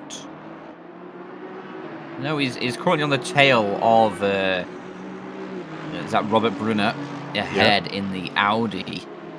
A couple of seconds back, but definitely within reach of that Audi, so potential for a pass further back in the field. And actually, is that the Audi going quite slowly? GT4s. Yeah, BMW getting in the way a little bit. It's a bit There's of always when you go Maggots and Beggets and there's three cars with various speed going in it, so it's gonna easily do something stupid or somebody's gonna make a mistake. Yeah, that's the 444 Mercedes as well, just at the back there. Not in the fight, is down in 18th, that's Bien Major. So, not actually in the fight, but just a bit of a distraction for Turley to try and deal with, having those lights in his rear view mirror. It is always distracting if somebody is similar pace and going just behind you. That's why I like to flick my lights. If Sylvain is listening. But like Turley's doing. Yeah, I did it to Sylvain. I did it at the start because I was in the warming lap behind him, so I just flashed my lights the whole lap. And then when I caught up with him in the race, I just flashed my lights all the time. That's what you have to do. Get under the skin. Yeah. I was hoping he'd make a mistake, but I had to actually drive past him, so he didn't make a mistake. I just had better tires, probably. Oh, he was slower. Sorry, Sylvain. That must be it. Silly. Managing to stick with this Audi for the time being. Can't find a way past as of yet. Obviously, that GT4 BMW before did give a bit of a chance, but not easy to get a pass done through Magnus and Beckett. It's actually pretty damn hard to do so. And if you make it, it is possible to make a move, but the other one needs to give way. If they both bite, it's gonna turn out bad. Yeah, it needs to be a big sort of difference in pace, I guess, as well. If you can get a better exit out of the previous corner, sometimes it is really possible because it's a hard corner to apex well and get on the power fast enough and get a good apex, you get that 1/10 advantage, and then you can maybe slightly go get a tire in, but after that it's basically who's got the balls and are you willing to risk the accident. Golf Racing, Kimmo he's got up to Gieri. Yeah, actually I can. Had a bit of damage on the front of the Mercedes there. Looks like the I might have hit somebody in my stint. Okay.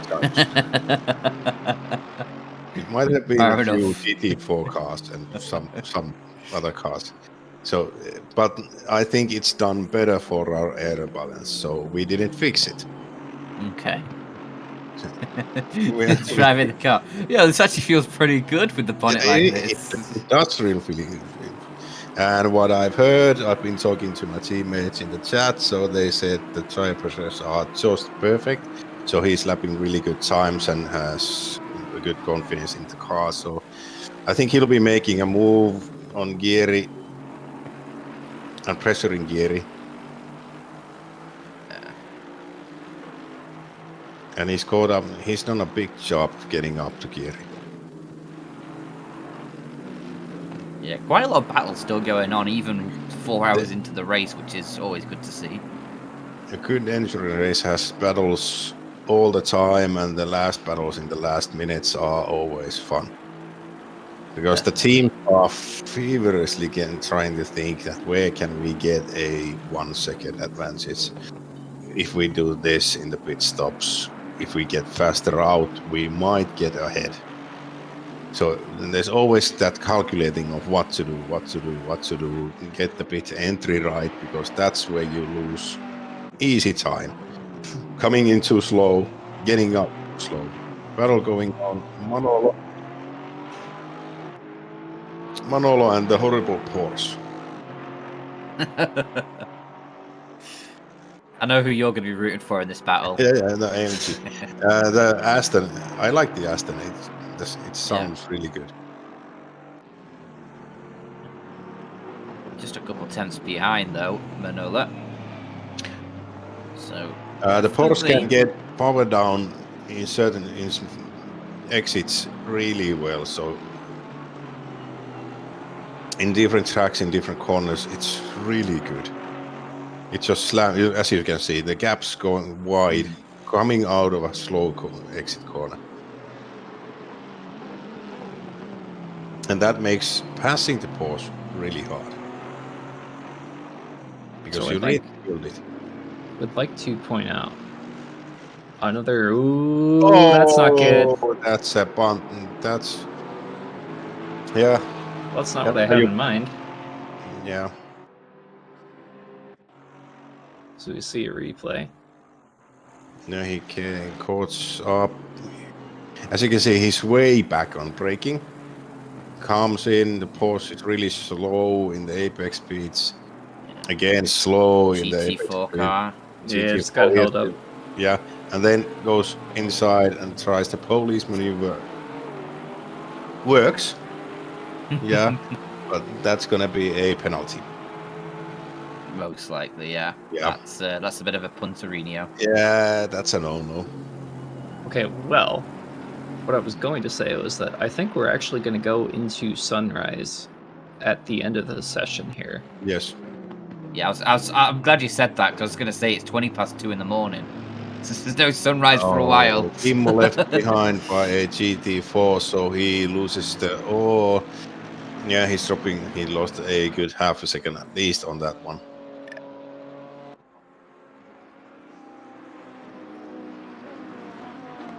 Yeah, Black's He's been able done a to. move. Been able to get his way past the past the team Bentley. name is just fun. Victoria's Secret. It's a good one. That's probably one of the best. In all honesty, Victoria's Secret. Yeah. Well played to them. I'll give them some. I don't know. You can have kudos. I don't even know if we have any VAF points. It's been so long. But you know what else has been so long? This stint we've had on the broadcast desk, I guess, the virtual desk. It's been 2 hours of me and Jeffrey. Pazzy Malon's been around as well. You've been nice. You've been guiding us through a lot of the sort of driving techniques, I guess. Yeah. Well, It's been very interesting. Hopefully, my inputs work in some way. It's always good to hear from someone who's actually driving inside the race, so that's always good. But from, I guess, me and Jeffrey, I think we're gonna sign off for our portion of the race and hand you back over to Weck and Boffle. I believe, Pazzy, you're sticking off a bit longer. If I'm not mistaken. Sticking out for a bit, yep, until I'm gonna hop back to my team's on Discord channel to figure out the rest of the race. But I'll be here for a while. And thanks. Yeah. It's good that'll be fun with you. I'll tempt Vic to tell a joke. I mean, if all you have to do is ask me. All you have to do is ask me for a joke, but I've got plenty of them. I've got plenty of them, but my time is gone. So enjoy the rest of the race, guys. It's been a pleasure to be on, and I'll be watching the end, I guess. Yep, I shall be watching as well. And as we're switching back over, so aren't the driver swaps. A lot of that stint max time coming up right about now. You're probably going to see a few driver swaps, maybe some last stint ace drivers coming in, clean up the field and take what they can.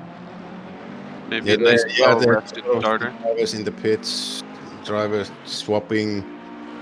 I think Kimmo went out again. Oh, it's Henry. It's Henry. Yeah, they changed as they should. It looks like in broadcast waiting room. Who is it? Joel Cole. That would be Henry Forsberg, I think. Does he want to come on? I'll go ask if he's ready. Yep. But quick recap while we were gone, it looks like the Bentley driven currently by Josh must have had some kind of misfortune. He fell down the ranks. Other than that, it looks like pretty much everybody kept close to where they were. Pierre's replacement driver lost a couple of positions. There's been a lot of racing, a lot of movements. There's been actual passes, and then there's been not so good passes by punting or somebody messing around. And then there's GT4s. Let's see. Runar is still leading in the BMW. Not the numbers. 27 Peck is second, and I think he is one lap behind Runar.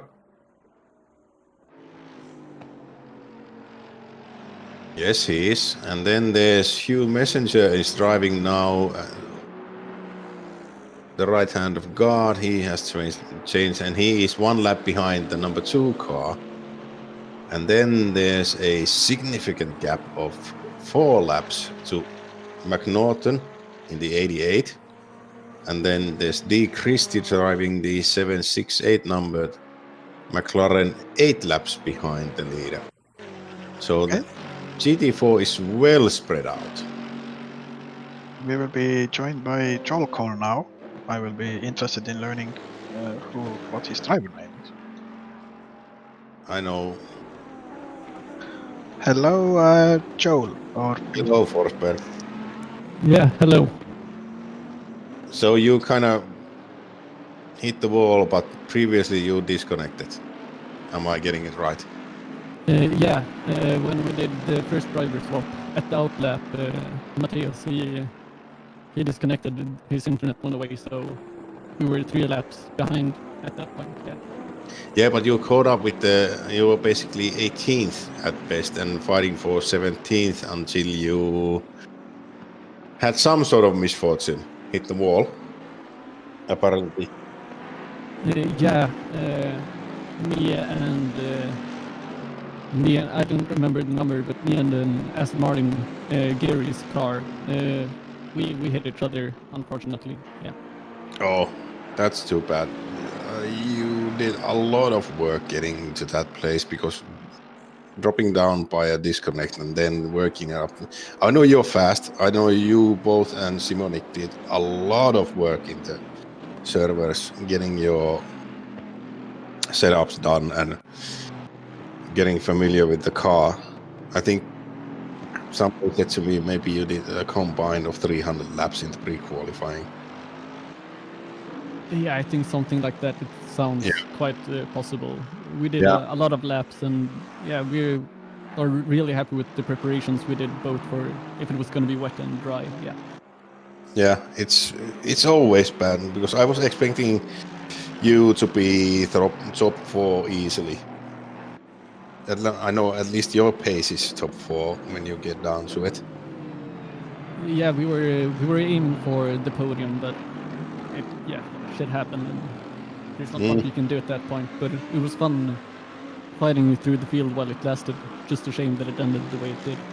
apologies to our viewers for the language used. Well, sorry, I want to interrupt. You were talking about the time you spent on setups, both wet and dry. What kind of differences, if you're willing to share, since it doesn't look like there might be a chance for rain at this point, what kind of differences did you find you needed to make for the wet setup?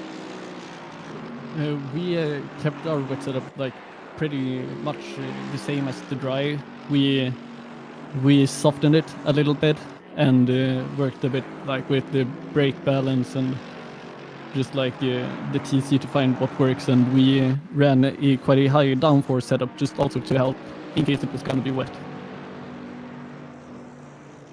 Yeah, that's probably the same as every car. You just dial the brake balance and TC and ABS is always movable.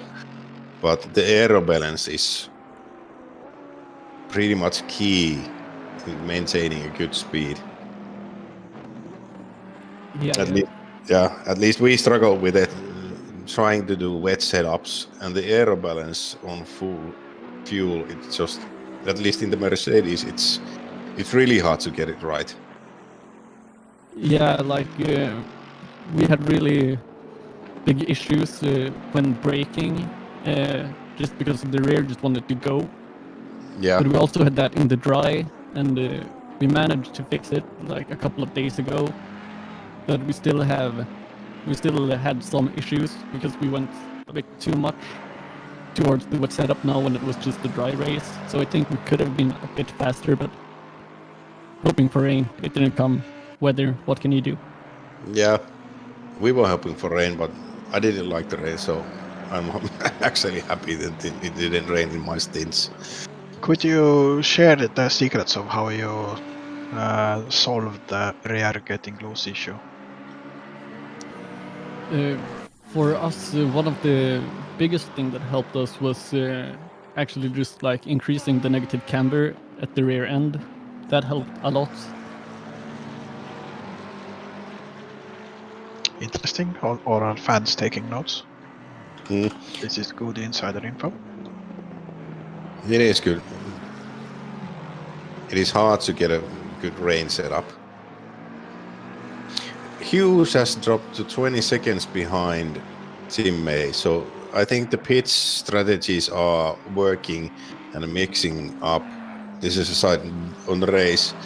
Everybody's pitting at a certain different time, so I think the next 20 minutes we need to just watch the mayhem of pitting and getting tires right, and hopefully the sun will come up, the track will get warmer, and everybody just loses their minds on what pressures to use.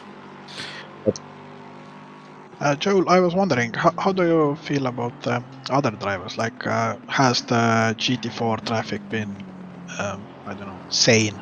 And you've been in plenty of fights with other drivers. Has it been respectful or a bit crazier than you would expect from an endurance race?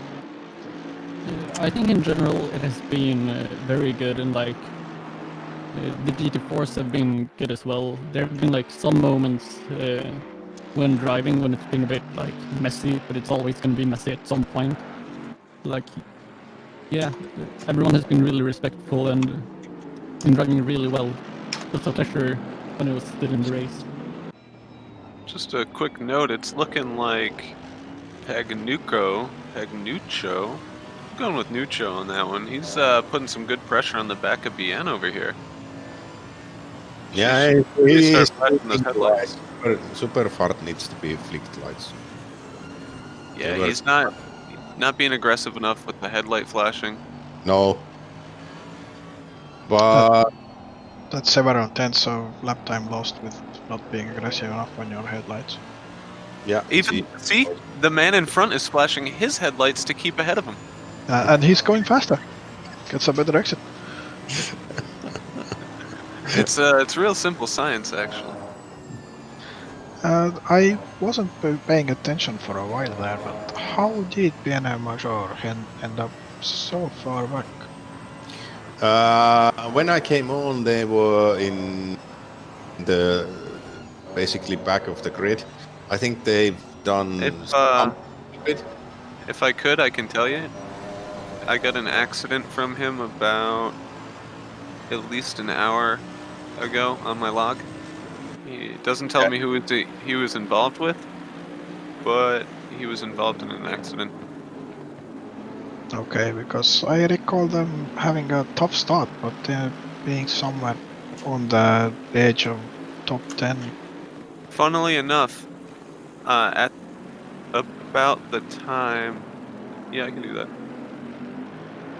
At the time that he had an accident, there was also an accident with 911 Pagnuccio and number 7, who is currently not on the grid.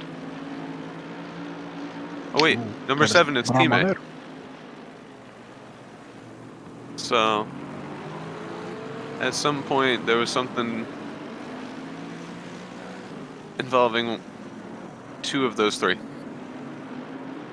Yeah, but they've been moving up. It's 16 now, but they are kind of out of sequence in their pitch strategies now.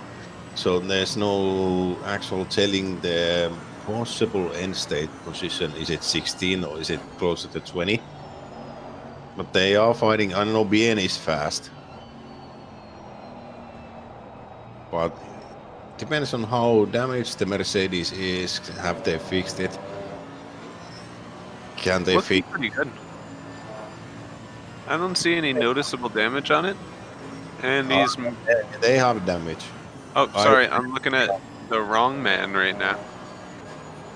I was looking at a Mercedes, but not the Mercedes. It is a not so beautiful red Supernova Mercedes, which has damage in the rear. But does he have any in the front? I have no idea. It's hard to tell.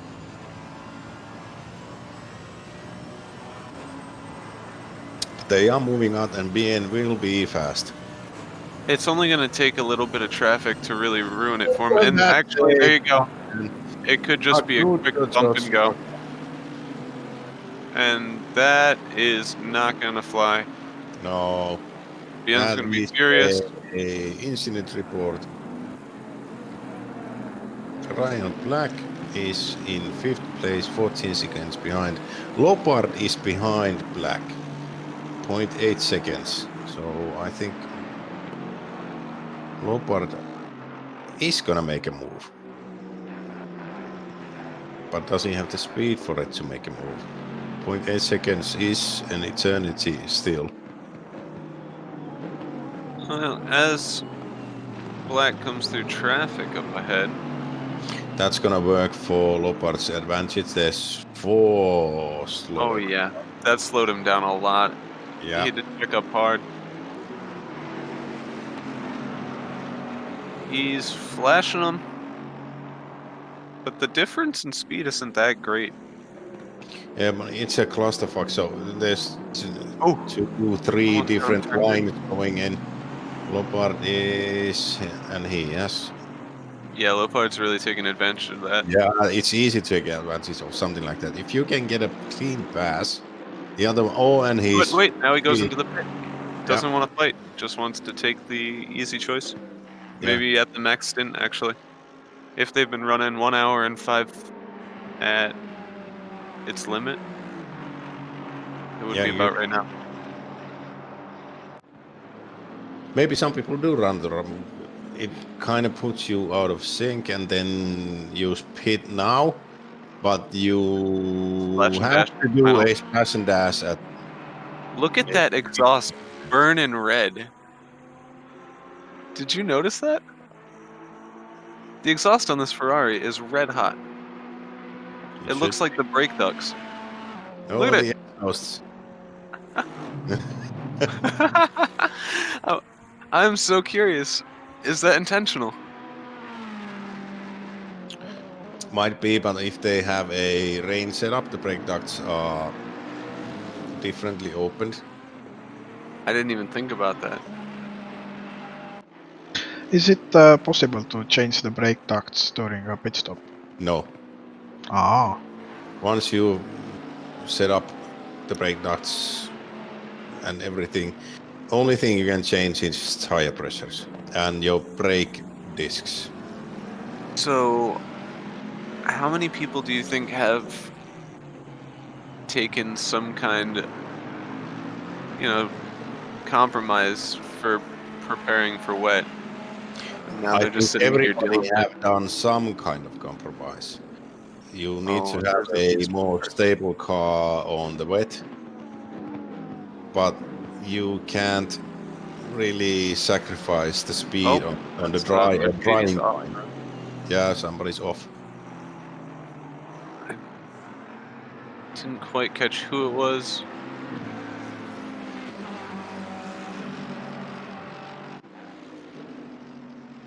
Oh, that's gonna be Jerry, driver swap. Yeah, Jerry has come. He took it. So Jerry's driving. Hughes is out. They are P4. Ryan Black is am I reading this? 0.5 seconds behind. Yep. So that is a battle of P4. Fun fact, P2 currently holding that best lap. And consistently putting down faster laps than P1. But the gap is, well, big. I must say it's considerable. Yeah, we walked away and Side Max was taking a lead. Looks like they've kept it pretty handedly. 42 They seconds. are keeping it easy. I know most of them are fast drivers, and I think they haven't made a single mistake in the whole race. And Even with the commentator's curse. Yeah. That's how you can tell a true professional. So shall we just praise them for about a couple of laps straight so they make a mistake? It usually works. They are so fast, and the delivery is so great. I haven't checked the Actually, delivery even. Is it good? they I do don't make know. some excellent videos, and they do some good promotional material for their teams. Yeah. They also have told me I could use all of Michael's lap guides for pre-race footage. Michael does really good lap guides. Yeah, he is a hot lap maniac. Yep. I disagree. He does lap guides that I cannot replicate because I'm too crap, so I hate them. And that's you. The Imola lap guide, for instance. Come on, guys, come on, the bell. Yeah, I know. So Ryan and Terry.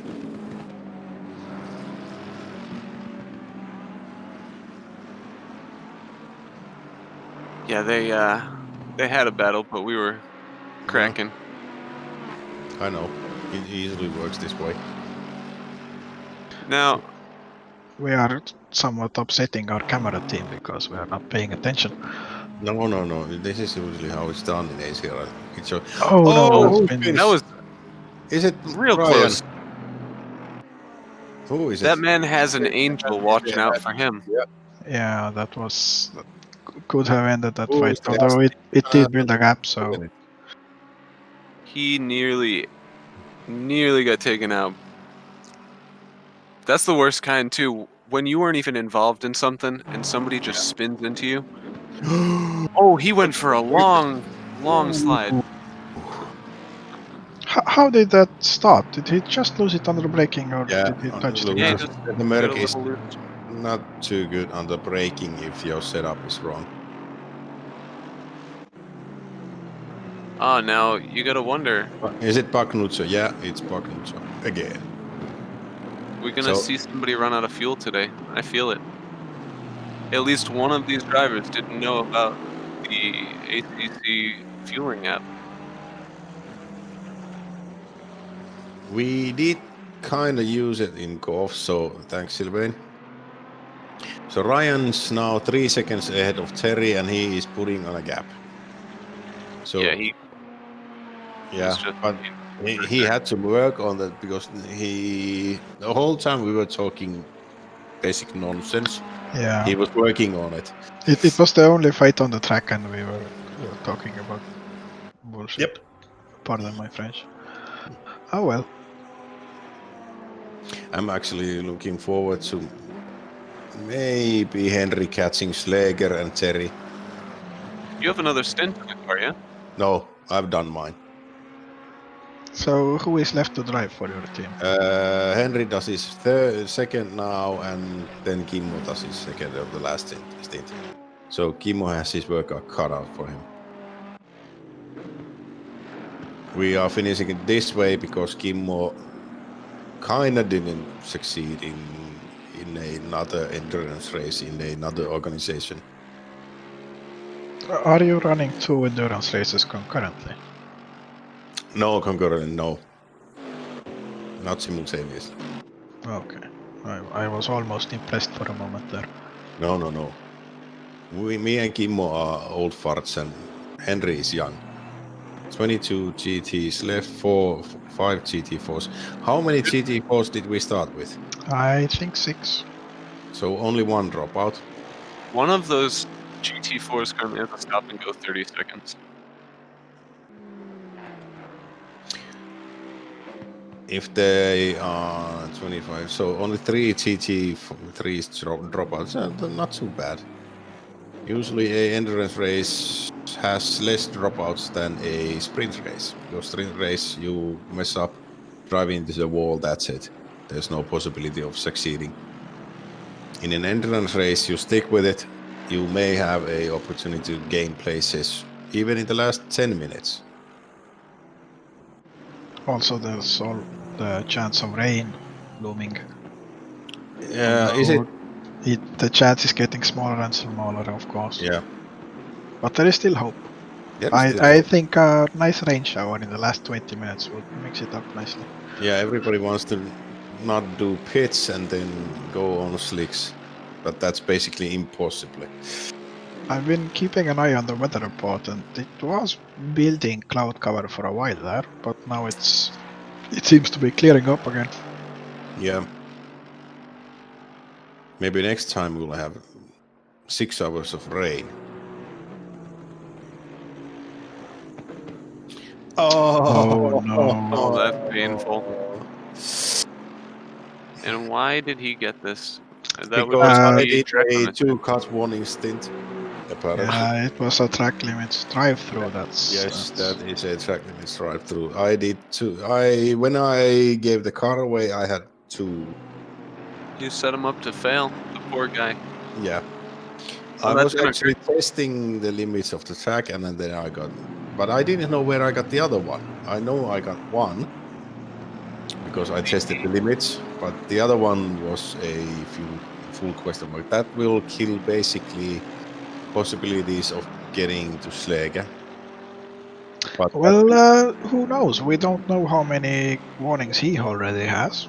there's We always are the possibility that somebody else will get, but the number What's position the 8, length of the pit lane? it's Is Henry gonna 25. be in danger of being attacked by Volkswagen? Yeah, Volkswagen they will have a fight to the end because of this. Now, it's only a drive-through, so no stop and go. I don't think it's more than 25 seconds to drive through the pit lane. It's Yeah, really slow. The pit is slow. You're going it in 49.8 kilometers per hour. So yes, And but the endurance. it's not 30 seconds loss, I think. It's close to it. It's gonna 578 is. definitely get him close enough that Volkswagen's Yeah, gonna have a Henry is fire going under him. in and he will get the drive-through now. So Volkswagen is 33 seconds behind. So this will cheat us a lot. 578 Ryan Black is also getting the pits, but they will do a normal pit stop. Henry will then do a only drive-through. At an hour and a half, they're gonna be doing a pit stop. They're just gonna be doing a splash and dash for their final one, I guess. I think they're gonna do a full pit stop and then splash and dash the last one. Where is Hopefully, Volkswagen? Can we get to 153? How annoyed would you be, Pasi, Easily still ahead. if Berg got stop and go 30 seconds now for pitch debating? Oh, if they did that, I'd be mad. Slightly. Looks like he didn't get one, so No, he not didn't. this time. Hopefully. so that was only about 15. It's Even- a close to 20 seconds, I think. It's not too terrible. No, but they kind of get the gist of it that it's 8 seconds, so it's Oh yeah, now we're to 8. 25 seconds. Alright, so It's 25 seconds. So yeah, roughly 25. Oh, Pierre is driving for Carlos Simsport. now 8 seconds back. Volkswagen's got a lot more reason to try and push it in that last hour and a half. They are going. It's easily a bump up in the pace because if you're too way back, you kind of get numb to it that you're way back, and then you're not. Pierre catching number 3, so Pierre is driving fast. He is catching Terry, and if that pace keeps up, 1.5 seconds a lap, he will catch him in 2.5 laps. So number 4 battle will be some kind of battle. Terry should be that team's slowest driver by like maybe the second and a half or 2 seconds off pace. So assuming they both go for another half an hour, then yeah, the final stint will be a proper fight between these two teams. Yeah. There's gonna be a few battles in the last stint. So it's not gonna be P4. Depending on how Henry's tires are holding up, are the pressures right, Volkswagen may start to pose a threat, but Henry is easily the fastest of us. So he's. I think he can.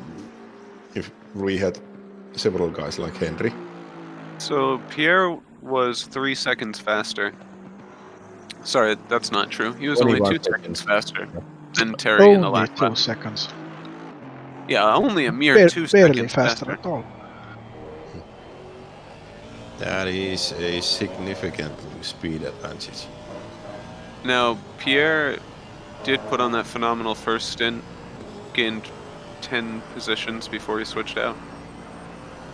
And it looks like he wants to get the last 5. We are on Broad Pierre, and let's see how he is doing that 2 seconds.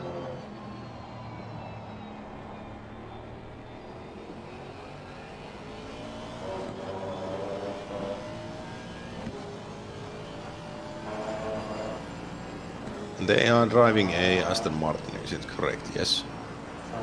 Pierre, yes. Pierre's overall pace compared to P3. 5 and it was 4.8.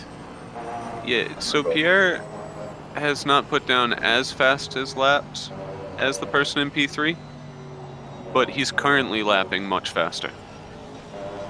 We Rob have Spain, yeah, it is possible to get a actual battle of P3 by Car Simsport.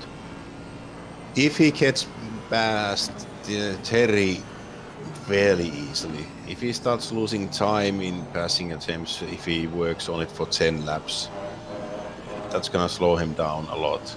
And Pete, I know Pete is fast, but I don't know if there was some trouble with in the background noise with Pete roll. That's why Timmy jumped in. But let's see if their pace keeps up. 23 seconds to Pete roll and Rob split. So there might be chances. It is a long sprint race left. it's a sprint race, and not everybody is bringing a full car to the race at this point. No. Although I will say I'm pretty sure that Lexus up to the lead is unscathed. It is. I'm gonna hand it to the team. They have a Side Max Motorworks. yeah, They've they really brought a good team to this race. yeah. That first stint, he just chased down Pete, and when he saw an opportunity, took the lead, and they have really held on to it. Really well. I think Volkswagen is gaining slightly on Henry, so Yeah, the lap after the pits they were 8 seconds apart. Now it's 6.6. So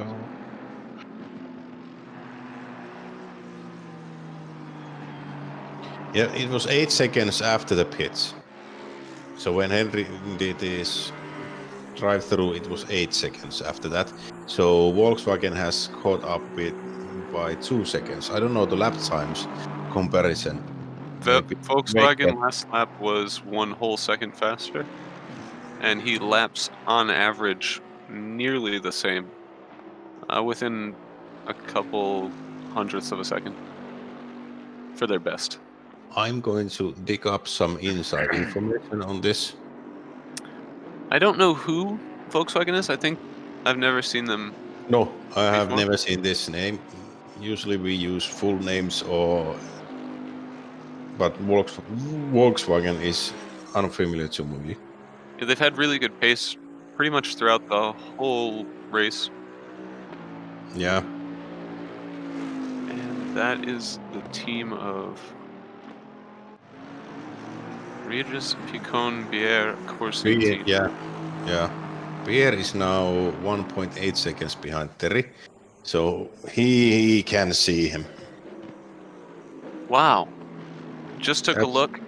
These guys started in 17th. So also up 10 positions, chasing Pierre.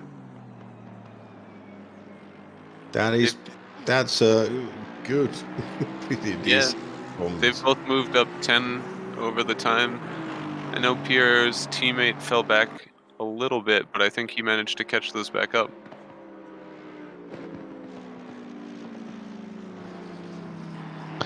Pierre and Terry both seem to be catching up to P3 at quite a pace. I know we have a goal to get Schläger. But I don't know if it's working. What if you set a higher goal, like catch Pete? Yeah, I know reaching higher makes you do better things, but we're Finnish, reaching higher is in our blood. So we have 2 cameras now? Beautiful. The fancy camera work can continue. Also, I feel like if you can catch Pierre, then you can catch P3. Yeah, it is possible. So Kimmo needs to bring his A game. Not He definitely to needs. put pressure on him, but everything depends on him. Usually it doesn't depend on somebody.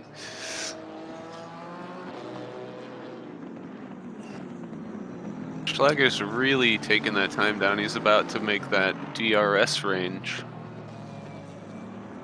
Oh god. Yeah, but can he actually make a move? And we got a second camera and we are watching inside of Pierre. And you can see the car in front. You can't take it by a full step. In braking zones you get close, and then exits you get further away. Except it seems like Pierre is only getting closer. Yeah, and we are going to see his point of view when he makes a move. Yeah, he's holding himself really well through these turns. Yeah, he's gonna need to make a move after Macket's and the slow corners probably. So he's gonna run down, get a good exit from Macket's and Beckett's. And they have run into traffic. Yeah, he's gonna will use this. probably slow Terry down more than Pierre. Oh, a lot. And he is behind Thierry, so McLaren doesn't have the best straight line speeds. As you can see. Yeah. But there's traffic. Yeah, and he's gonna dive it in. Nicely, easily done. I think Thierry there was no way he was gonna prevent that, because there was traffic. He had to hold a line because there was a slower car. You can't just swerve around in the braking zone.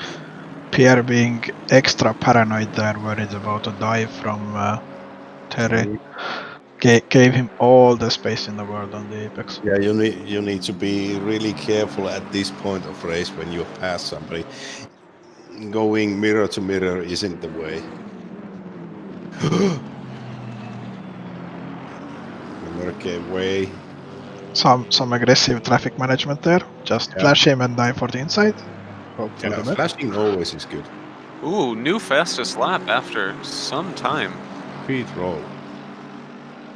He must have looked up at the timer and said, "Oh, it's time to race." What was it? 158 something. 158.362. Really bringing down the bar on that one. 3/10 faster than the next.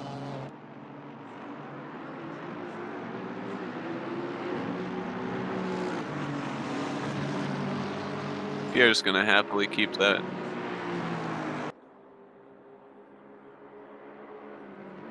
He was already catching Terry, and now he's just putting some distance down.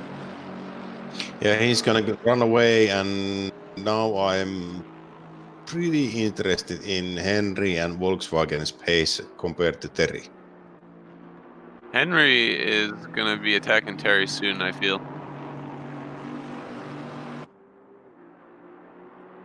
Wait, is that 2 laps down from Terry? No, 2 laps down from Ryan Meany. Alright, I was worried for him for a second. 32 seconds. No, Well, it's a stretch. Well, he is lapping 3 seconds faster.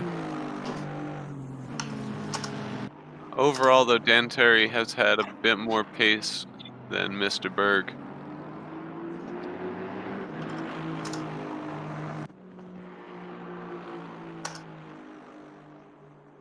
course, we're always in that section of the race. Few and far between these people will be fighting for their positions. And there's gonna be battles. Jaden Very- is 6 seconds behind Volkswagen. Volkswagen is 6 seconds behind Henry. So 6, 7, and 8. Yeah, it's 9 seconds for Volkswagen and Jaden. 6 seconds is Morcelik behind Hugendorn. That's a Dutch name, if anything. Then there's, I don't know how Sylvain and Bagnuccio are. Oh, goddamn! Somebody get camera to Henry. We gotta get that camera to Oh, him. he's spawn. Oh, that's not a good look. No, Oh, no. because I'm actually hearing Henry's car pace because I'm logged in all the time. Did So I heard he have the help speed. there, or was it? I don't know. running I don't alone? know. I'm watching it. I'm just hearing his revs and noise. Something happened. That's unfortunate for him. And Volkswagen got passed, but how much behind is Henry to Volkswagen? Looks about 8 seconds at the current. We'll see on the next tick. And Jaden is behind Henry 1.6 seconds, if this is correct. Perkele. Look at the distance that Pierre has already put down. He's a whole 1.5 seconds up. And Pierre is closing in on P3 like about a second per lap. So by the end of his stint, that gap will probably be lower than 10 seconds. Who's the other one in Pierre's team? Gere, Yeah, which one is the faster? Giri or Pierre? Pierre. Yeah. Yeah, but depending who's in Rob's team.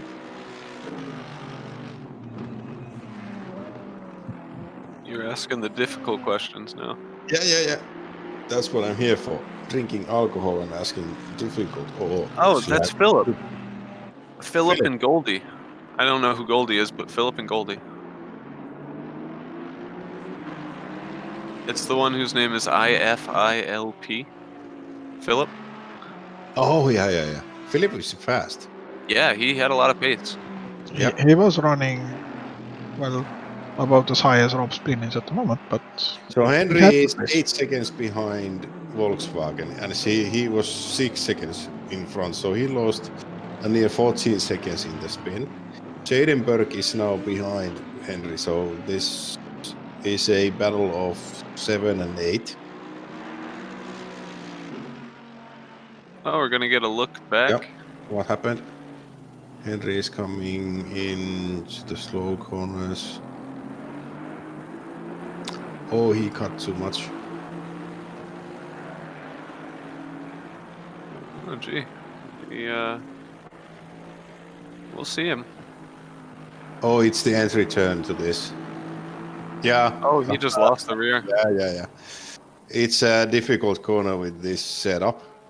You really need to be really cautious on braking and the throttle on it. Yeah, that kind of spoiled it. You hate to see it. Jaden, though, only a second away. Less than a second away to the back of Mr. Berg now. Unfortunately for Henry, it's just looking to be getting worse.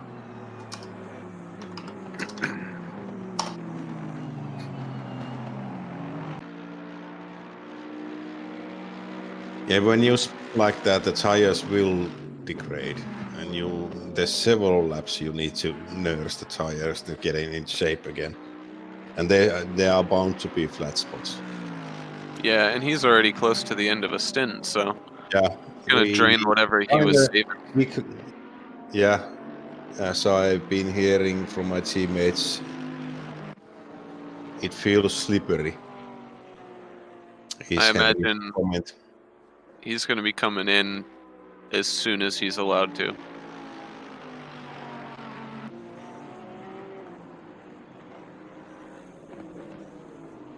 He's doing a fair job, though, keeping pace.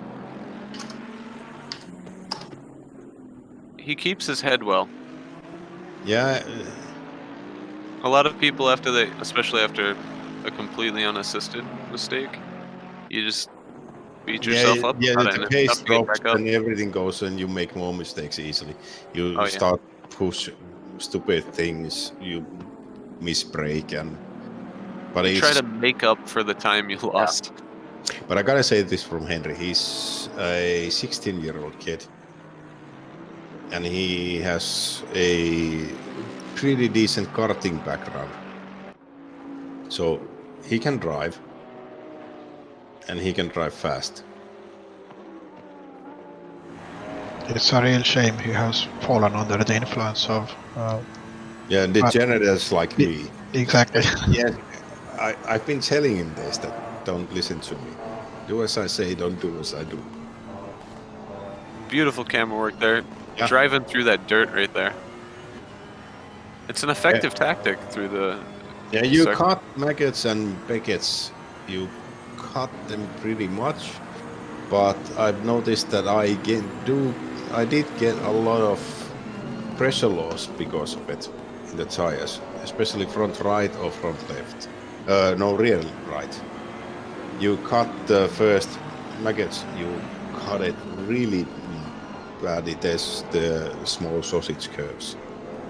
And then you get a 0.2 of PSI drop from presses. So when you do 10 laps of cutting it like mad, you get a warning of dropping presses. So you start to drive a bit more cautiously. I'll tell you, you can see Henry's driving a lot more cautiously overall. Yeah, it's a slippery car. I think the tires are gone. The end of stint is coming. And if the aero balance is somehow affected again, because they did repair the damage, which was a whole lot better. Henry is it Jaden making a move all the time? Yeah, it looks like Jaden's about to get by him. No, I think Henry's gonna defend it as best as he can, because we can't drive up to Volkswagen, so Henry is gonna defend the position, not just give it away.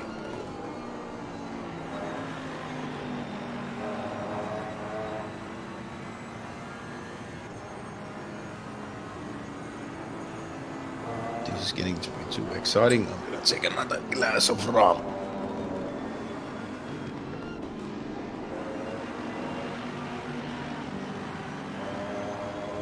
Fantastic. He's keeping his own, yeah. He is keeping his own, he's keeping it tight. He's making that AMG's ass wide as possible. Yeah, he's had an absolute excellent recovery from that slide. Yeah. He managed to get his tires back in shape without losing the position. I say that, but I feel like I'm gonna curse him. No, probably you are, because that's how it works. But yeah, he's getting up to pace again. And both of these guys, I believe, are coming up to the back of Gorzelik. P12. That's gonna be a problem, because there's always a small lapped car is gonna cause problems, especially in the car in front, because you have to make decisions to move somewhere and stick with it. And if the decision is wrong, you're gonna pay for it, because the car behind can preemptively do something different and maybe gain a lot of because of it. So Gorzelik, yeah, he just nearly went off. Yeah, and that's just gonna make it even worse, because now he's back behind. Nearly He caught that. Yeah, he caught it. Jaden kept it going. That's a. I don't know if we can get a replay, especially from his that was perspective, fast, but man. fast hands on that guy. Yeah.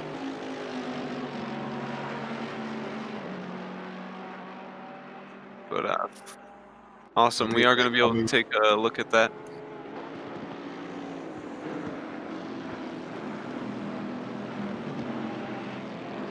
We're gonna see, but I think Jaden is pushing it really hard.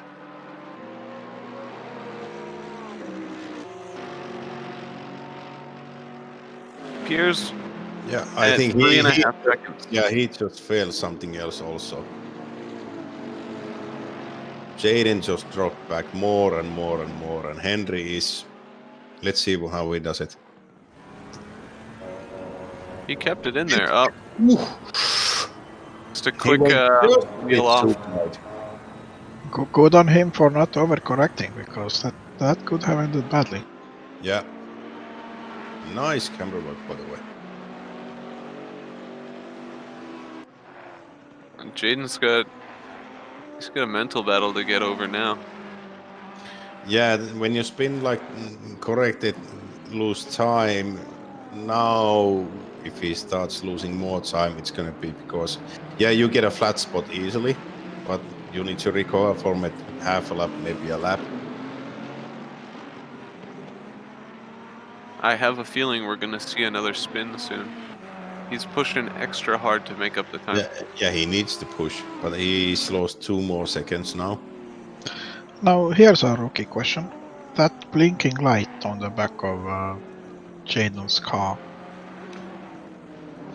I think it's darkness or rain lights.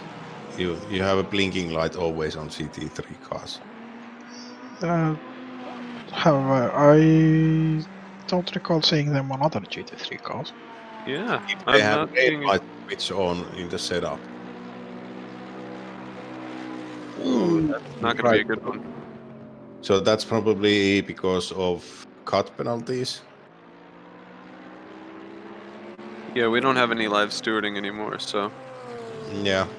So it's only mostly cut penalties or pit entry speeds. And I think you get a stop and go from. Yeah, pit entry is stop and go 30 seconds. Yeah. So that's how many. But I haven't seen many from GT3s. Has anyone gotten a drive-through because of cuts?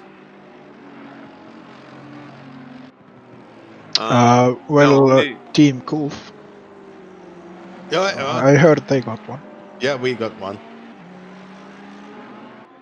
But anyone else? So we basically suck. Well, you know what they say about the white lines. Yeah.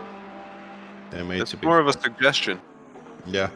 And if you complain to the race director enough, they'll just change it. That's how it works. Jaden is trying to. He's not losing any more time, but he's not gaining any more time. I'll tell you who is gaining time. Pierre. Pierre is 6 seconds behind Rob Spleen. Terry is 5 seconds behind Pierre. Pierre has just been pulling away from Terry the entire time. Why is Pierre not?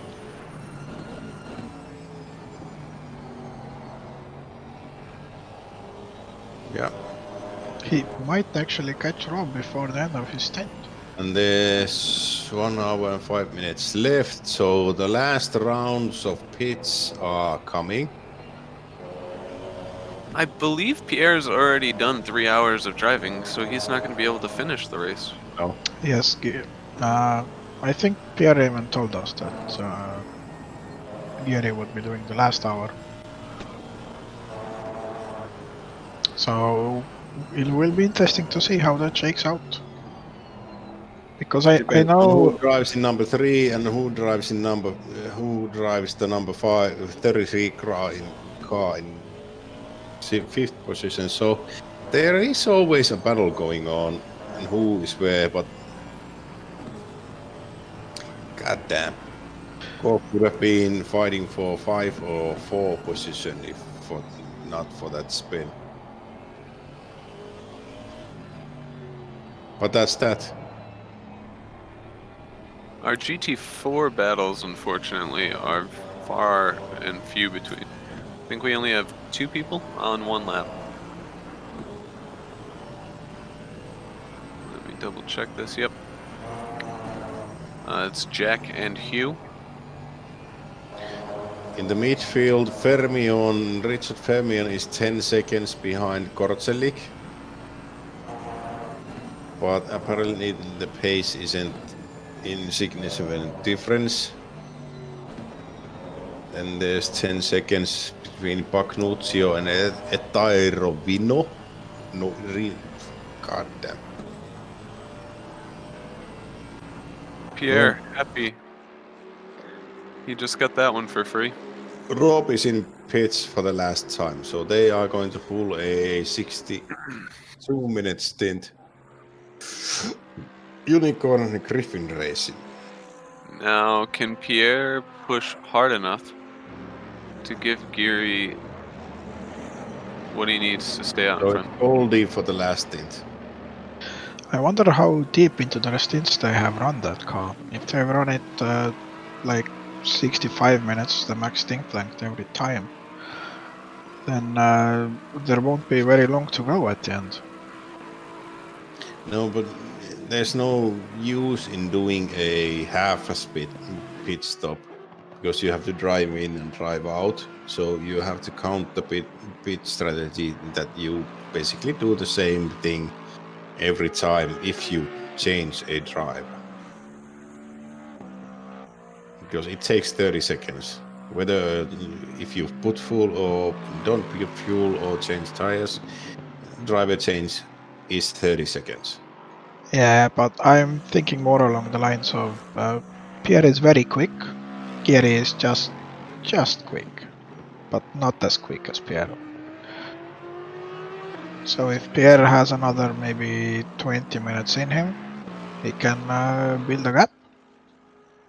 Yeah, he can build a gap, and they hopefully it is good enough. Of course, we do have to mention that Pierre will run into his maximum driver limit. Yeah. So he can't extend he can't extend far at all.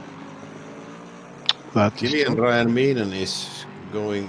Is it Killian Ryan Meenen? There's another Ryan Meenen. There are two of them. There are two of them. Oh, so they're brothers. So I think Killian is finishing the race, or is it? There's Killian and Cormac. Yeah, there's Cormac, yeah, Ryan. Yeah, and then there's Michael.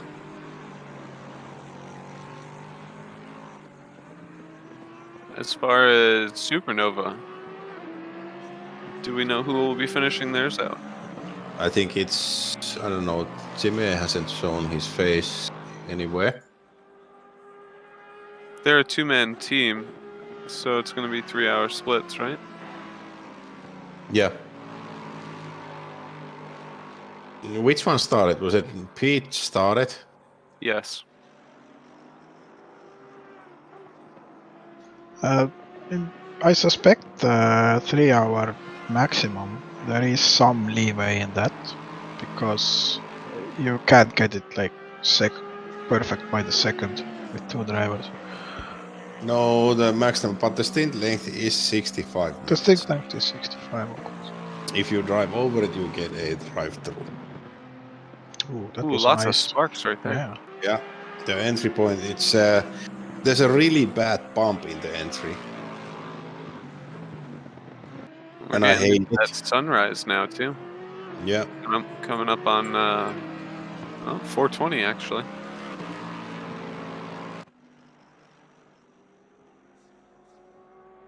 We'll soon see the sun peeking over those. I'm trying to think of what direction. I think the grandstands, yeah. And also, as of this point, I'm sorry to say, but I'm going to leave you. I'm gonna go with golf, and we are going to figure out the pit strategy and the last hour. Good luck. And shout at Kimo's ear for the whole hour to go faster. Excellent plan. Excellent. Is that the strategy? Yes. Good. We will be following your exploits and seeing if his lap times start, getting immediately faster. Then we shall see that I will strategy. be watching this channel, broadcasting channel. So if there's any updates, I'll be giving them. But our basic strategy is I'll drink more, shout more, and everybody will be more. faster. Yeah, cut more, of course. That's always the plan. But thank you for your company. Thank you for joining us today. I'm signing out, and I'm gonna be celebrating the race end with my team. So Jaden's trying to get around what I believe is lap traffic for him. I think that's Gorzelik. Yeah. Yep. And he has caught up to Henry. The gap was 5 seconds a couple of laps ago. Gorzelik is pushing. Oh, real wide. Yeah, Gorzelik's kind of pushing the barrier of acceptable blue flag. He's really fighting him for position. However, Jaden went extraordinarily wide there. I don't agree with that one. In the end, he's still fighting for that position. Oh, and is that Pete lapping them? So Yeah, it's a blue flag happening while a blue flag was happening twice. So 4 cars coming together and being on 3 different laps. That was a bit Yep, of a so clusterfuck to sort out there. looking a little weird. Everybody's still really wanting their place on the track. Oh, and update on the fight for P3. The 397 Lexus that pitted and Spleen got out and Goldie got in. Goldie is their not the fastest driver, who is Philip, but the middle driver. So the last stint for P3 will be very interesting. Hopefully. And on the other side of that, Pierre's still in the car, getting close to his max stint. He's gonna have to swap out soon. Henry's been doing a great job. I'm curious, is he responsible for the blue flag? Yeah. And here he is, letting Pete through. Go. And that's gonna hurt him because Jaden does not care. Funny though, Jaden gets a terrible exit. It's not gonna work out too poorly for him. Yeah, he was maybe looking at what Henry was doing on the entry and drifted out wide onto the marbles, which killed his exit. Down in 19th place. Oh, I lied. 18th place. Sam Zaire just made a move. Took Lassala. Not quite sure how it happened. Just saw it happen on the timing board.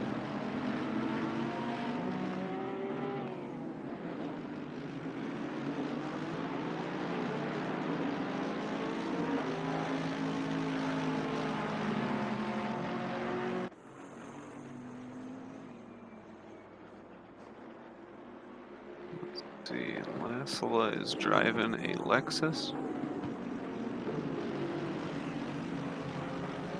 He's putting down a lot of time on him, so I'm gonna take a wild guess. Looks like Lassala must have just had a spin.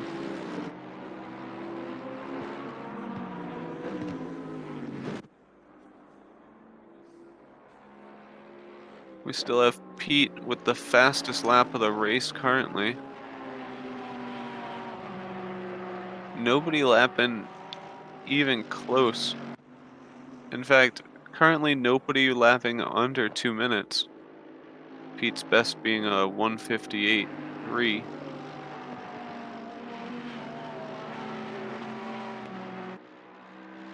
And Pierre's still not pitting. No, I wonder how far he's gonna push it.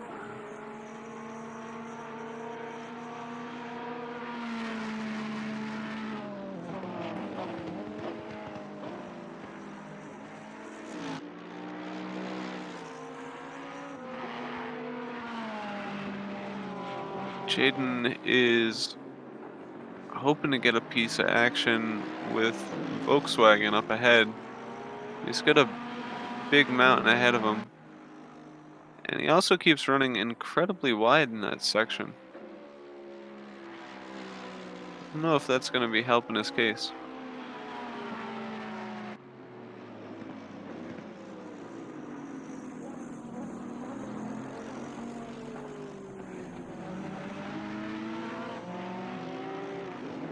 Take a look.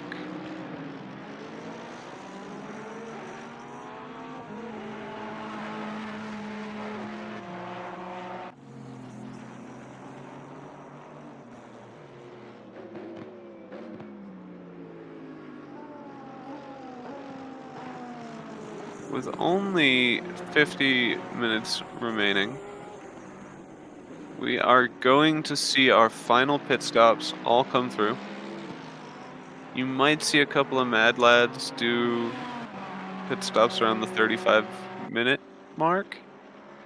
Those would be the people who ran complete 1 hour, 5-minute stints every time.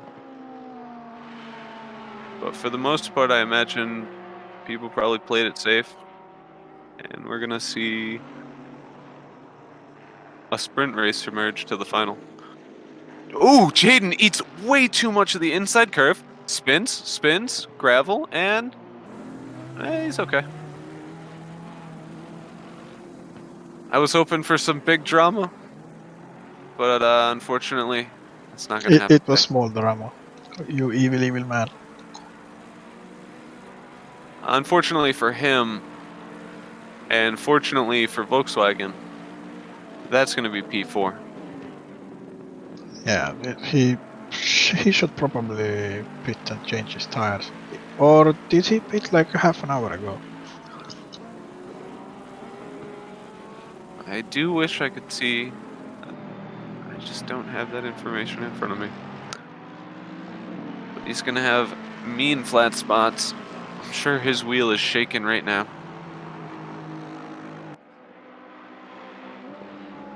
Oh yeah, and he's going to lose another one.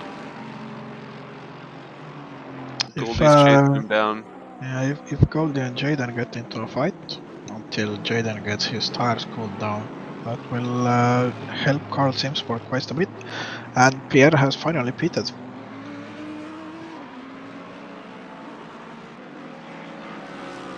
Jaden still needs to pit.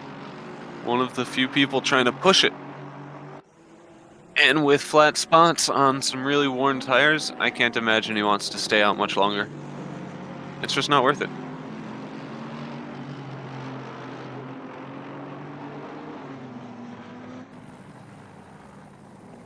Pierre coming down the pits.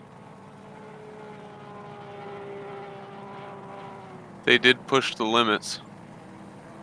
I love that cameraman feature where he tries to follow the extra car. And it's gonna be close on the exit. So Pierre comes out again. Now that's interesting. Because I'm pretty certain Gary only ran 2 hours. And I am fairly sure Pierre has been on track for most of the time that my butt has been in this seat. Not that I'm complaining, he's performed well and it's been entertaining, but I hope this doesn't cost them all of their hard work. Or did he only run the first hour and not the second one? Well, we're certainly going to find out if we're right. Either way, Goldie is tearing down that time to Jaden.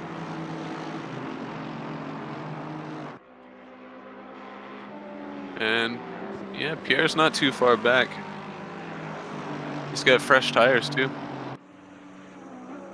So if he's still feeling it, I'm sure he's going to be trying to get back up to P3.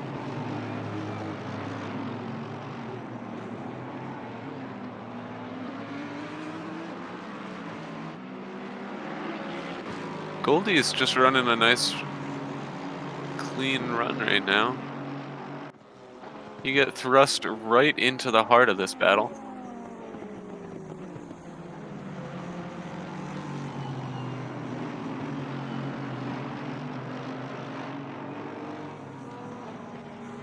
Meanwhile, oh, sorry, I just elbowed my dog in the head.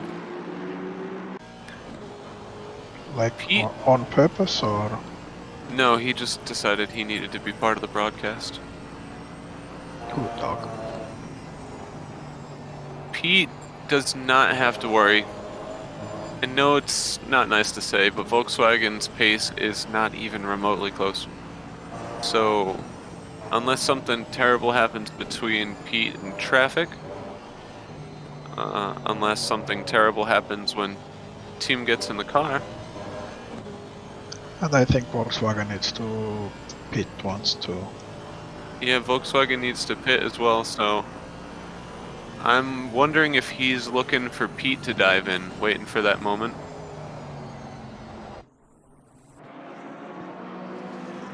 Goldie,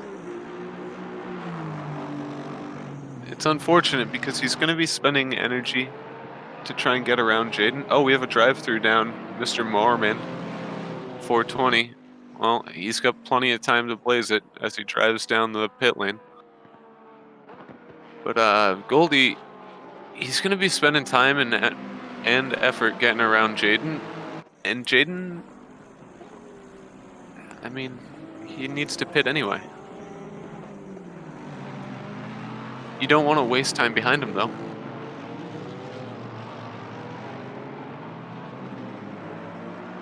I think as far as side max, they have a free pit stop. Yeah, they can get fresh tires at the end and go for fastest lap. If they want to. I just hopped on board with Killian for a second as he was maneuvering through traffic, and it seems like a drive down the Autobahn for him today.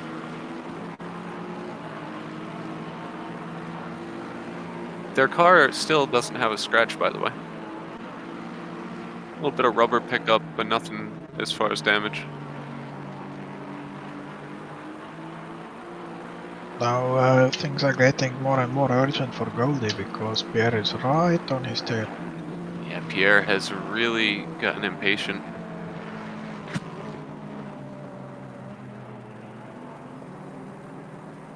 Pierre's on really fresh rubber too, so I'm sure he's gonna have a blast moving around these guys. Although Goldie's on some pretty recent tires. Again, it just comes down to Jaden is a moving chicane.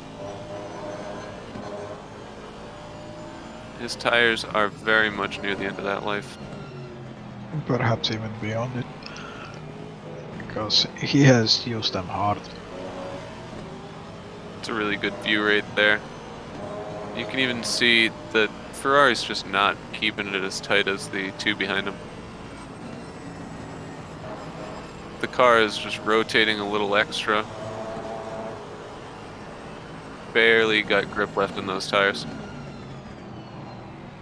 Some drama at the back as the last car in the GT4 class is unlapping himself. Oh no! Against his competitors. Well, that's that. Pierre, happy to take it. Goldie just bumps him around.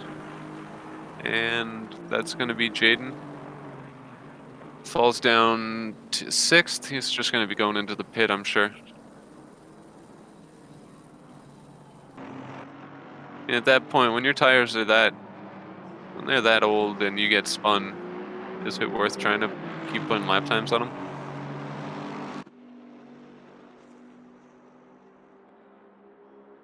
We'll take another look at that in just a second. That's it's really good for Pierre. He wasn't at fault. He's not going to get a penalty for it, and it put him into P4.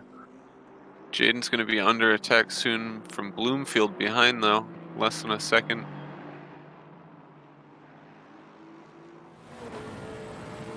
Here we go on board. You're going to see he just doesn't have the same rear grip. And then coming up into this, it's just going to be a little bump in the rear. There it is. It's just the difference of traction coming out of the corner, it looked like. Yeah, we've seen it several times today in that corner. Oh, we got Bloomfield taken nice and easy from Jaden. Is that it could be one of those rare lady drivers. Either way, excellent move. Should be able to keep that one in the bag. Jaden's tires are absolute. Oh, yep. As they Jaden say it, goes on. Jaden right into the shadow realm. Oh, he's back. Jaden is a sadist. He hates his tires. Still trying to keep them going. There's absolutely no way he's going to be able to stay on them much longer.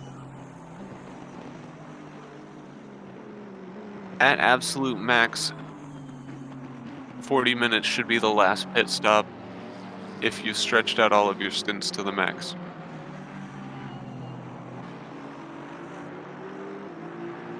I guess maybe 35. Oh, we're gonna get a replay. Is this gonna be our friend going into the Shadow Realm? Yep, perfect. This is gonna be Jaden.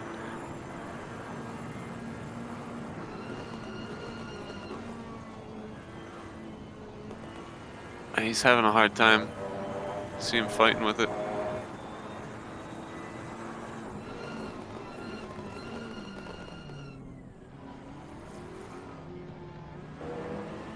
Kept it clean at least. The car was under control.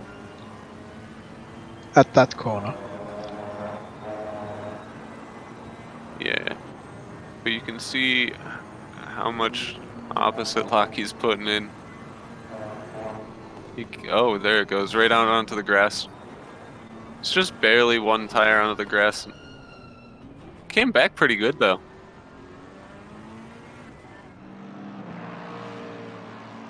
All in all, for taking a slide like that, pretty good recovery. Of course, he's 3 seconds back now. You see him coming around the turn in the background there. I really think he should take that pit. Yeah, it's not like he can go to the end from here.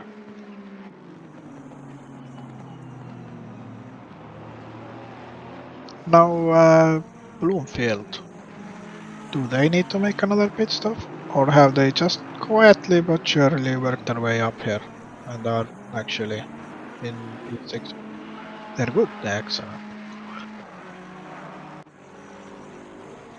Still going to be Because seeing, what is they, it? they seem to be catching Goldie and possibly Pierre, so... Currently P2, P3 have to pit. 4 and 5 going to be running second and third.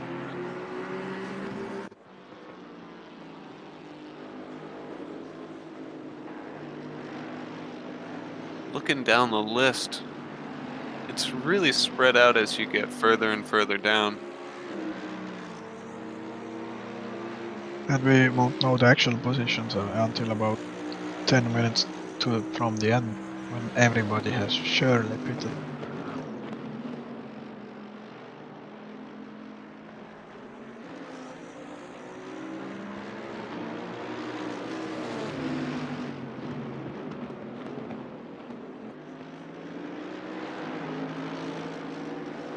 Oh, I wish the broadcast tool had one extra thing. A designation for class.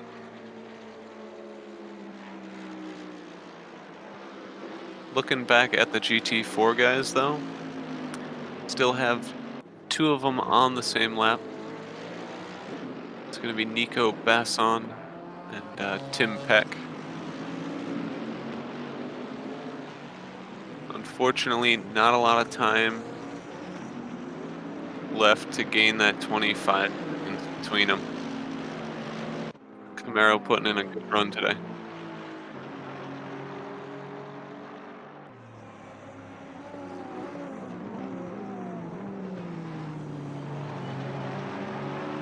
Our original GT4 leader, the one we had interviewed, did they retire? No. I think they Was are that in the 88? third at the moment. I will check the list.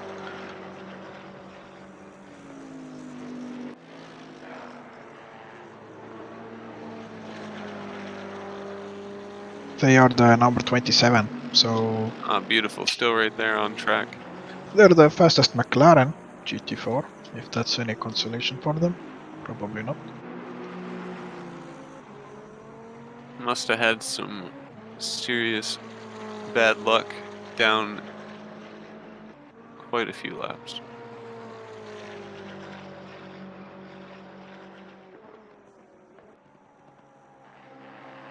Now the BMW looking really strong in GT4.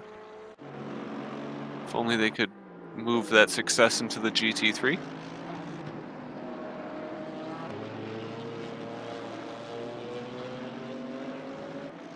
Oh, that makes so much sense. The multinational misfits are running a GT3 and GT4. Back on board with our GT3 driver, Ashley Bloomfield. They are pretty happy in 6th right now. Technically And running. also, they are gaining on Goldie. Pete and Volkswagen really pushing the limit. They'll be pitting soon. Jaden still hasn't pit either.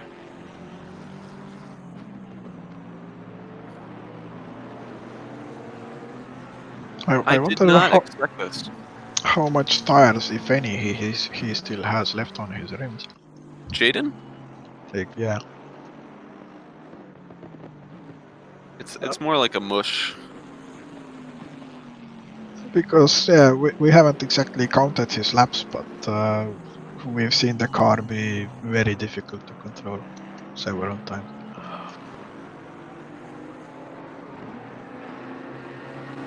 Now, the Camaro is not a small car, but compared to that McLaren, it looks like a baby. Yeah, Which is strange. it's certainly not wide, but the hood is probably almost as high as the McLaren's roofline.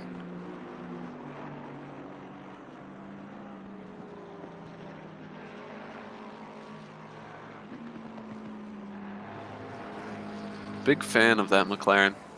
Whoever designed it was a genius. I always like when... I always enjoy when they paint something like a smaller car on the side of a car. Is this the very last pits here? I think we still have Pete. But we're seeing Jaden now finally switching out those tires. Volkswagen coming back out. He's gonna keep 6th position there. Coming out in front of, I think that's Turley. Another lap down though. Bloomfield pretty happy to get that 5th place promotion. When Pete comes in, they'll be looking to fight for a podium at this point. And it looks like Kimo gets past Jaden. Not by much, but he's ahead. I'm seeing Jaden. Oh, are you watching it in real time? Yeah. Ah. JKTC in that Bentley machine right there.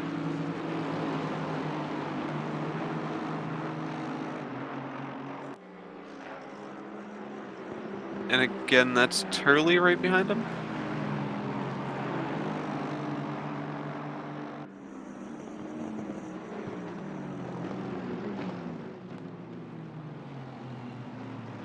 And we're gonna take another look.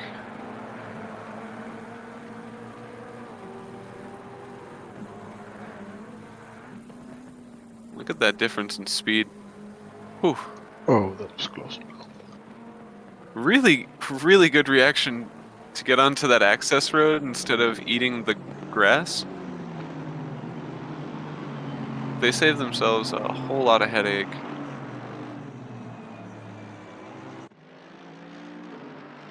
That is not going to help though. They lost a solid 1.5 seconds on their chase to 4th place there.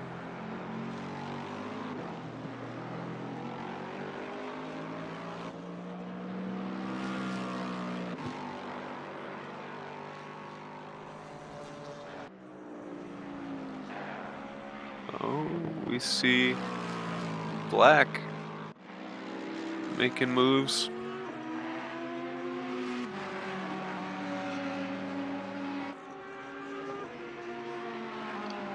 So Black will have.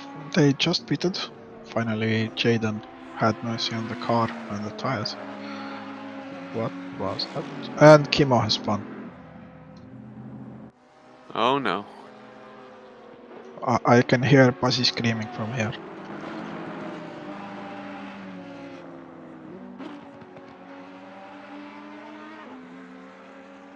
We're gonna take another look as soon as we can. We have replay here.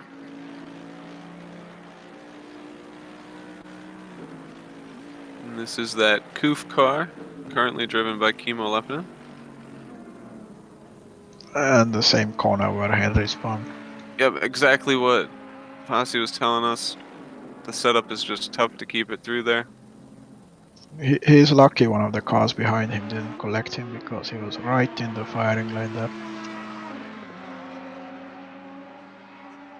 But that's gonna hurt their fight for P, I think 7 at the moment. Ooh, you can see that sunrise right there. It's absolute blinding. Right behind the grandstands.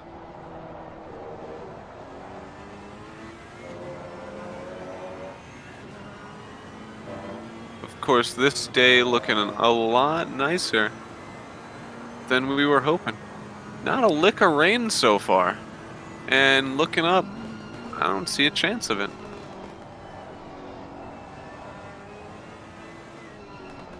Never lose hope. Torrential rain last 5 minutes, please.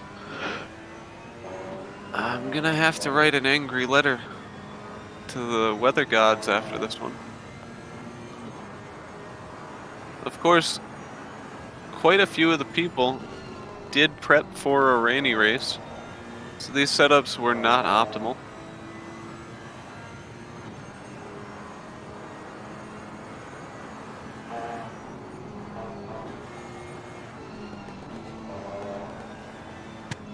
I've always liked that aspect about the endurance racing. When it comes to hot lapping, especially in sim racing, you're looking for a perfect set of parameters to match your best lap condition. But in endurance racing, you don't have that. You just have to think, where do I want to lose out? What's worth gaining? Compromise is the key. Very much so. When you're hot lapping, you've got your pressures right on the money. Brake plate temperatures right on the money. It's all good. In endurance, yeah, there's compromises. And traffic. And just plain old fatigue. I always like looking back at the history of endurance racing as well. It's remarkable how far these cars have come. They can do 23 hours and race hard for that last hour still. Back in the day, you used to just try to push as hard as you could and then make it to 24. The engineering that goes into these things is absolutely remarkable. Especially considering the internal combustion engine is just an explosion on wheels. Yeah, 24 hours of pressurized, turbocharged explosions. And these cars, some of them can probably start up after the race and maybe even go a little further.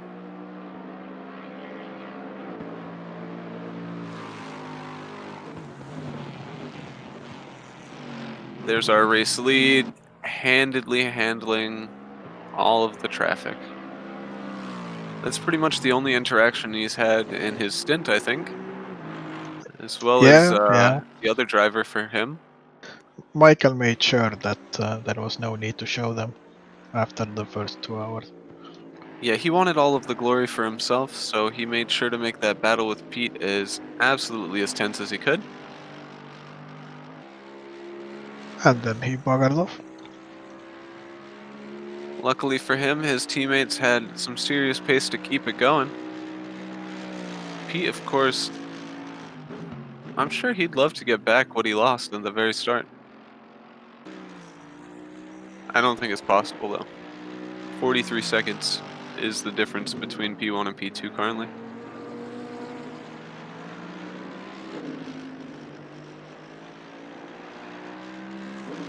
I wouldn't use the word miracle, but it will take an act of absolute terrible misfortune for Killian to experience 43 seconds of time loss. Yeah, he would. I'm wondering what it could be. Well, there's always like a game crash or something, but let's hope that doesn't play a role. But maybe hitting an anti-cut curb and getting a puncture, or maybe getting into an accident with traffic. Beyond that, like he could even spin a couple of times.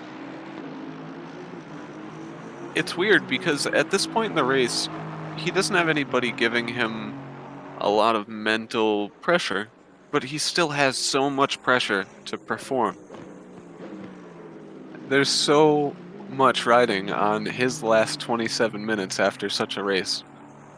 And so as each of these drivers goes closer and closer to the end, they want to take every opportunity they can. But throwing it away with 20 minutes left, it's got to be painful. Your risk reward is through the roof at that point. Yeah, it will not be easy for him to keep focus. Like I bet he's looking at just the game clock every straight. Just how much longer do I have to do this? We've already won. It's a formality at this point. But you still have to get through that last 20 minutes.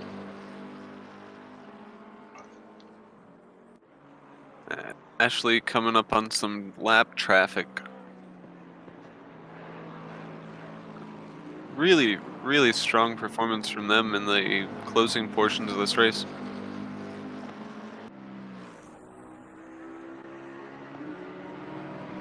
Although they are not gaining on Goldie. Ever since They are, but it's only like a few tenths every lap. So they might catch Goldie by the end, but Goldie will have, I think they will have fresher tires. we are quite back into the daytime at this point. Full on daybreak as the fans start filling. Note, I'm not sure if you can tell, but those fans are COVID compliant and wearing masks, and so shouldn't you. That's right.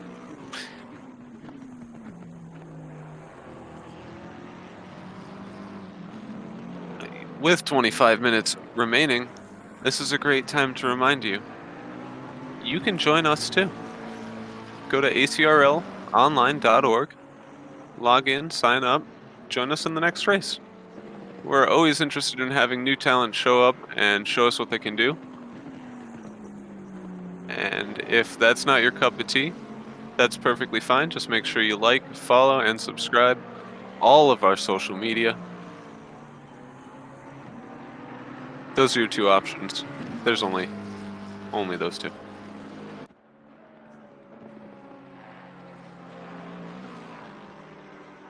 Ashley has good pace, actually. 159.1 for their last lap. Yeah, they are closing that gap slowly but surely. In 20 minutes, yeah, they can do it unless a mistake slips in. I don't know if I agree with that statement. I think within 20 minutes they will just get within, like visual sight range. Now that Mercedes looked interesting. He's definitely experienced some troubles today. That Mercedes might be a social media influencer doing the duck face. Ashley's last lap was extraordinarily close. Well, not anymore. But it was extremely close to their fastest lap. It's lapping much faster than P4 and P3. Yeah, that was And a big chunk of time. Pete just switched over with Team. Team's last lap was 2:06. That was his out lap, I imagine.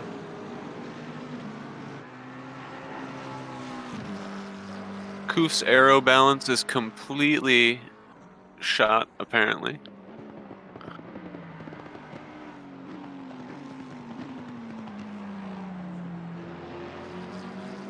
We're gonna be jumping to a replay here. Sylvain. Oh no. Another victim. Oh no! And that's what happened to the bonnet. Okay, well that would definitely explain that one. And it gets worse. I was spectating him, and he had another bit of netcode trouble, and he seems to be gone now.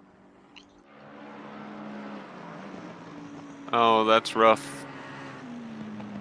Hard failure there.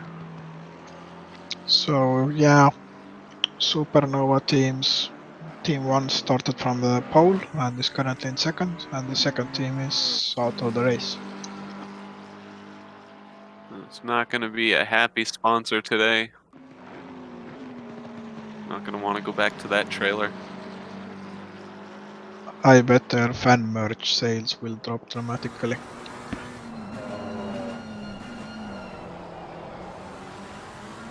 Ashley is... I think they're listening to the stream. They heard me doubt them. And they are Because, putting you in their place? yeah, in your they place? have really stepped on it. Like, they're giving it the beans. Yeah, you doubt that they could do it in 20, so they're like, okay, we'll do it in 10. Yeah. Apparently I should just doubt people more often. Never praise, only doubt. It's the anti-commentators curse. Goldie is losing time to Pierre now, though. So I'm not sure. Maybe Goldie had a little bobble there because the amount of time Ashley gained is pretty close to the amount of time Goldie lost to Pierre. They did have to navigate some traffic, so there's always a possibility he caught up to the lap GT4 car in a worse place. Because try as the GT4s might, they can't just disappear. They also need room on the track. A little further down, there is a potential battle for 14 shaping up, as well as for 9th. Sanchez looking to chase down Woozy. Oh, as I was saying that, Brooke in 15th, definitely gaining time on that Bentley of Swafford. Yes, that hideous Mercedes is doing work. There is an extremely high number of Mercedes in this race. And Kimau has spun again. Oh, that's not going to be a good one.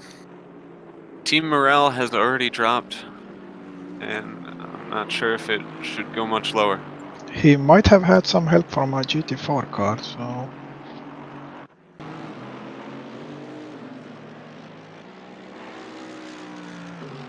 It doesn't look like he's got major damage. Oh, we'll take a look back though.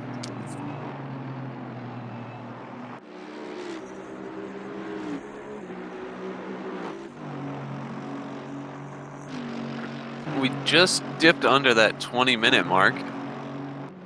This is shaping up to be an actual sprint here. And Ashley, definitely trying to put me to shame. Already under 2 seconds.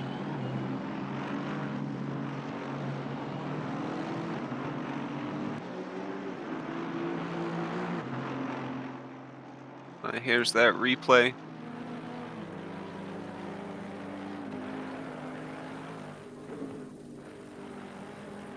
Yep. I'll tell you.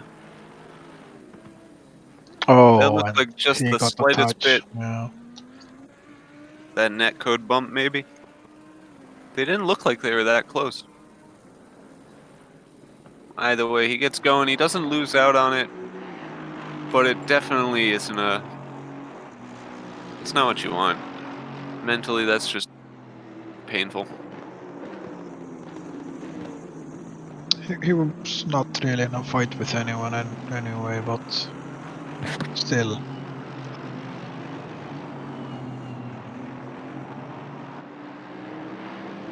It's shaping up to be spicy for this P4.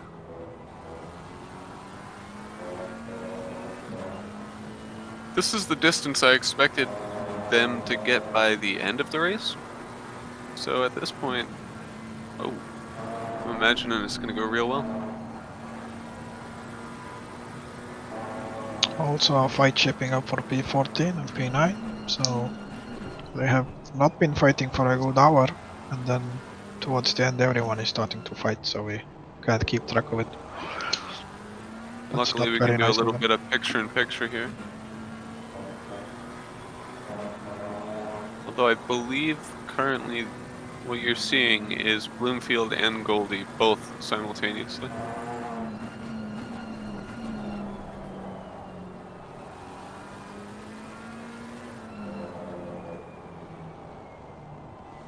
Ashley definitely has more pace right now. Goldie looking to not quite have the strength of the driver who was in the car before. Who did they just replace? I can't remember the name. Let's bring that one up. Oh, it was Rob. Rob Spleen. So Rob had some real solid race pace. Goldie looks to just not have acclimated yet. Not to be negative towards Rob, but he was their slowest driver. Philip was their fastest driver. He was driving at the start and like really doing work. But Rob did a solid run, no big mistakes. And Goldie is their middle driver. I see that as far as their qualifying times, but Rob was doing pretty damn good. Perhaps I was looking at it in the wrong direction, though. Either way, Ashley really showing some promise now. Well within striking distance. Neither of them have a phenomenal chance of catching P3. 9 seconds up. But at this rate, I wouldn't put it past Ashley. They seem to have No. saved You have to say they have no chance of catching V3. Then they might. You're absolutely right. Without a doubt, Goldie is going to hold them behind with some excellent defensive driving. I don't think Ashley's going to be able to get by.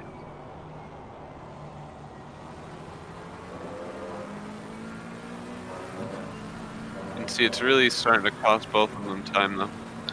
Brook now a few tenths behind Swafford in 14th.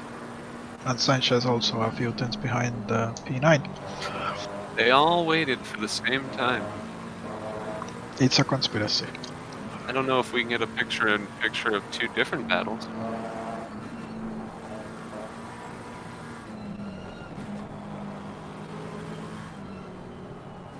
Wow, you can really see though, Ashley is really tight to the back bumper there. And it's just going to take a really good run onto the next straight. I think you'll probably see a move into the braking zone.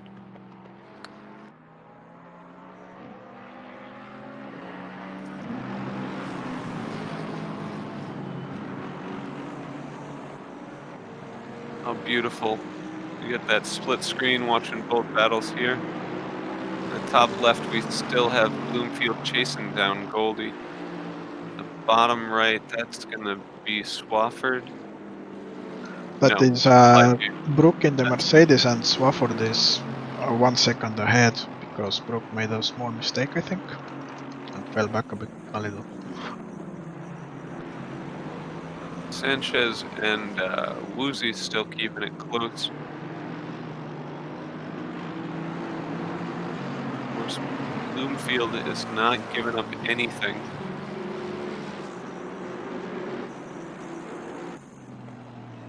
Keeps poking out, making sure that they can see him in the mirrors.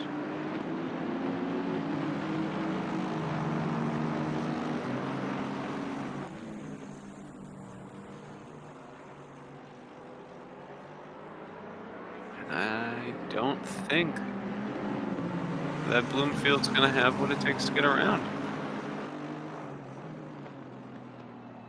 Goldie's last lap, 0.2 faster. Bloomfield's fastest lap is 0.3 faster. That means nothing if you can't get around him. So I just saw a fan on a hill waving a giant red flag.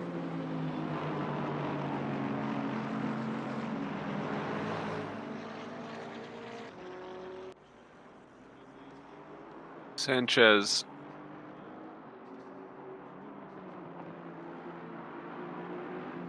Yeah, does clean. He just took it from him like he was a child and he wanted his candy. Of course, it's not going to be that simple. Those two have been battling for a little while now.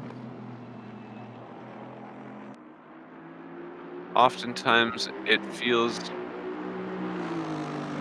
that once you get past them, though, the battle is already over.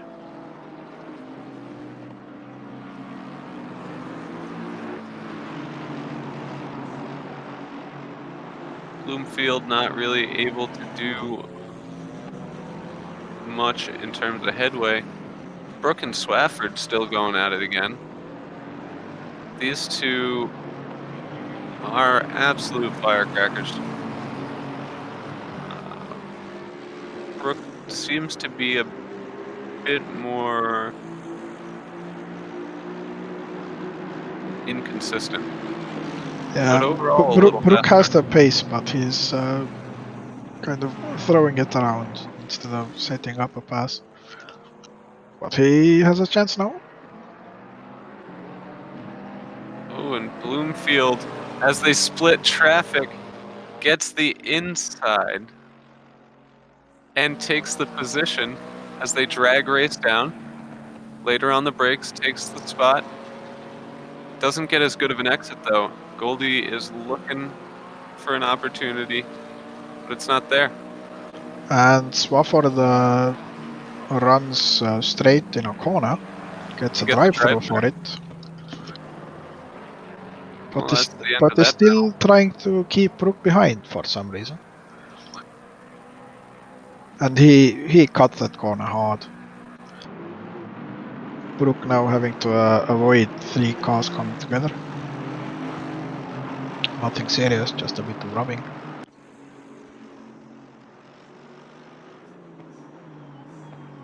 And you gotta appreciate that move from Bloomfield. They'd been waiting for quite a while. And then saw just a momentary weakness. Saw them make the wrong decision in traffic. Took advantage, stole the inside down the second corner.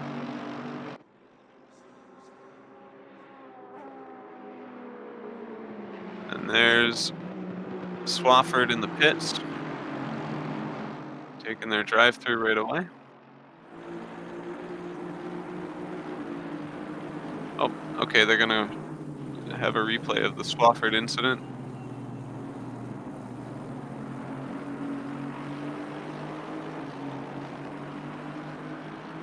Had a good run on him. Unforced mistake, just overshot. Yeah. he probably would have gotten away with it if he had slowed down a bit instead of just gunning it across the gravel.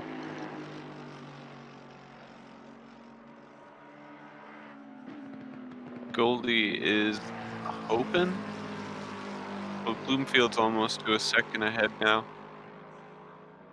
Eyes forward, not even thinking about what's going on behind. They wasted so much time trying to get by Goldie, though. What was once only a 9-second gap to Schlager is now 13 seconds. Sanchez and Woozy still battling it out for 9th.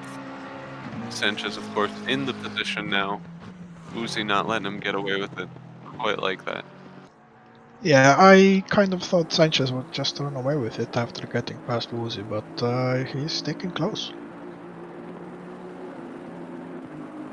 A rare shot of the GT4 leader, who is basically somewhere between GT3 and GT4. Yeah, he's been racing his own race for some time now.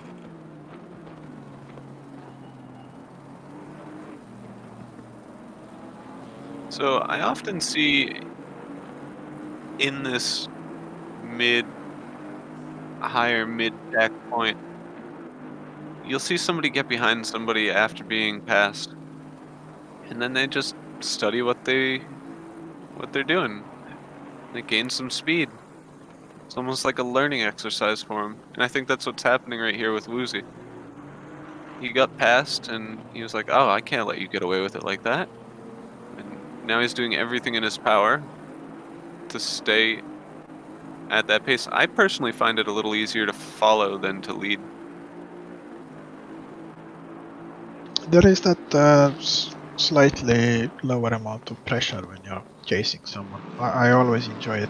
When you're at the front, there's it feels like people are watching you. It's pressure. On board with the 420, Team Bin in it. He has cracked the whip. Look in the back of this Lexus.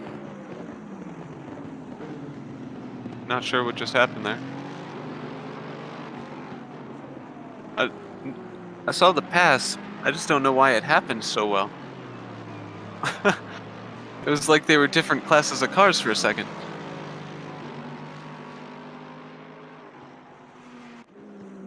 Well,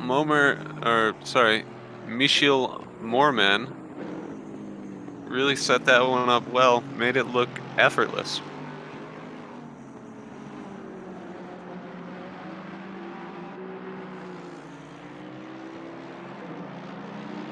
Of course, rocking that meme green color.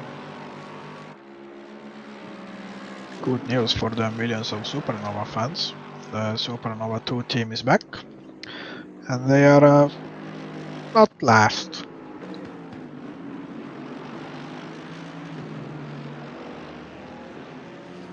I'll tell you, that 1-2 combo up there, they've been pretty comfortable for a very long time. Haven't had to show them much because there hasn't been much going on, but between Supermax and Supernova, it really pays to be super around here.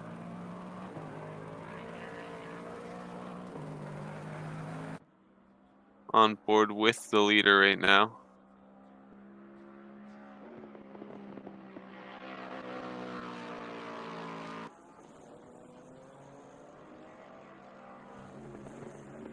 Just pulling lap after lap, no drama. Doing what must be done. Further back though, you still see Woozy trying to get around Sanchez. He hasn't left him alone. I'm not sure, before we cut away from that last thing, was Killian just getting bored and warming up his tires in the middle of the race? Did you notice that? No, didn't see it, but Kind of looks like he was wouldn't be just swerving on surprised the straight. if he was just trying to stay awake. Oh, what a terrible problem that must be. I think they should make it spicy. They should go in, pit stop, get some fresh tires, and go for the fastest lap. I approve of this idea. Is there any way we can contact the Supermax team? Maybe get them on board with this idea? I shall message them. Or at least the ones I know of. Of course, Supernova hearing this would love it, with only 3 minutes left in the race.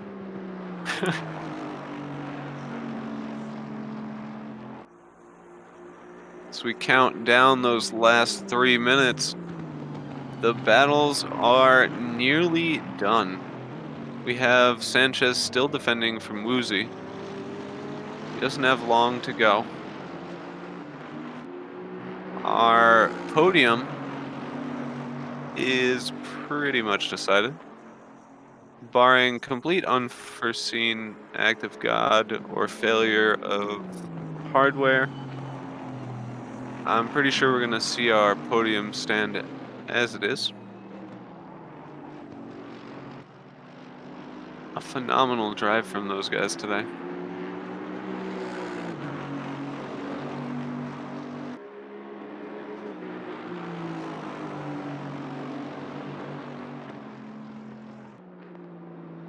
Oh, I'm sorry, is that not the name?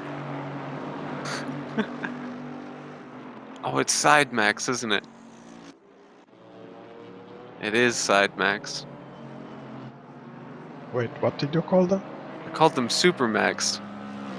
I Like was the tagged in a prison? video. Yes, like the prison. Although I do like these Super Max Verstappen fans. We just Oh, got to the final lap notice. damn, we should have egged them on sooner to do the fastest lap. Might be a bit late now.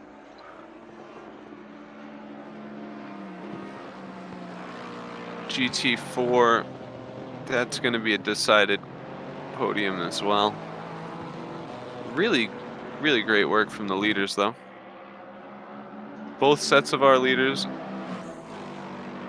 Were they on screen at the same time? What a beautiful shot. What phenomenal timing.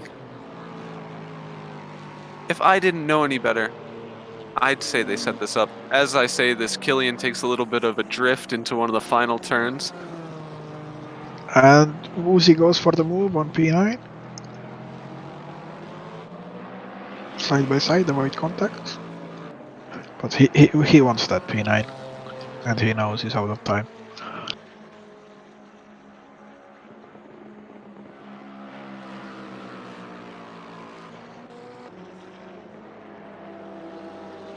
I'll tell you, he's going to be looking for it, but is he going to be able to get it? He's being very careful. It's been a 6-hour race. He doesn't want to end up in an accident now. But Honestly, seeing that kind of restraint at this point in the race is rare. Oftentimes people throw everything in. Yeah, it is inspiring, but also somewhat disappointing. We still have a few turns left. He You still can see has Killian a there chance having a to bit of yellow. a prance around the racetrack. You can see a little bit of a victorious wheel movement there. He's doing a bit of a victory wiggle as he comes across. And that's a strong victory from Side Max Motorworks. I'm terribly sorry that I accused you guys of being Max Verstappen fans. A little further back, though, we do get to watch this battle finish out. Woozy wants that. He's going to have to make a dive bomb happen at this point, though, because he did not set it up well enough.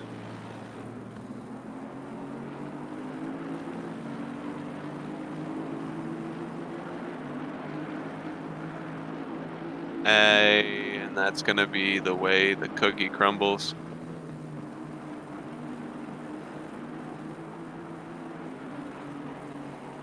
These two guys raced hard. Oh.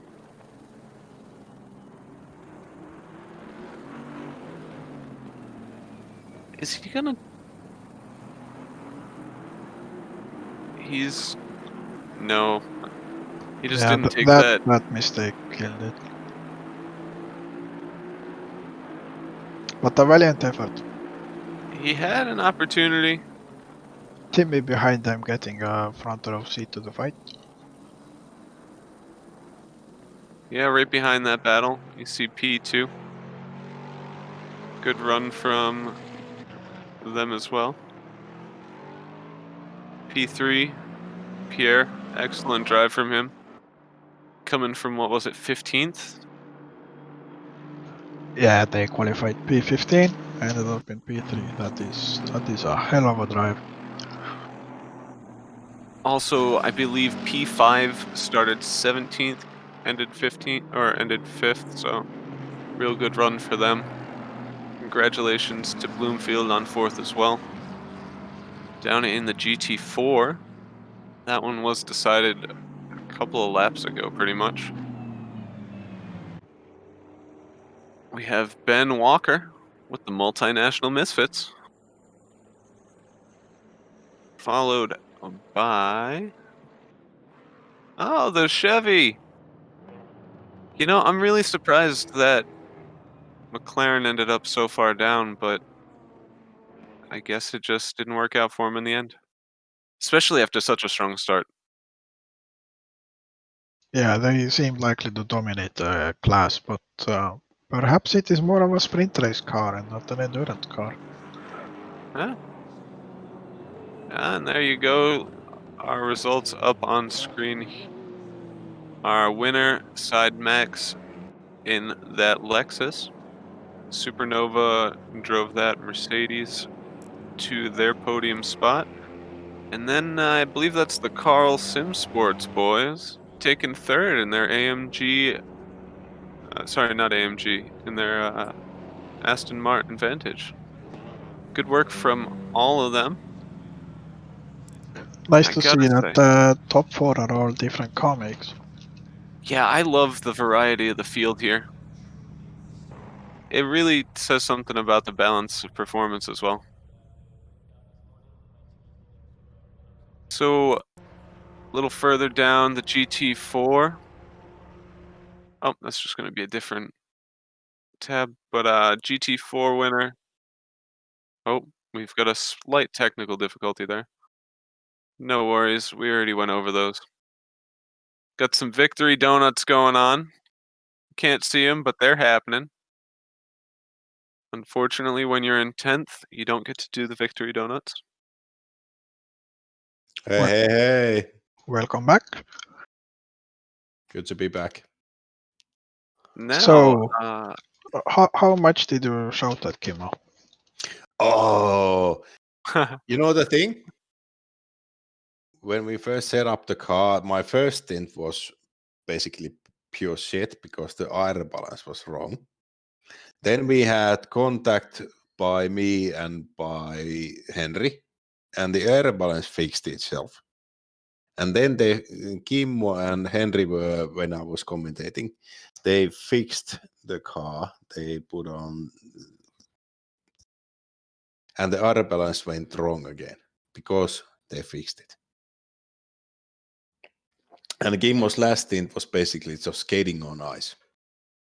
So the reason we sucked in the last stint because it was just so skittish to drive. Sure, Yeah. a likely excuse. Yeah, likely is we had trouble with the whole car the whole week. We did a good hot stint setup. We managed to drive a decent lap in pre-qualifying in the normal weather, but when we tried wet weather driving and full fuel, it was basically a clusterfuck of mistakes and not really good. But when we went to the race setup, the aero setup was wrong at all times. But we didn't have time to figure it out or mainly to push it in. How disappointed are you that the race ended up not having any rain? It was pretty disappointing. Especially never- after the the conditions in pre-qualifying have been changed at one point. The pre-qualifying server where you basically hot stint, try to do a few laps. It's good to have, but the weather conditions in the race server where we practiced, they were basically pure shit. Raining down piss. The rain track conditions read flooded. I couldn't get a decent lap time in at all points because at times when I went in, it was flooded. At times when I went, it started to get flooded. So I think we went with Sylvain and some other guys. We did a 220 something laps if we managed to keep it in track limits. So if there was rain, I would have hoped some light rain, so you had to change tires to wet weather tires. But we didn't get any. I'm kind of disappointed because it would have done a whole lot of different setups, a whole lot of different pit strategies. I think everybody set their car up so it's ready for wet weather. Yeah, lots of compromises were made today, Yeah, and then none of them were needed. None of them were needed, but basically the difference in pit stops, the number of pit stops needed was the difference. If you get 20 minutes in and there's a huge rain, you maybe get 10 or 20 minutes time to figure out what pressures to put on the wet tires. That's the difference. So maybe next time, hopefully. Well, while I have you here, Posse, it looks like holy shit, look above us real quick. Yeah, I'm looking at the stream. The car is basically pink. No. Take a look at the broadcast waiting room. I was just gonna say I'm going to take a break. I just No finished break. my stint here. You have I quite a just few got them interviews together. ahead of you. I Yeah, would that's- love to sit through these interviews, but I am starving. So it was absolutely wonderful doing this today. Phenomenal racing. I gotta say, I loved working with the broadcast team and all of you co-casters. I actually can do something. I want to talk to Michael. Yeah. Yeah, I would love for you to take over some interviews. I'm done. Thank you for having me today. Yeah, if you want to go, you want to go. I need to figure out how I can drag Michael in. So I'm gonna I'll do it. Michael first because So we start with the winner, right? Yeah, Michael. Okey-doke. Get Michael in. Hello, Hey, Michael. Michael. Are you hearing us? Hello. Hey, congratulations for the win. Thank you. It was fun. It was a good race. Yeah. The first stint was very hectic and some great racing between me and Pete. And when he unfortunately had that moment in Maggots and Beckett's at the end of the first stint, that's kind of when the race just changed for us and we drove away. Yeah, but you decided on the Lexus. Why? Supposed to rain. Lexus is good in the rain. We weren't planning on doing much setup work, so that was kind of it. But I don't know. It was just kind of more of we should choose a car that we haven't done before because it's for fun and yeah. But you were doing steady, good times, no mistakes at all times, because you basically were one lap ahead of everyone else, including Pete and Timmy. Yeah, well, I mean the pit strategy worked out for sure for us. We were right on the hour every single time, pretty much. And I think the P2 car had something go wrong midway through the race because they had 2 extra stops. Oh, but you didn't do any extra stops or any deviation from the 60-minute pit window. Perfectly. No. So, Michael, I have a bone to pick with you. You said that your teammate in the final stint wanted to go for the fastest lap with fresh tires, and you said no. What's up with that? Yeah, he wasn't that happy either. But the truth is, we've never won an ACRL race, so this is the first one, and I just wanted to make sure we could get it done without screwing up. He did try to do a couple quali runs near the end to beat my lap and Tim's quick laps at the end, but yeah, couldn't get the fastest lap. So you actually just didn't want him to beat your lap. Gotcha. No. Yeah, sure. We'll call it that. I'm gonna hop on to the broadcast waiting room to see who's next. We'll be right back.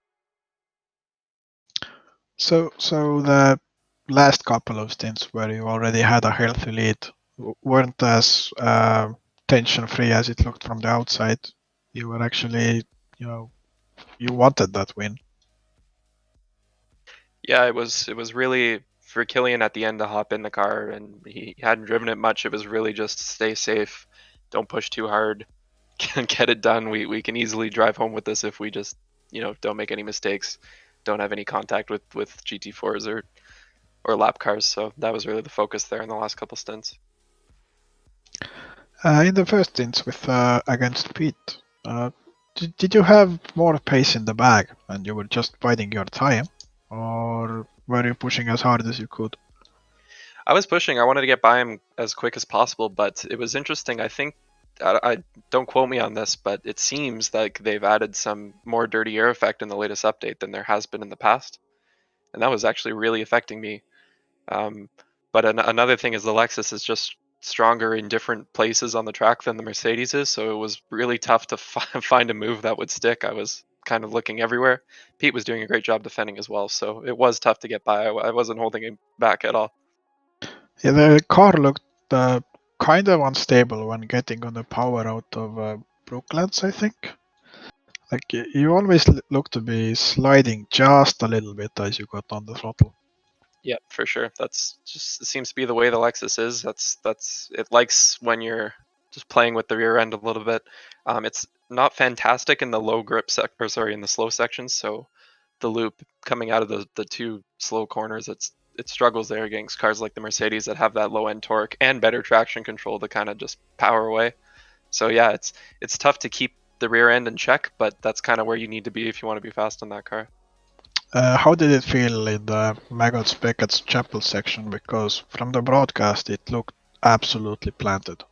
Yeah, it's fantastic through there. It really is good at high speed. Well, that's me out of questions. Is there anything else you want to say? No, I'll leave it to you guys. Pete's in here now, so thanks a lot for the broadcast. It was great. Is there anything you want to say to Pete?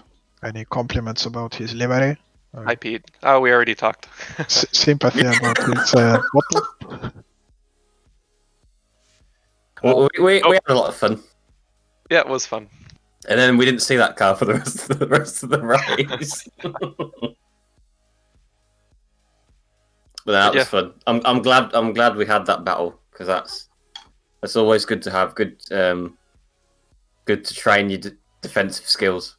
Yeah, it's a shame you didn't give your teammate a chance to have a battle. Yep, it is. Thanks for that. I'll leave you guys to it. Congratulations, thank you. Congratulations. And thanks for the broadcast. Thanks for telling up, thank you. Thanks, Michael. So, Pete. It looked so good for a while there. You know, we all have those days. Yeah. Yeah. What happened in the mid race? That's not an explanation. There was a GT3 with damage, a lot of damage, and I just tried to get past, and I chose the wrong side. I think he couldn't steer. He was like steering full right, so his car was done. Oh, we saw that incident. Mm-hmm. That car got a puncture, like maybe just a little bit before the pit entry. So he was having to do an entire lap on 3 tires. And yeah, he couldn't steer. You went the wrong side and you took a meaty hit there. Yep, which is a shame because the gap to P1 went down massively in that stint, and then that set us back. And then the next stint, I just pushed too hard. and we had a similar thing happen again. So that put an end to the challenge. I want to ask you about your setup because we were driving the AMG. Yeah. And we kind of missed the aero balance. Mm-hmm. By a long shot. Mm-hmm. The first stint I did, we didn't have damage, but I managed to gather some damage, and Henry did some damage also. That fixed our aero balance. And we were able to drive 59s. That's good. Yeah. Yeah. But how and what were your aero balance percentage? See, this is the funny thing. So for pre-quality, we basically ran it like super low. And then for the race, we raised it up a bit just to make it safe. But the percentage didn't change. So I think there's a bug there. There must be, because there's something wrong if we get damage. I can safely enter a corner, but on normal setup, I can't safely enter a corner on the Mercedes. We had a similar thing. So me and Timmy, when we started the stint, it was like super twitchy for the first 2-3 laps, and then it was fine. But then one of my other stints started it, and it was really good. So there's something going on. I'm not sure what it is. I'm not sure if it's just the car. We couldn't figure it out also. So basically, we just were happy that we had damage, but then we had more damage that our lights didn't work, so they fixed it. And then we had a twitchy car also again. Yeah, it was strange. We had similar things happen as well. Yeah. I'll chime in here with the comments to the twitchy car. On some stint, at the start, it was really good. It was easy to push straight out of the box. And then on my last stint, it was horrible. It was Is it impossible the warmer to drive. weather? It's warming up. Yeah, I understand the dynamics of like tire warming, but on the previous stint, coming out of the box, it was just great. Yeah. Because when I went in my second stint, it was our 3. It was just fabulous to push straight out of the box. Well, sadly, we have, fortunately, we have a conveyor belt of people waiting. So I'll finish with one last question to Teme. Teme, what face did you make when Pete spun? Describe it in 4 words. 4 words. That's a challenge for you. Despair, anguish, hatred, and laughter. So your usual face. Gotcha. Okay. Can we swear? I've got 4 words. How bad are the words? Yeah. Oh, okay. I think that answers my question. Yep. Let's play it family friendly. Say some of those preaches swear words that. Okay. Useless. There you go. I think we get the idea. That was my reaction to myself. So the people that were involved, I'm sorry. I'm deeply sorry. So sorry to Teme. Gotcha. Yes. Thank you, and thank you for streaming, commentating, broadcasting, and everything. I'm sure I will watch almost at least 25 minutes out of it while I try. I wasn't casting the middle bit, so you will probably enjoy that part most. But yeah, thanks for everything, and till the next time.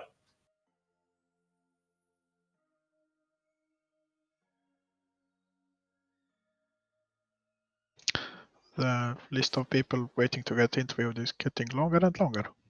I think I managed to move little Timmy in. You did. Hello. So we are skipping right over position 3 and GT3 and going to GT4 P2. Now that was a hell of a race. I think I saw you. You weren't quite last in class, but only 1 place away from it, like 5th maybe. Who, me? Yeah, you guys.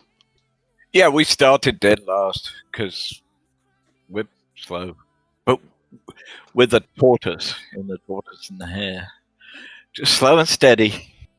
I also spotted some drama between you and a car who was a lap or two behind you and was apparently fighting you. Yes, we had a little argument in Discord, but I think we're all friends again.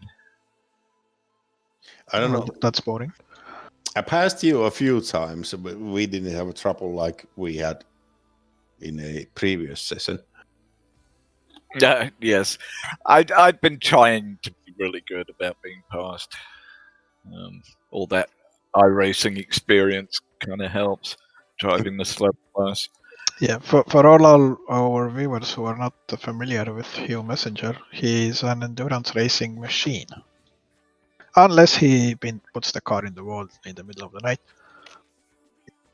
To be fair, that was my first endurance race. And I was in tears about it at the time because I knew how disappointed in me you would be.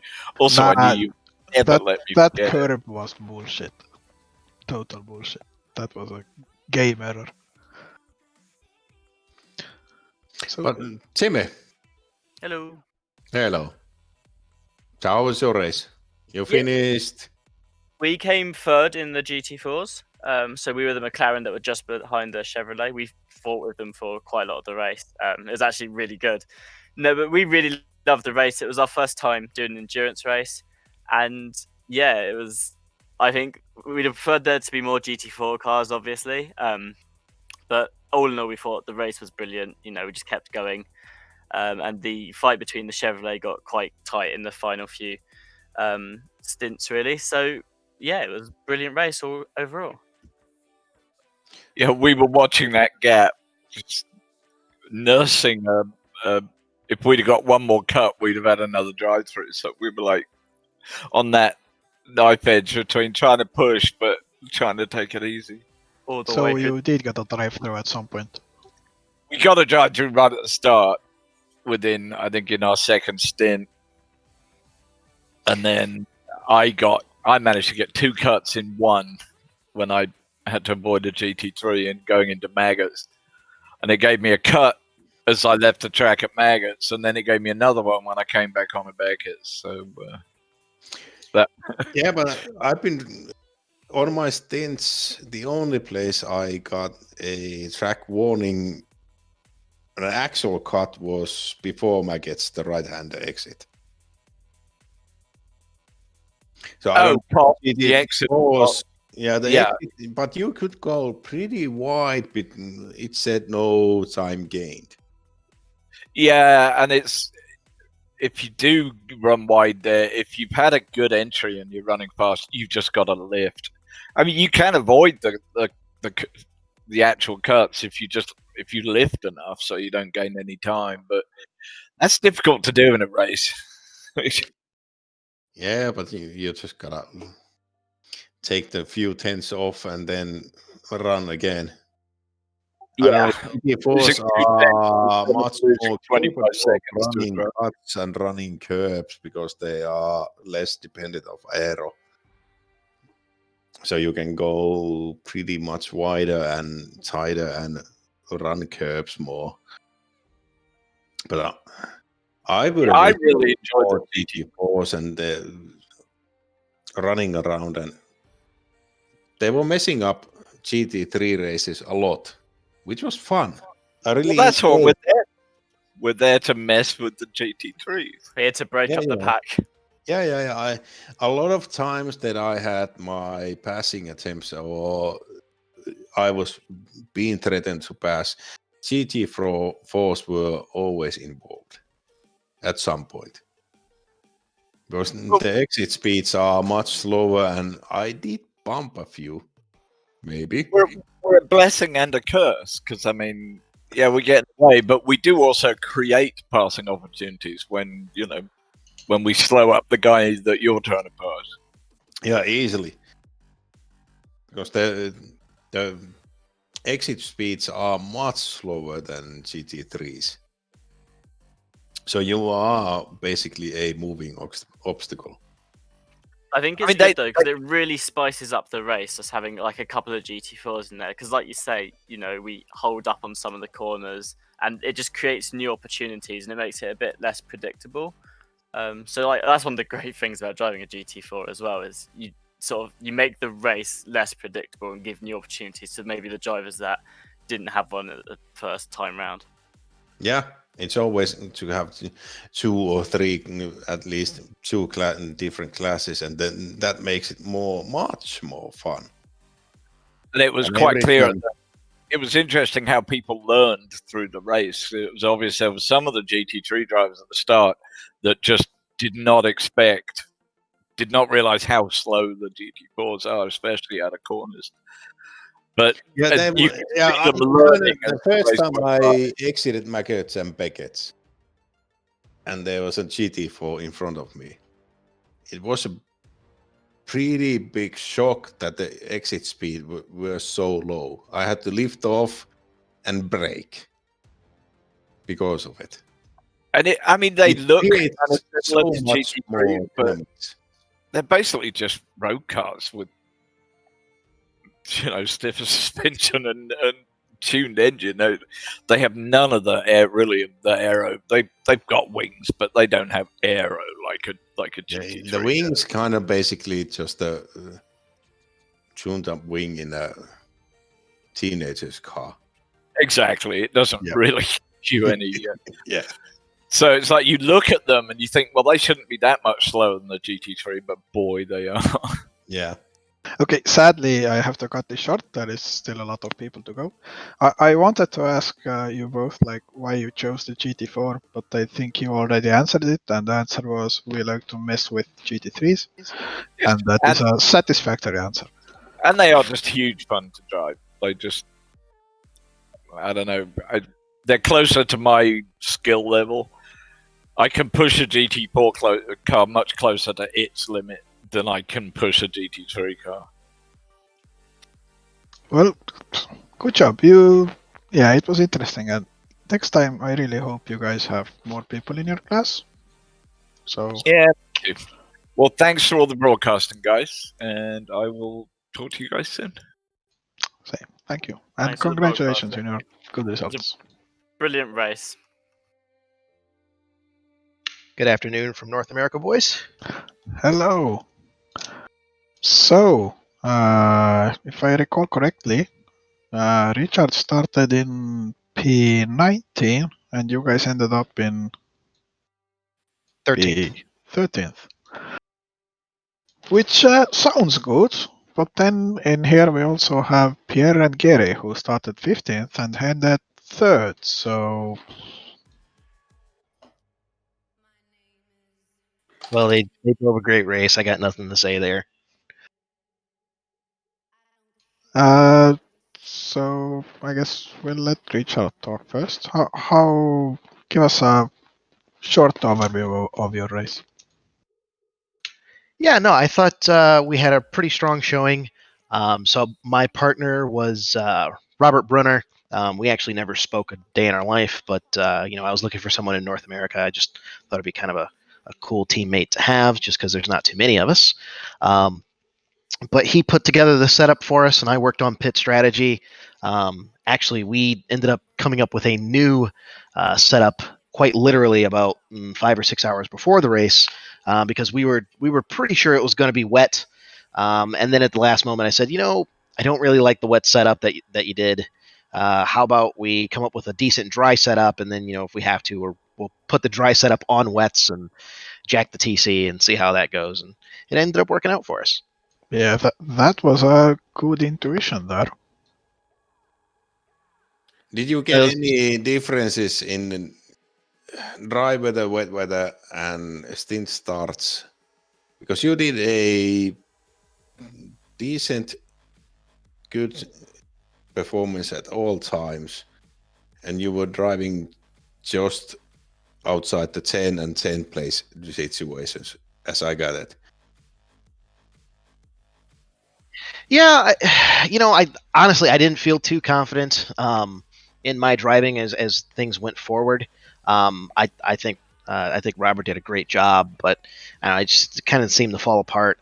Earlier in my first stint, it was actually relatively early in the race. I want to say about 30 minutes in, we had a yellow Aston decide to dive bomb a Mercedes that was next to me, but hit me. So that wasn't fun. But otherwise, I mean, things went relatively smoothly. One last question. Why the Audi? You were the only Audi in the field. Is it just something you are used to, or did you think it would have great pace here? We thought it would have pretty good pace. So we were looking at the 911. I've got a GT3 in real life, and I'm pretty bad at it, and I'm pretty bad with the 911 in this game. And we just figured, we'll take something mid-engined, and it's just kind of what we agreed on.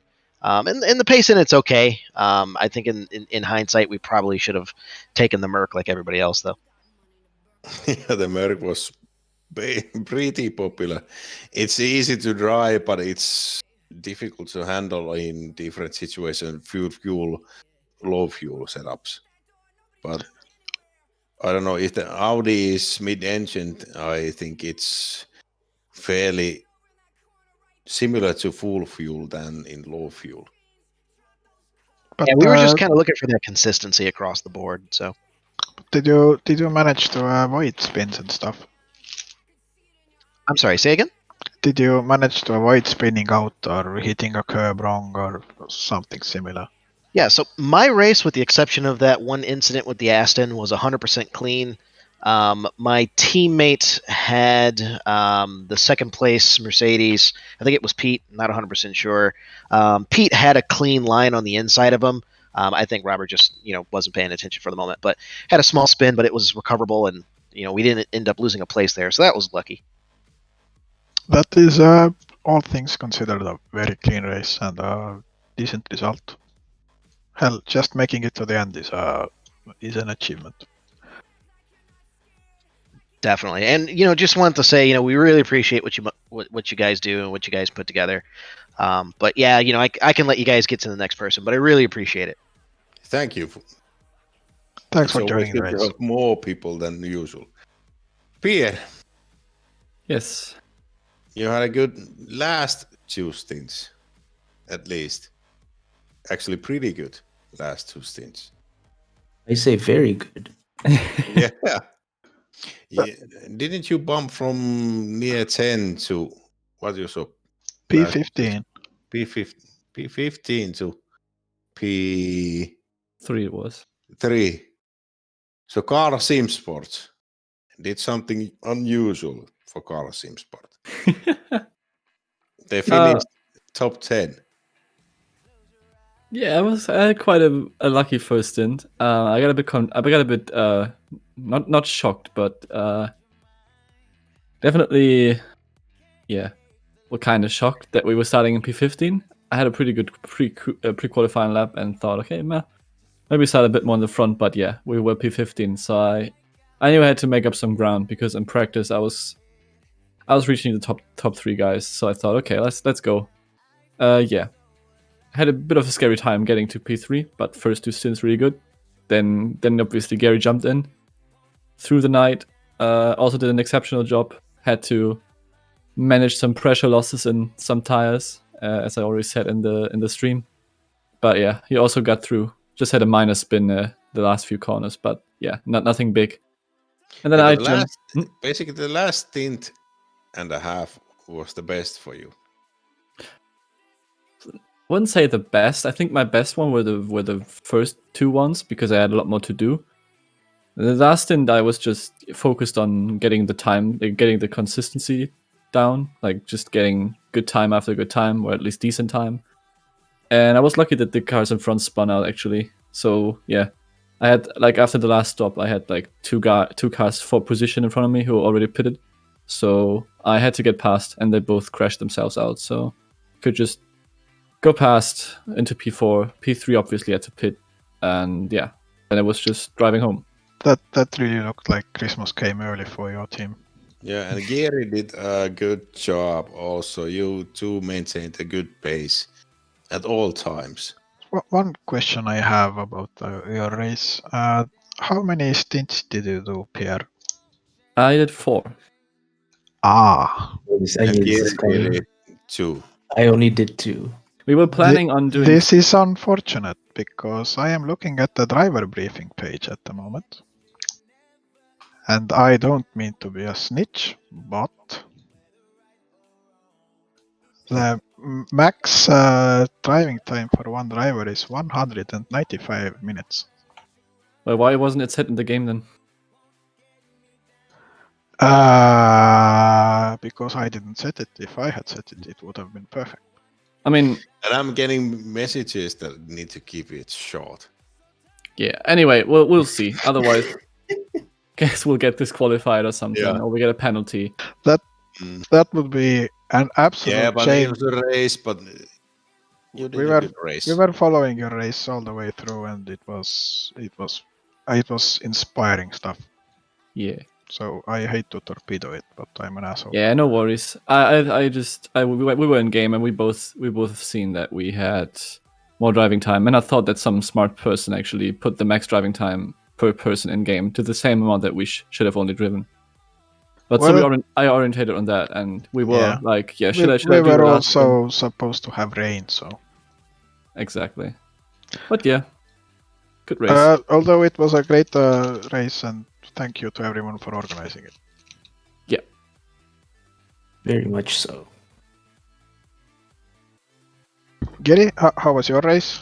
Did you feel a lot of pressure when you saw Pierre climbing so many places and then you had to get in? A little bit, yes. I wasn't performing the best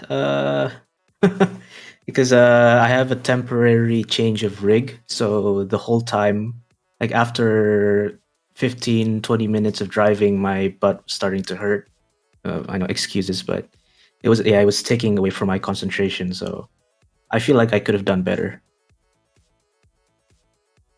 I feel like, yeah, especially with that case, I know I could have done that extra stint if it wasn't for my rig, my temporary change of rig. But Pierre did a great job doing the last 2 stints, and grateful for that. It really was good stuff, and I hope it works out. Yeah, even if not, we got a good race. Nobody can take that away, even though the result might be different. I didn't practice much, so yeah, same. I wouldn't mind. The pre-quali time showed that you were just sort of showing up, and also Pierre seemed to be improving all the way through the race. So the conveyor belt delivers our next victim, I mean interviewee. But congratulations, P3. Hopefully P3, and let's see you in the next race. Thank you. Thanks for having us.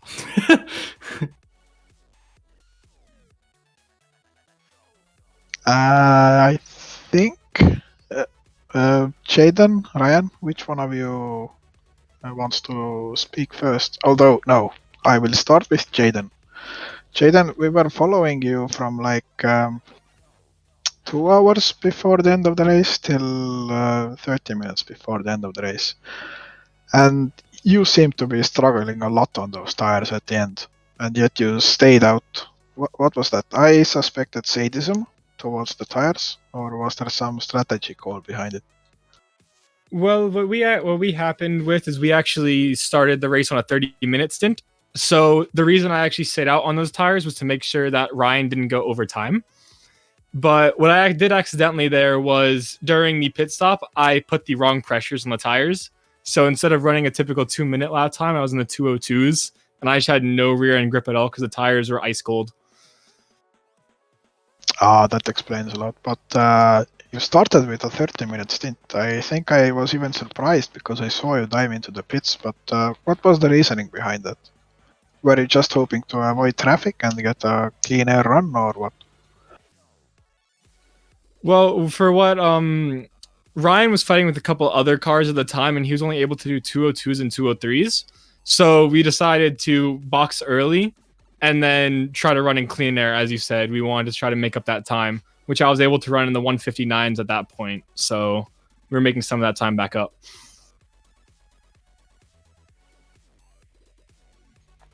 Well, to be honest, I don't really have a lot more questions. You guys had good pace, but then apparently, yeah, the tire pressures messed it up a bit. Yep, that was pretty much it. Typical question we've asked everyone is how compromised was your setup? Because everyone was expecting rain. Were you also in the same boat? Well, we were actually set up for the dry. We spent about like 3 or 4 weeks setting the car up for the dry, and the final week was set up for the wet, and we set a different setup for it. It was pretty similar to what we had already, with just a mainly electronic differences and just tire pressures for the wet. And so the race was actually a lot easier, obviously, in the dry. So we were prepared for it if that event would happen. And we also ended up softening the rear and front of the car a little bit just to give more grip in the wet. So there was some compromise, but not a lot.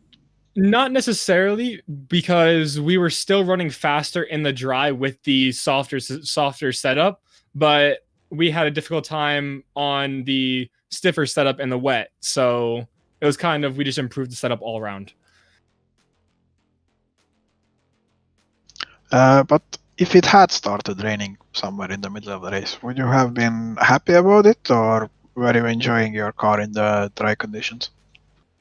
I mean, I would have put Ryan in the car if it rained, because I was being absolute garbage in rain practice. But I had some issues with the car in the wet, only because I'm not used to a mid-engine rear car. I typically trying to drive the Mercedes, so this is a bit new for me, the feeling of a mid-engine car. But I said Ryan was actually running spectacular times in the wet when you were doing the practice. So the car choice was down to Ryan's preference. Yes, it's basically the only car that I've driven, because my thought process is to get one car, master it, and then work on the track so that you can. So mainly I was trying to do that to build up ratings in the game. And then after that, I just built a preference for the Ferrari, and I just really haven't tried the other cars all that much because of that fact. So I have about 95 hours in the Ferrari. Whoa, that's more than I have in the game. But slow. You guys did a good race. You kept us entertained throughout, and it's a shame about that tire pressures mishap, because it was really shaping up to be a tight race there at the end. Especially for being our first endurance race, I feel very happy with the results. Absolutely. So, thank you for joining. Thank you for joining the interview too. And we shall move on to our last interviewee. Oh my god, Etyronivo. I do not know how to pronounce that. That, I will be honest, that is the first time I've ever had someone say it properly. First try. No one ever says it right. Yes, finally some Yeah, success. but you're an Englishman, so the name doesn't ring an English tone in it. Yeah. At least you're a native speaker. I guess I got that going for me. So, give us a short overview of your race, because I remember seeing your name on the leaderboards, but if you ask me to say where you ended up, I'll draw a blank. So yeah, we finished 14th that Oh, race. and what was your team name? We were Shitstain Motorsport. Ah, no, that I was remember us. you. Yeah. That was number 69, wasn't it? Yeah, that's us. The name is, well, basically Shitstain Motorsport. It kind of fits home in ACRL. Right at home.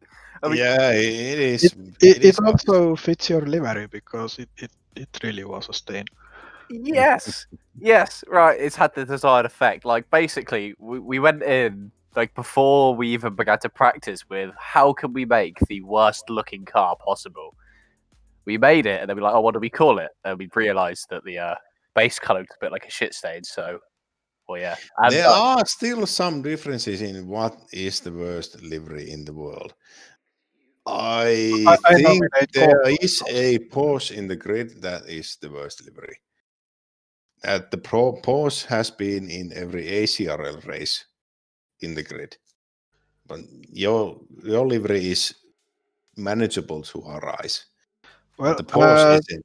the best part about this livery is that it gave us about a minute of things to talk about while actually things were happening on track. But we had a chance to talk about that antenna on top of the car that Oh, we you noticed never that as well? noticed. But on your car, it was extremely visible, even offensively visible. I can't believe it's all come together. This is beautiful. Also, How was the race? Did you enjoy 6 hours of Silverstone? Well, that was my first ever race that's been over half an hour, and to do a 2-hour stint ever. And I'm really impressed by how well we managed it because we started 20th. I started the race. So I went for the ultimate strat of bin it on the first lap. A classic. And then that way I had some clear air to get used to the car instead of battling in it. And I think that really helped me get some confidence, which, allowed me to push forward, get through the GT4s quite quickly, and push up. But our main finishing position, we were basically battling for P15, 14, like throughout the end of my 2 hours and the start of my teammates' 1 hour. And I don't know if you caught it on the stream, but the battle we ended up having in our final stint, basically, we were 20 seconds behind. Chucked my teammate in, and he gained 20 seconds in the space of 50 minutes, which was really impressive. Like, we owe our finishing position to him, to be honest. Like, I wouldn't have been able to do that because I'm terrible, but Yeah, definitely owe it to him. it's a bit of a shame that in the end you guys passed Swaffelen by Swaffelen just going straight across the gravel and getting a drive through instead of doing a proper pass. But it was still entertaining to watch. Yeah, I mean, we sort of went, it would have been nice to do it on track, but the fact that we forced him into an error, I guess, made it sort of good. Like, we obviously did something right. You asserted mental dominance. So that's good enough. Yeah, or he just got bored of looking at our car, which I wouldn't blame him for. Had the desired effect. Yeah, but the rims kind of put the dot in the eye. Yeah, neon rims. Oh yeah, they were. They were Oh, terrible. that's beautiful. I actually feel those things in my eyes that detect color dying as I look at it. It keeps getting more gray and gray. Yeah, ACRL horrible liveries. It's a synonym. Yeah, it's interesting that the game has limited capability to modify the liveries, but people still manage to create things like this. Yeah. Yeah, it's good. Yeah, It's always good fun. Yeah, our mission next